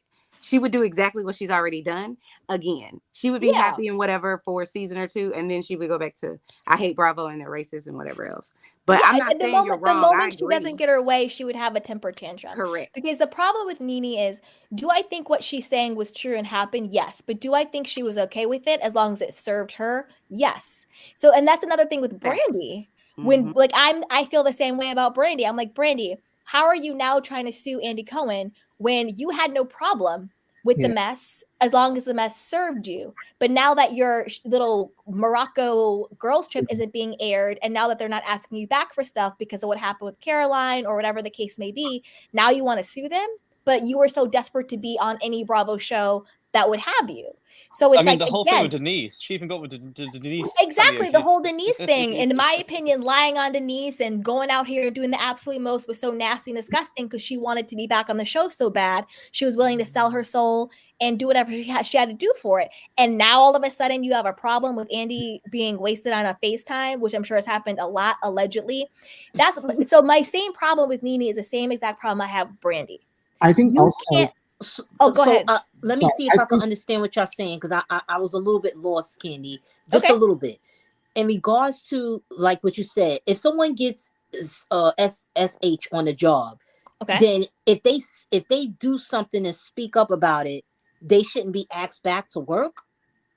No. That's not what I'm saying at all. That's not what I'm Oh, saying at all. I'm not saying that if that happens to you at your job, you should be fired and not asked back to work. That's not what I'm saying.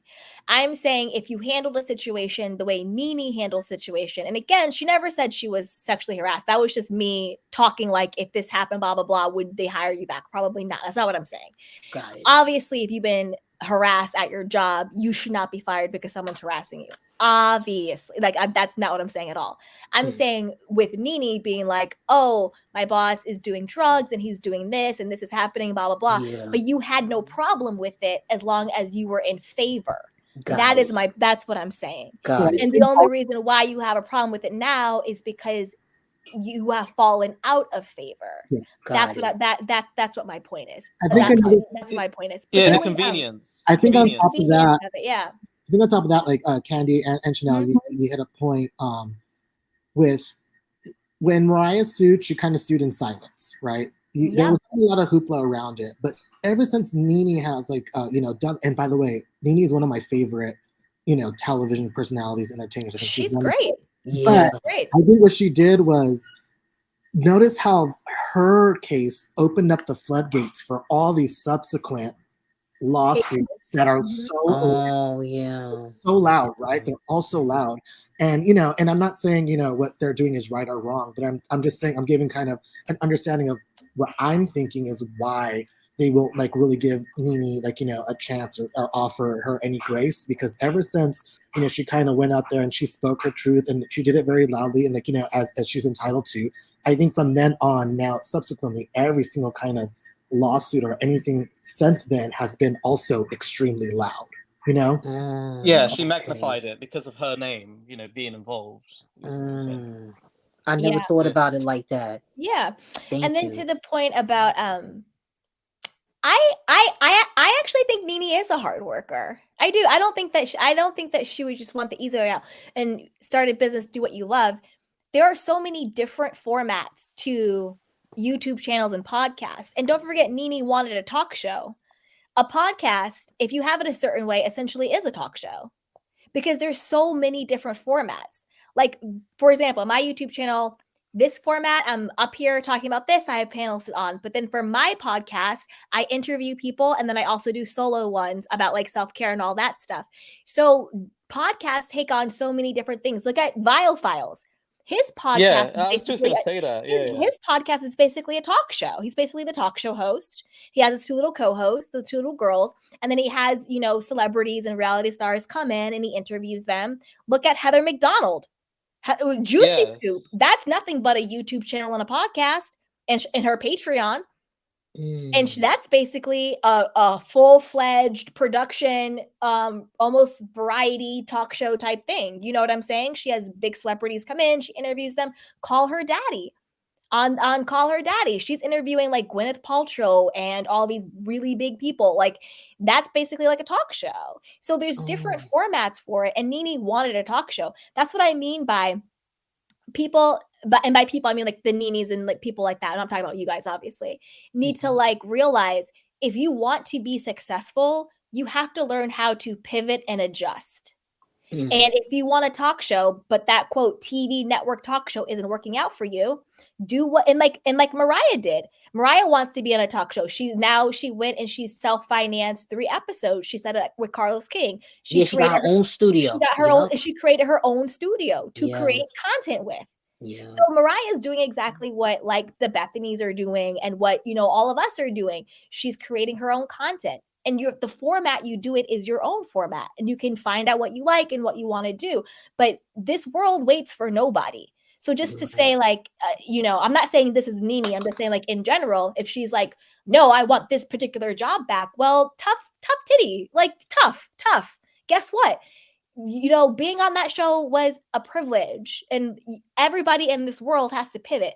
If Joe Schmo loses their job, Joe Schmo has to figure out, how am I going to pivot to make it work, to feed my family, to feed myself? At the end of the day, we all have to humble ourselves and learn how to pivot and adjust and make it work. If you have a dream, you can get that dream. But sometimes it's being able to be flexible and to be humble and to think differently. And sometimes, not to get too like woo-woo, but this is how I feel. Sometimes God is closing a door and it's meant to be closed. And you keep going back trying to open a door that God has already closed for you. And you're missing out on all the other open doors he has for you, because you're turning your back on what could be, because you're trying to go back to what used to be. Got it. Yeah. Because just like Portia and everybody else, Nene still could be huge. Yes. She just keeps looking back at what is over. Yeah. Just to push forward. She could do it. She could produce her own TV. She could produce her own movies. Look at what Tyler Perry did. Come on now. I could see her on BET. I could see her on BET. She could be on BET. Easy. She could be on Tubi. She could be on BET. Like in this day and age, there's literally no excuse.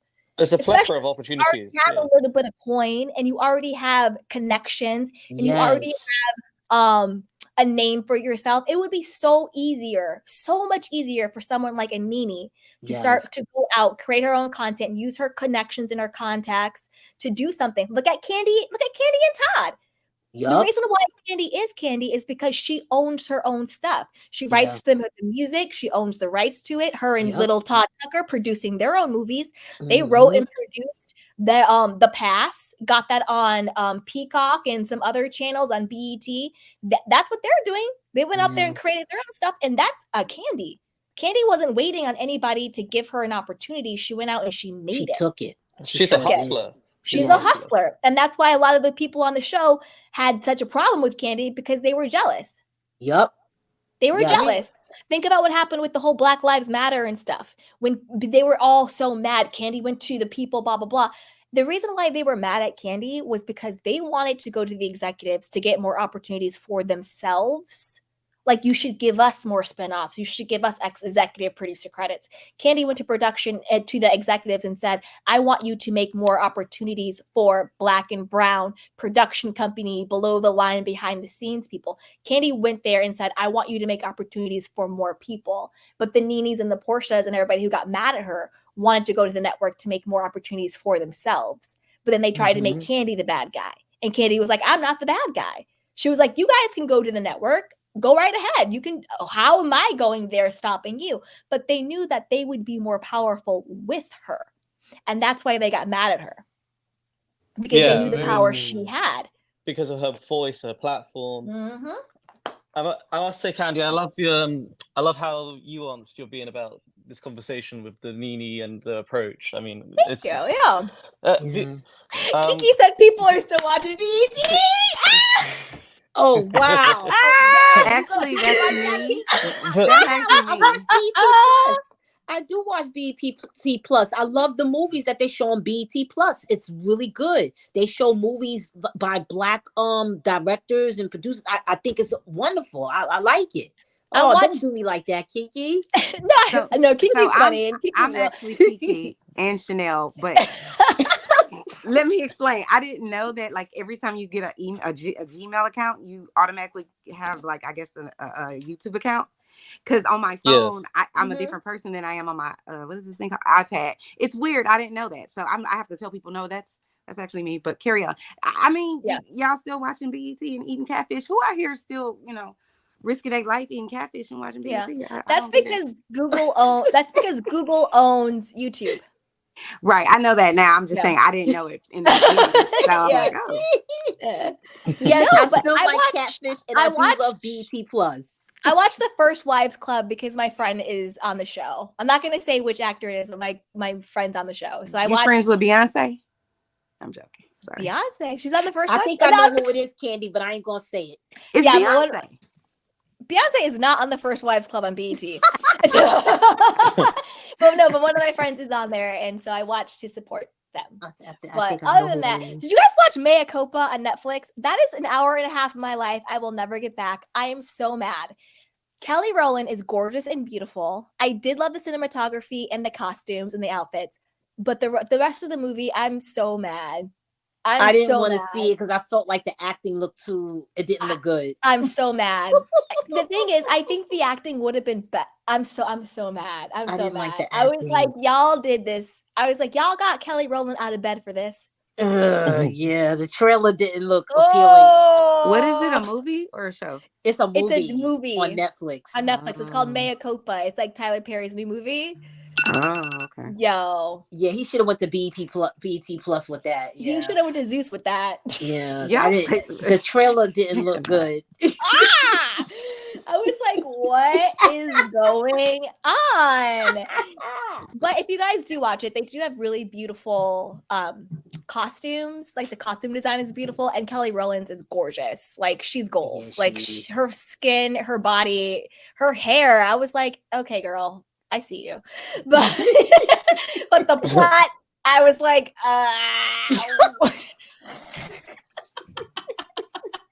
But I don't know if you guys noticed, but a lot of people they're not too happy with Tyler Perry. They saying that he needs to stop. He needs to let writers write and stop taking over everything because he you know, do you guys want to know a conspiracy theory? I don't know if I should say it because I don't want Tyler Perry power to come after me. I'm just gonna keep it to I'm just gonna keep it to myself because I know something about that. Like, and you know what? I'm just gonna shut up. You're acting. Listen, I'm just gonna close my mouth. Candy, you're acting like who's the other person? Crystal. You're gonna put it out there and then not tell us. Yeah. Oh my God, Tyler said something that was so dark. It was so dark. Are you being facetious or being serious? No, I'm laughing at it was what Crystal said. It's what Crystal said about Sutton. Said that Sutton did something so dark. Yeah. No, I'm gonna shut up. I'm gonna close my mouth. But Candy, I wanted to tell you, I wanted to ask you the show. I don't want you to tell me who it is, but on the show, the First Wives Club. Yep. Is it true that Jill Scott had beef with that young lady, that actress, the one who suddenly died? Yes. I don't. Oh my God. I don't know.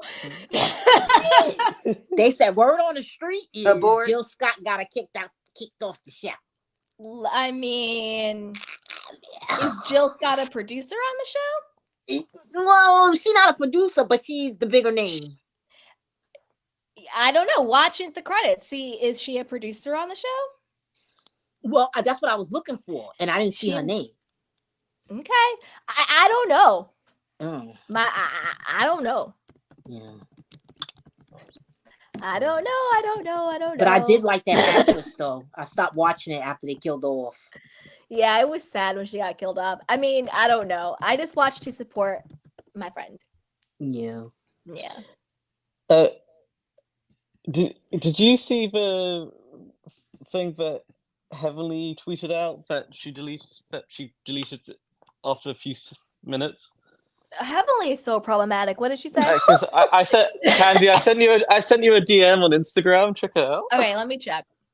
Because you know, as you know, with marriage medicine, we have our difference of opinions, but this is mad. I want your take on this. I hope it's not the one she said about Apollo. No. Okay. It's about. So Dr. Emily says, Dr. G is not respected in the community. Wait, Dr. G? Yeah, it's in Greg. Dr. G is not respected in the community, and that's real talk. Hashtag, let's just say controlling. What hashtag community? daddy. Hashtag married to med.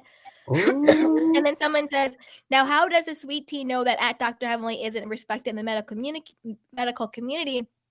Well, you just got there. Mind you, sweet tea did attend a Dr. Heavenly University, so you must have some respect.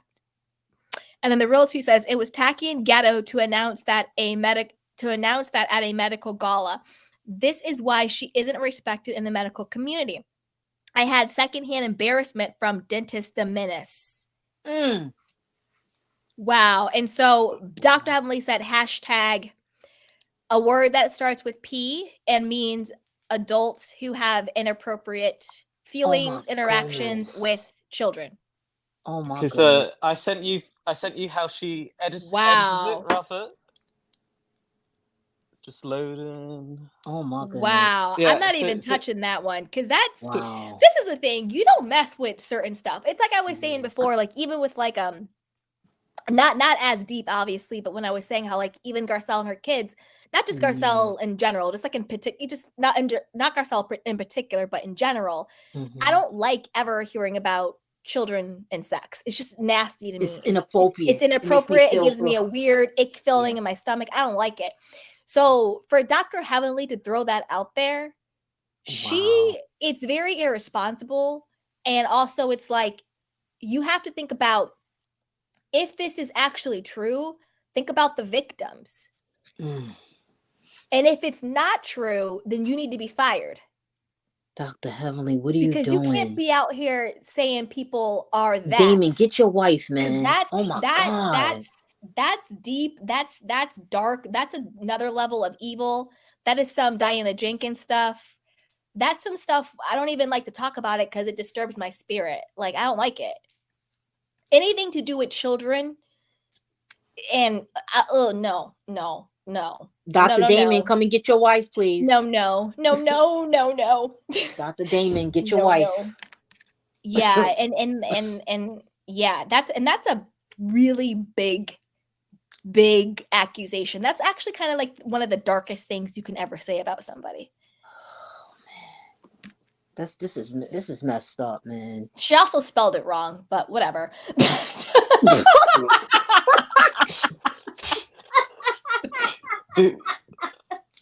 She did. But she instantly edited it after like a few minutes because she knew. Yeah. But that's the thing. That's why you got to be real careful with your sticky fingers. And that's why 30 seconds ago, I was like, I'm just going to shut my mouth, because with the internet, once it is out there, it is out there. I don't care how quickly you think you delete something. It leaves an imprint. It is imprinted somewhere. That's why 30 seconds ago, I was like, nope, I'm going to shut my mouth and just keep it all the way closed. Yeah. Because sometimes you just got to shut the hell up. Also, on a side note, with Beverly Hills, the Instagram page, The Real Housewives Zone, did this thing yesterday, which was suggest a poll, and I gave this poll, and I wanted your take on maybe you could screen share it. Or, this was the final result of the poll that I submitted. Did you get it? I sent it to you. Let me see. Oh. This was and these were the final results. You love this stuff, Adam. Yeah, he does. He loves this stuff all day. Adam. Yeah, but because I did something special for you, Adam. But keep talking. Because I'm surprised that Kyle's minion got the least page in the poll. So I mean, out of those three people, I agree that the person who's got the most, the highest figure, is the worst because of their history. Yeah, I'll explain it to people. So it's a poll, and it says, who was the worst? The Nat, Diana, or 8.5? So the Nat is Teddy Mellencamp, Diana Jenkins, and obviously 8.5 is Annemarie. Annemarie got 35%, Teddy got 28%, and Diana got 37%. So the worst was Diana, then Annemarie, then Teddy. I happen to agree with that. I do.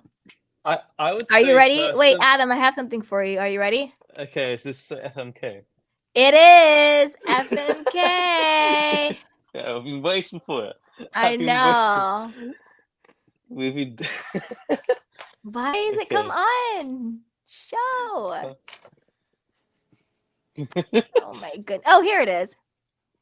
Okay, so marry. I know. F, marry, or let go. Oh.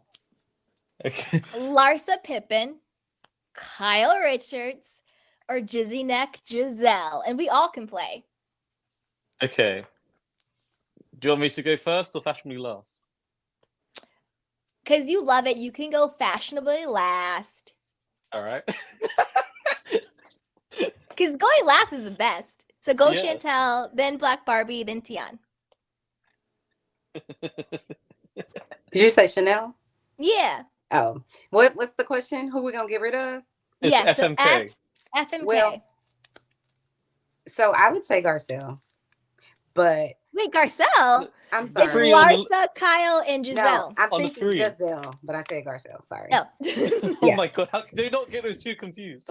Yeah, I know. So F means like the F word. Who would you make love with? So the game is F, marry, K. Yeah, I got you. Yeah, I got you. That's a good question because I feel like Kyle and Larsa are both like mega freaks. I really, really feel that way. But I think I'm gonna go with listen, I'm gonna go with Kyle only because I feel like Kyle would want to work for it and Larsa's like hit me up on my OnlyFans first. I feel like I wouldn't want to do that. So Mhm. I'm going to Kay, Giselle, and then what's the other one? Mary and Oh, and I'll F. marry a Larsa. yep. So you want Ooh. you want a good time with Kyle? Okay. No, I don't like none of these women. All of the choices are bad, but you know. Sorry.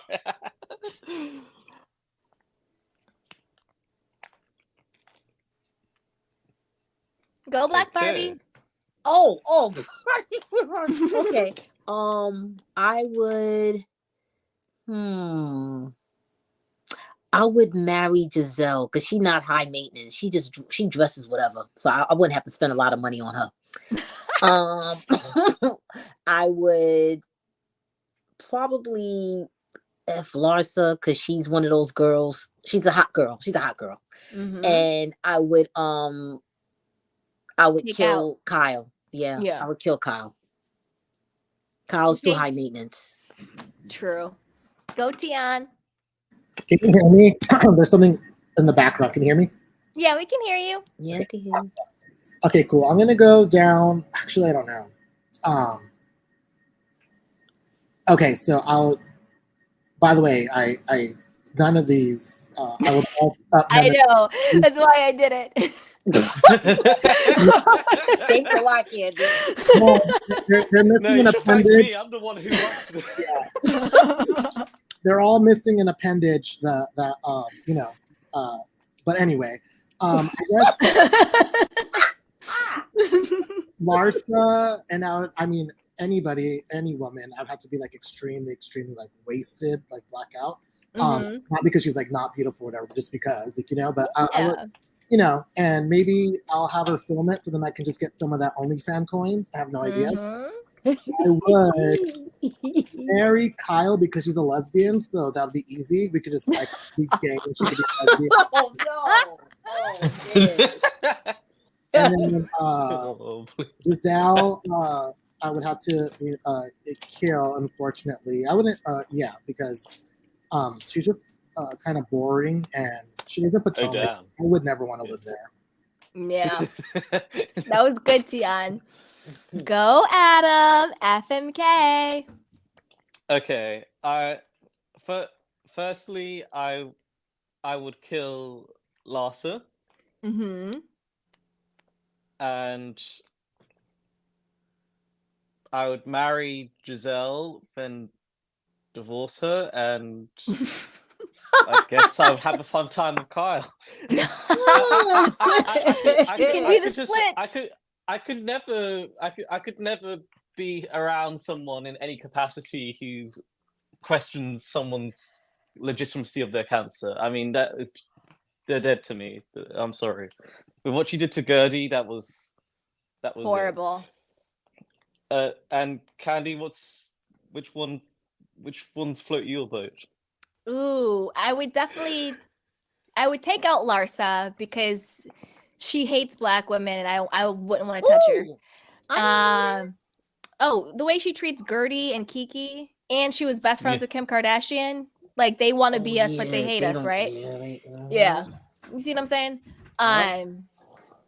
I would marry Kyle because I would want to divorce her and take some of that agency money and all that money they got. And we know she doesn't sign a prenup, so yep. Yes. Yeah. And then I would, hook up with Giselle because it would be very low maintenance. Like, we both could just sort of like just lay there and do nothing. Because I feel like she's like a fish in bed. Like, I feel like she just kind of lays there.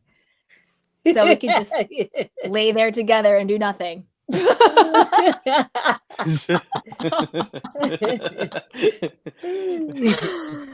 have one more. You guys want to play one more? Yes, of course. Okay. Of course. Prove it. I know. Adam loves this. Hey, Chocolate Chunks. Hey, Chocolate Chunks. We love you, Chocolate Chunks. Yeah, Just marry Kyle for the money. Me too. F Larsa because she does 6 times a night. Lies. And K Giselle for obvious reasons. Yes. Hey, Baka. Baka says we got to get rid of Larsa. Marry Jizzy and F Kyle. Yes. Yeah. Love it. Okay, y'all ready? Because you Oh know my Yes. FMK, it's like for the worst people. Yeah. Oh, come on. Oh, come on. Gotta be kidding me. Oh, you couldn't put Apollo in there? You gotta be kidding me. Oh, Candy, I you told have been you I studying did. hard. you couldn't even put You have been Apollo in there. studying At least hard. put Apollo in there. Oh my god. Oh. So Okay. we have Peter, Pumpkin Eater, Oh my goodness, Peter my legs Thomas, just closed tight. who is a fraudster. He's a cheater. Cynthia Bailey's ex. We have Brooks, who is Vicky Gumbelson's ex. As we all know, he faked having cancer. He's the one who faked having cancer. Basically, scammed Vicky out of all of her money. He's a mess. And we all know Simon Gubadier. He's being deported. Portia's divorcing him. Yeah. FMK. Oh, Candy. I know. Next time we'll play, I'll do a good one. one. Because this one ain't good. This one's tough, right? This is actually. I told you guys. You studied hard. Shut up. You studied hard. Shut up, Adam. Chocolate says marry Simon to divorce him when the money runs out. F Peter because we're both Jamaican. And take out Brooks. Baka says, okay, take out Simon, marry Peter, and F Brooks. Sorry. I can go first if you like. Yes, go to Yes. So F Peter. Mm-hmm. He's not bad looking. Marry Simon because he's going to be deported, so I wouldn't have to see him. Kill Brooks because he's disgusting. I agree. That was actually really good. And like good reasoning too. Who wants to go next? I can go because I'm in the middle of trying to make food real quick. I'm making shrimp at touffee. It's so good. I think I'm gonna have to. This is a hard one because every single person is a con artist in this round. Yeah, they all it's like Scammers Edition. Correct. You cannot trust anybody. I'm gonna have to marry Brooks, even though he's the fake cancer person, because he can fake being nice because he faked it with Nick, what's her name, Vicky, for however many years. So he's good at charming people. I'm going to have to. So what did I say? I said I was gonna marry him. I would never want to have sex with Peter. He's just disgusting to me, and I can't see myself ever being like, yes. So no, I'm not gonna. I guess I would have to marry. I would have to marry Peter. No, hold on. What I said I was gonna marry Brooks. Okay. So this is getting messy. Hold on, wait. She's like, I'm marrying everybody. Right. Okay. So now I'm going to then. I think I'll have sex with Peter, but I don't want to. And then I'm gonna have to kill or unalive the silent person because here's why. Fraud guy, yeah. The only reason I wouldn't marry Simon is because I would be Erika Jane. Do you see what I'm saying? It's like you're this person who's supposed to have all of this money, and if I'm married to you, then now I'm in it. So we can't have that because I need all my coins for Chanel, Louis Vuitton, and Dior. No, I can't be with Mr. Gubadia. But they all treacherous. I can't. It's the Scammers Edition. This is not right, Candy. This is not Scammers Edition. Yeah, this is nasty. Go Black Barbie, go. Black Barbie. I would. I would kill Brooks. I would kill him. Oh my goodness. I would F Peter and I would marry Simon because he would be deported. I wouldn't even want to have to see him again. Yeah. Hello, Adam. Okay. Okay.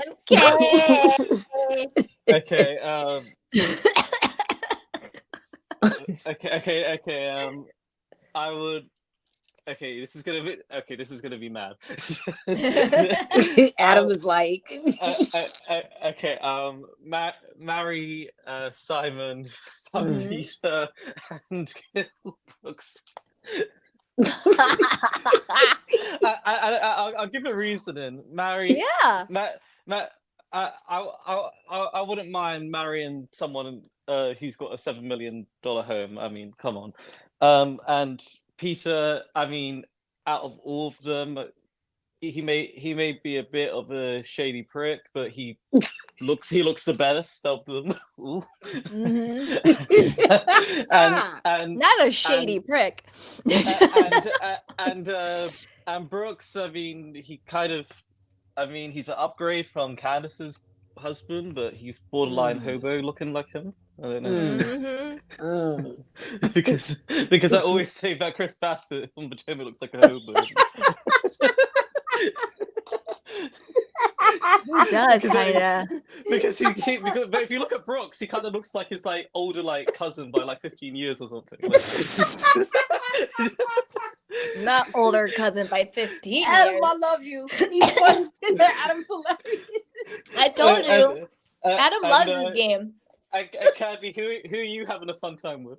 Woo! All right. FMK. FMK. All right. I'm going to. Ooh, this is. I don't know why I did this to myself. You were studying hard. Yeah, who you gonna have fun with, Candy? I'm gonna take out Brooks because he faked cancer and he's a narcissist. These are all narcissists, by the way. Exactly. Yeah. I'm gonna. I don't know why I did this to myself. You were studying so hard. Come on. I was. I'm just gonna take them all out. I love that you understand our struggle now. Literally. All right, you know what? I'll get down with Peter. I'm gonna take out Brooks, and I'll marry Simon because he's gonna be deported. Exactly. There we go. Ugh. But like, I'm not gonna like do anything with Peter.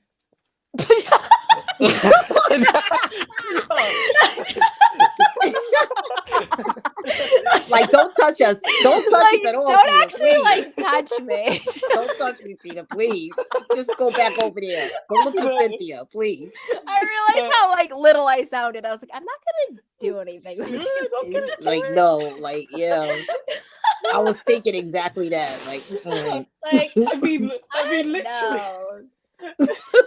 I keep thinking about that leaked video. Remember that video when Peter had his hand around that woman's throat and he was like caressing it, and everyone was like, yes. "Is Peter cheating on her?" I just keep thinking of that, and I'm like, he might be a little too rough. Yes, Around he the seemed like edges. that. You know what I'm saying? And Yeah, he I seemed like don't- that.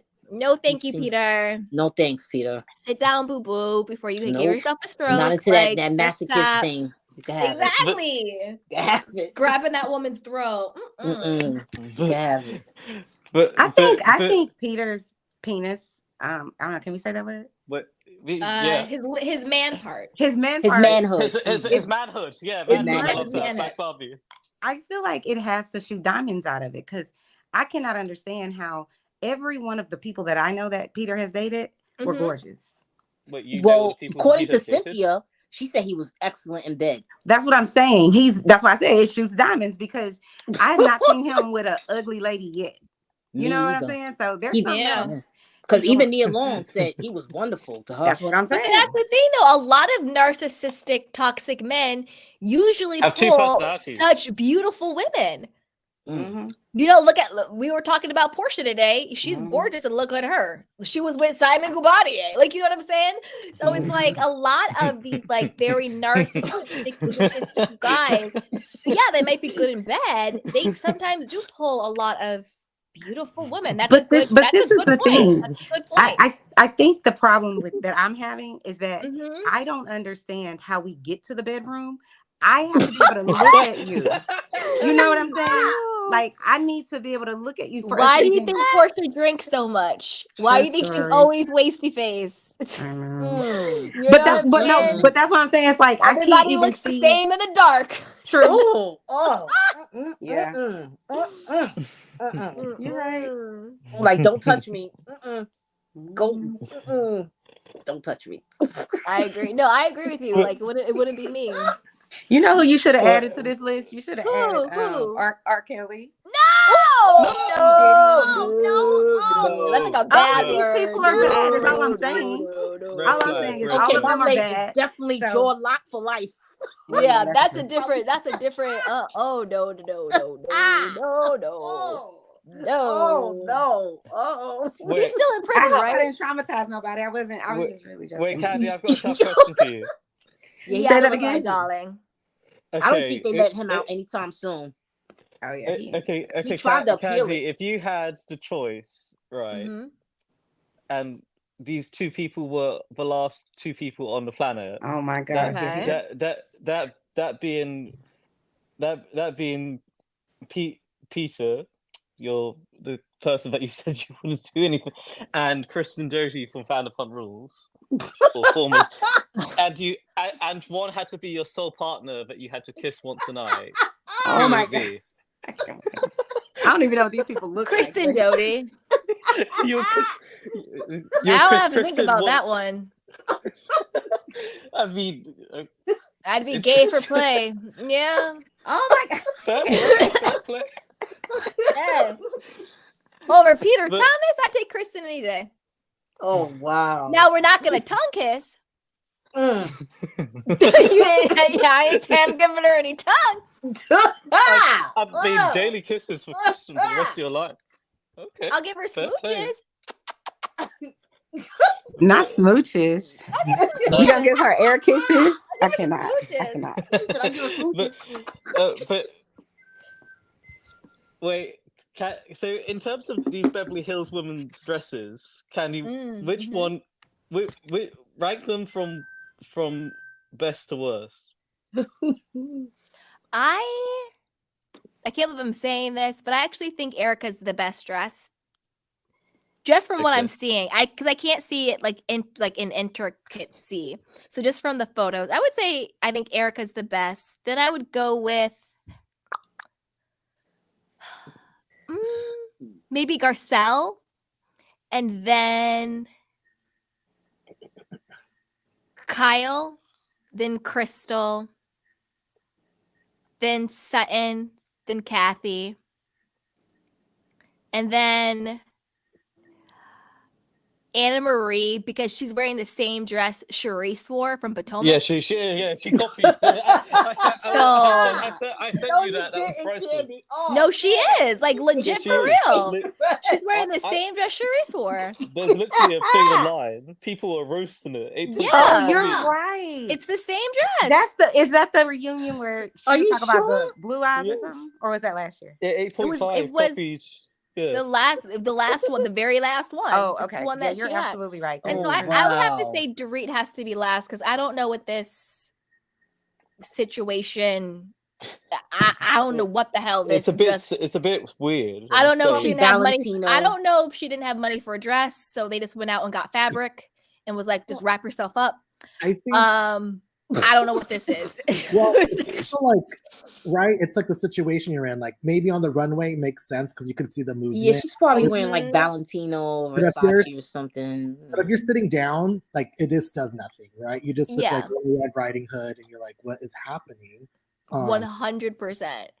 Yeah, I agree. I think there's a Mugler, or Mugler of some with Erica's with the shoulders, and I think Mhm. Garcelle's dress just hugs her body so beautifully. And I like the agree. way Garcelle dresses too. She's got curves, and I like the way she accentuates the curves. Like she can't pull off certain things, but because of her gut. But at least she has. What is it? The gut? Wait, I mean, not when I wait. say gut, I mean what do I want to say? Not gut, but the the paunch. You know what I mean? I know what you mean. Yeah. Now it's not anything You bad. say It's just that she got For her she got body. big She dresses breasts for her and body. Yes. yeah, She dresses yeah. for her body. Yes. I mean, I agree with what Candy said. Aside from, even though I'm not a fan of Lois Griffin being on Beverly Hills, I would give her second last because but no, 8.5 will be last for me. But Yeah. aside from that, but I mean, Chanel, Black Barbie. Do you have any? Would you do a different order than what Candy said, or do you agree? I would. Erica's would be the top. I like Erica's style, the way she dresses. I do like it. Um, Garcelle would be right in front of her. I like the way Garcelle dresses, and I love how they do her hair and her makeup. Her glam squad is on point. They on fleek, really. They really are. She's always good, always. Yes. And then after her, after Garcelle, is gonna be for me, because she's showing a lot of skin, which I wasn't accustomed to seeing, which is Crystal. Crystal didn't used to show off her body like this. So I'm like, oh, okay, Crystal. And letting the girls come out. All right now, I see you. So Crystal would be after Garcelle. And then of course, then it would be Kyle. After Kyle would be that's Kathy, right? Mm-hmm. Yeah. Kathy, that outfit is it have to be Sutton and Kathy on the same scale.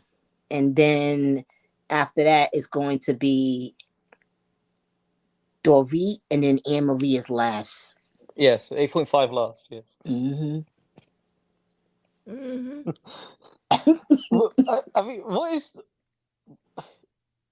I mean, literally, to me, 8.5 just seems like some cast member that they just plucked out of thin air. Like literally, I get it that you're friends with your neighbors and what have you, but They I wouldn't. weren't friends. Kyle told it on Jeff I know, Lewis. She said she met her I know. once.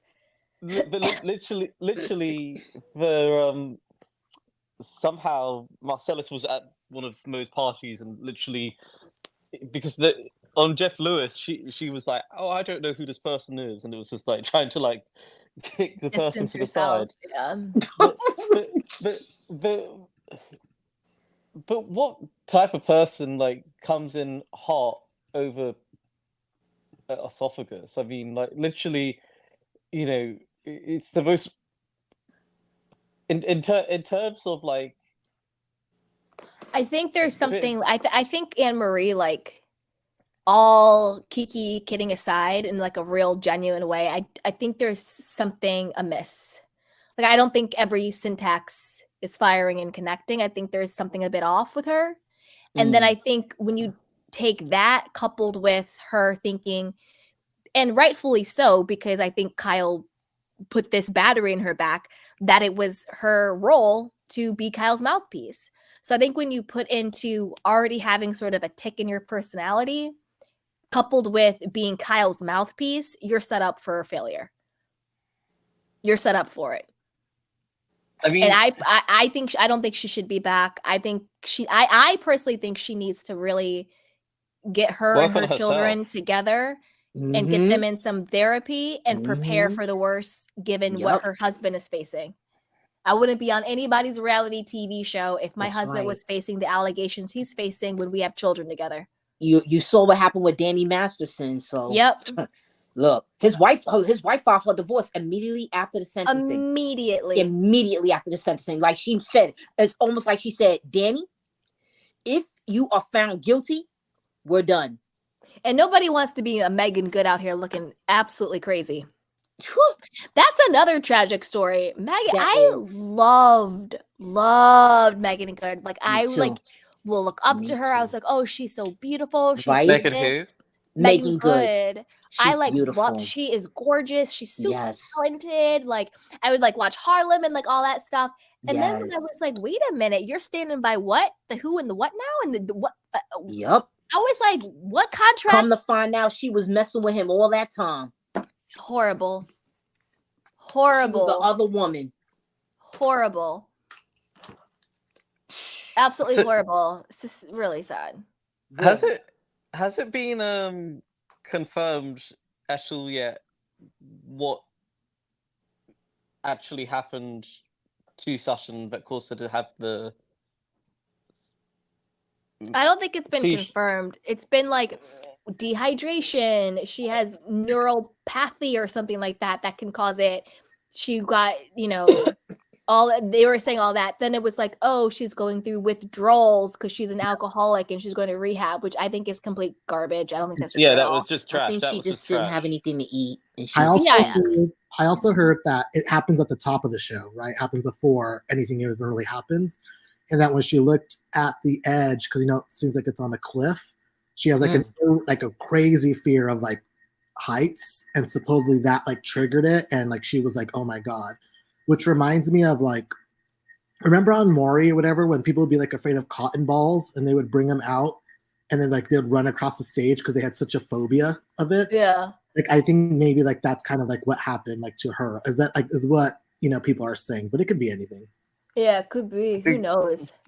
But in terms of like this reunion, why do you think Kathy was brought back to the reunion? Because Kyle and her weren't talking until they were filming the middle of the season, and she wasn't part of this season. Do you think Andy Cohen and got Kyle to just bring her as a surprise? I think they're going to tease that.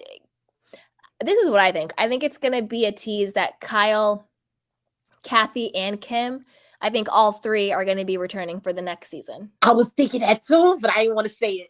Yeah, that's what I think is going to happen. Yeah, I think all three are going to return for next season.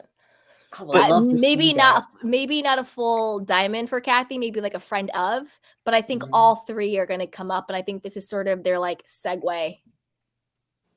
And they're going to have Kathy. They're going to have Kathy and Kyle reconcile at the reunion, and then it's going to segue for all three to be on the show for next season. I think Kim should only. I personally, well, what I want and the reality is what I would want is for Kyle to go, but in the reality of things, because she's not being honest, I think Kyle should be demoted to a friend of. But in the reality of what's actually going to happen, I mean, I believe that 8.5 is a one and done. Goodbye. Yeah. And I think that I use words out of context every single 5 seconds is also going to go. Who's that? Okay, Dorit or Crystal? Crystal. Okay. Dorit exaggerates, but Crystal says stuff and doesn't even back it.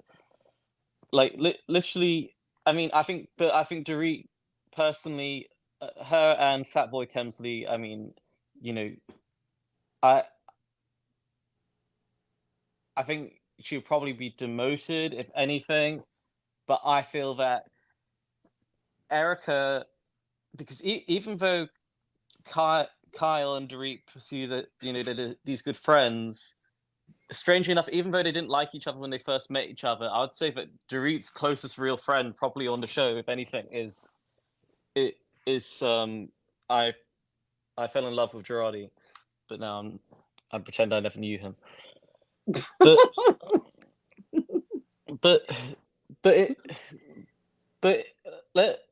I think personally, if I had to say the 3 people who I would give the MVP reward for the season, I would say in order would be Sutton, Garcelle, and Erika. Are the 3 MVPs. I would say Sutton because she spells it out, she asks questions.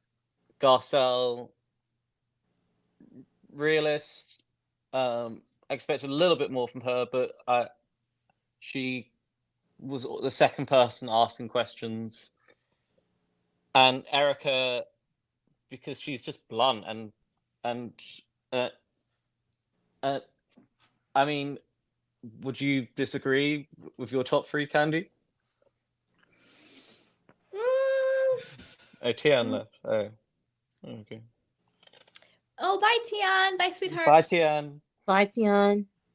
I would say, and I gotta go in a little bit too, because I'm like falling asleep. I'm like, oh, I've been on for 4 hours, running my mouth. I would say my top 3. You mean to come back or in general? No, as you felt in this season, who were your top 3? I hate to say it, but I would actually Erika. have Erika in it. I know. Yeah. Definitely Sutton, Erika, and it's a tie between Kyle and Garcelle. Actually, it's not Kyle, Garcelle. because the thing is, the reason why I would say Kyle instead of Garcelle is because of the Sutton-Kyle fight. Yes. So it doesn't mean that these are the top 3 I like the most, but I think the top 3 that had the most. Well, then would Erika be in it then? I don't know. I'm losing my mind. I gotta go. I love you guys. Oh, good night, Black Barbie. Good night, Tion. Good night, Black Barbie. All right, Candy. Thanks again. Love the nuanced conversation. Love the shade. Love the banter. And I had your F, Mary, K ready. I was like, Yes, if Adam joins, I'm gonna be prepared. So are you going to cover both the Married to Medicine reunion and the Beverly Hills reunions? I'm definitely gonna do Beverly Hills. I didn't watch Married to Medicine this season, and I didn't watch Potomac either. So I would have to catch up. Potomac was not even. I feel bad because I like Karen, but it wasn't watchable. Yeah, I stopped watching it. But because on your next live stream, when you recap Beverly Hills, yeah, literally, I will come up with like 4 FMKs. Okay. Because you were too funny because you were studying hard. I was ready for you. But definitely hope you enjoy the rest of your weekend. And thank you. I will. And I see you enjoying life in the snow. I envy that. Yes, a little break from LA, so it's been nice. And but yes, literally, give me a heads up when you're probably going to go live, because I will give you the FMKs, because this was just too much I'm going live. Okay, so my lives schedule is every Monday, 4:00 Eastern time, 1:00 Pacific time. Every Monday for sure live, but then throughout the week, just as much as I can given my schedule. But every Monday, 100%, I'm going live at 4:00 Eastern time. Okay. Thank you, Kimberly. Thank you, Chocolate. Thank you, Vodka. But yeah, so I've got to go because literally it's 3:06. It's mad. Oh my goodness, yeah. But thanks for the bands, and thanks for for entertaining me, because literally I was not expecting that you and Peter. I mean, thank you for revealing. But have a good one, and everyone give Candy a like because she deserves it. Oh, thank you, Adam. Much love, Adam. Thank you, sweetheart. I appreciate that. Good night, sweetheart. And good night, my beautiful candy canes. This was so much fun. Thank you to my beautiful panel. Thank you, Chantel. Thank you, Black Barbie. Thank you so much, Tion. Thank you, Adam. Thank you, Jacob, as well. Thank you. Shout out to everybody in the chat box. Thank you, Kimberly, Chocolate Chunks. Thank you, Vodka. Thank you, LC Charmed. Thank you, Kiki. Thank you, Miss T. Thank you, Elizabeth. Thank you, everybody. Thank you, Ben. If I missed you, I apologize. EHC Bunny, DGF, Tay, everybody. Thank you for holding me down. As always, be sure to like, subscribe, and share. And also shop the Candy Cane collection. It's linked down below and pinned at the top. We have t-shirts, hoodies, sweatpants, courses. We got it all. So definitely check out our merch. And I love you guys. And I will talk to you next time. Be safe and have a great weekend. Bye.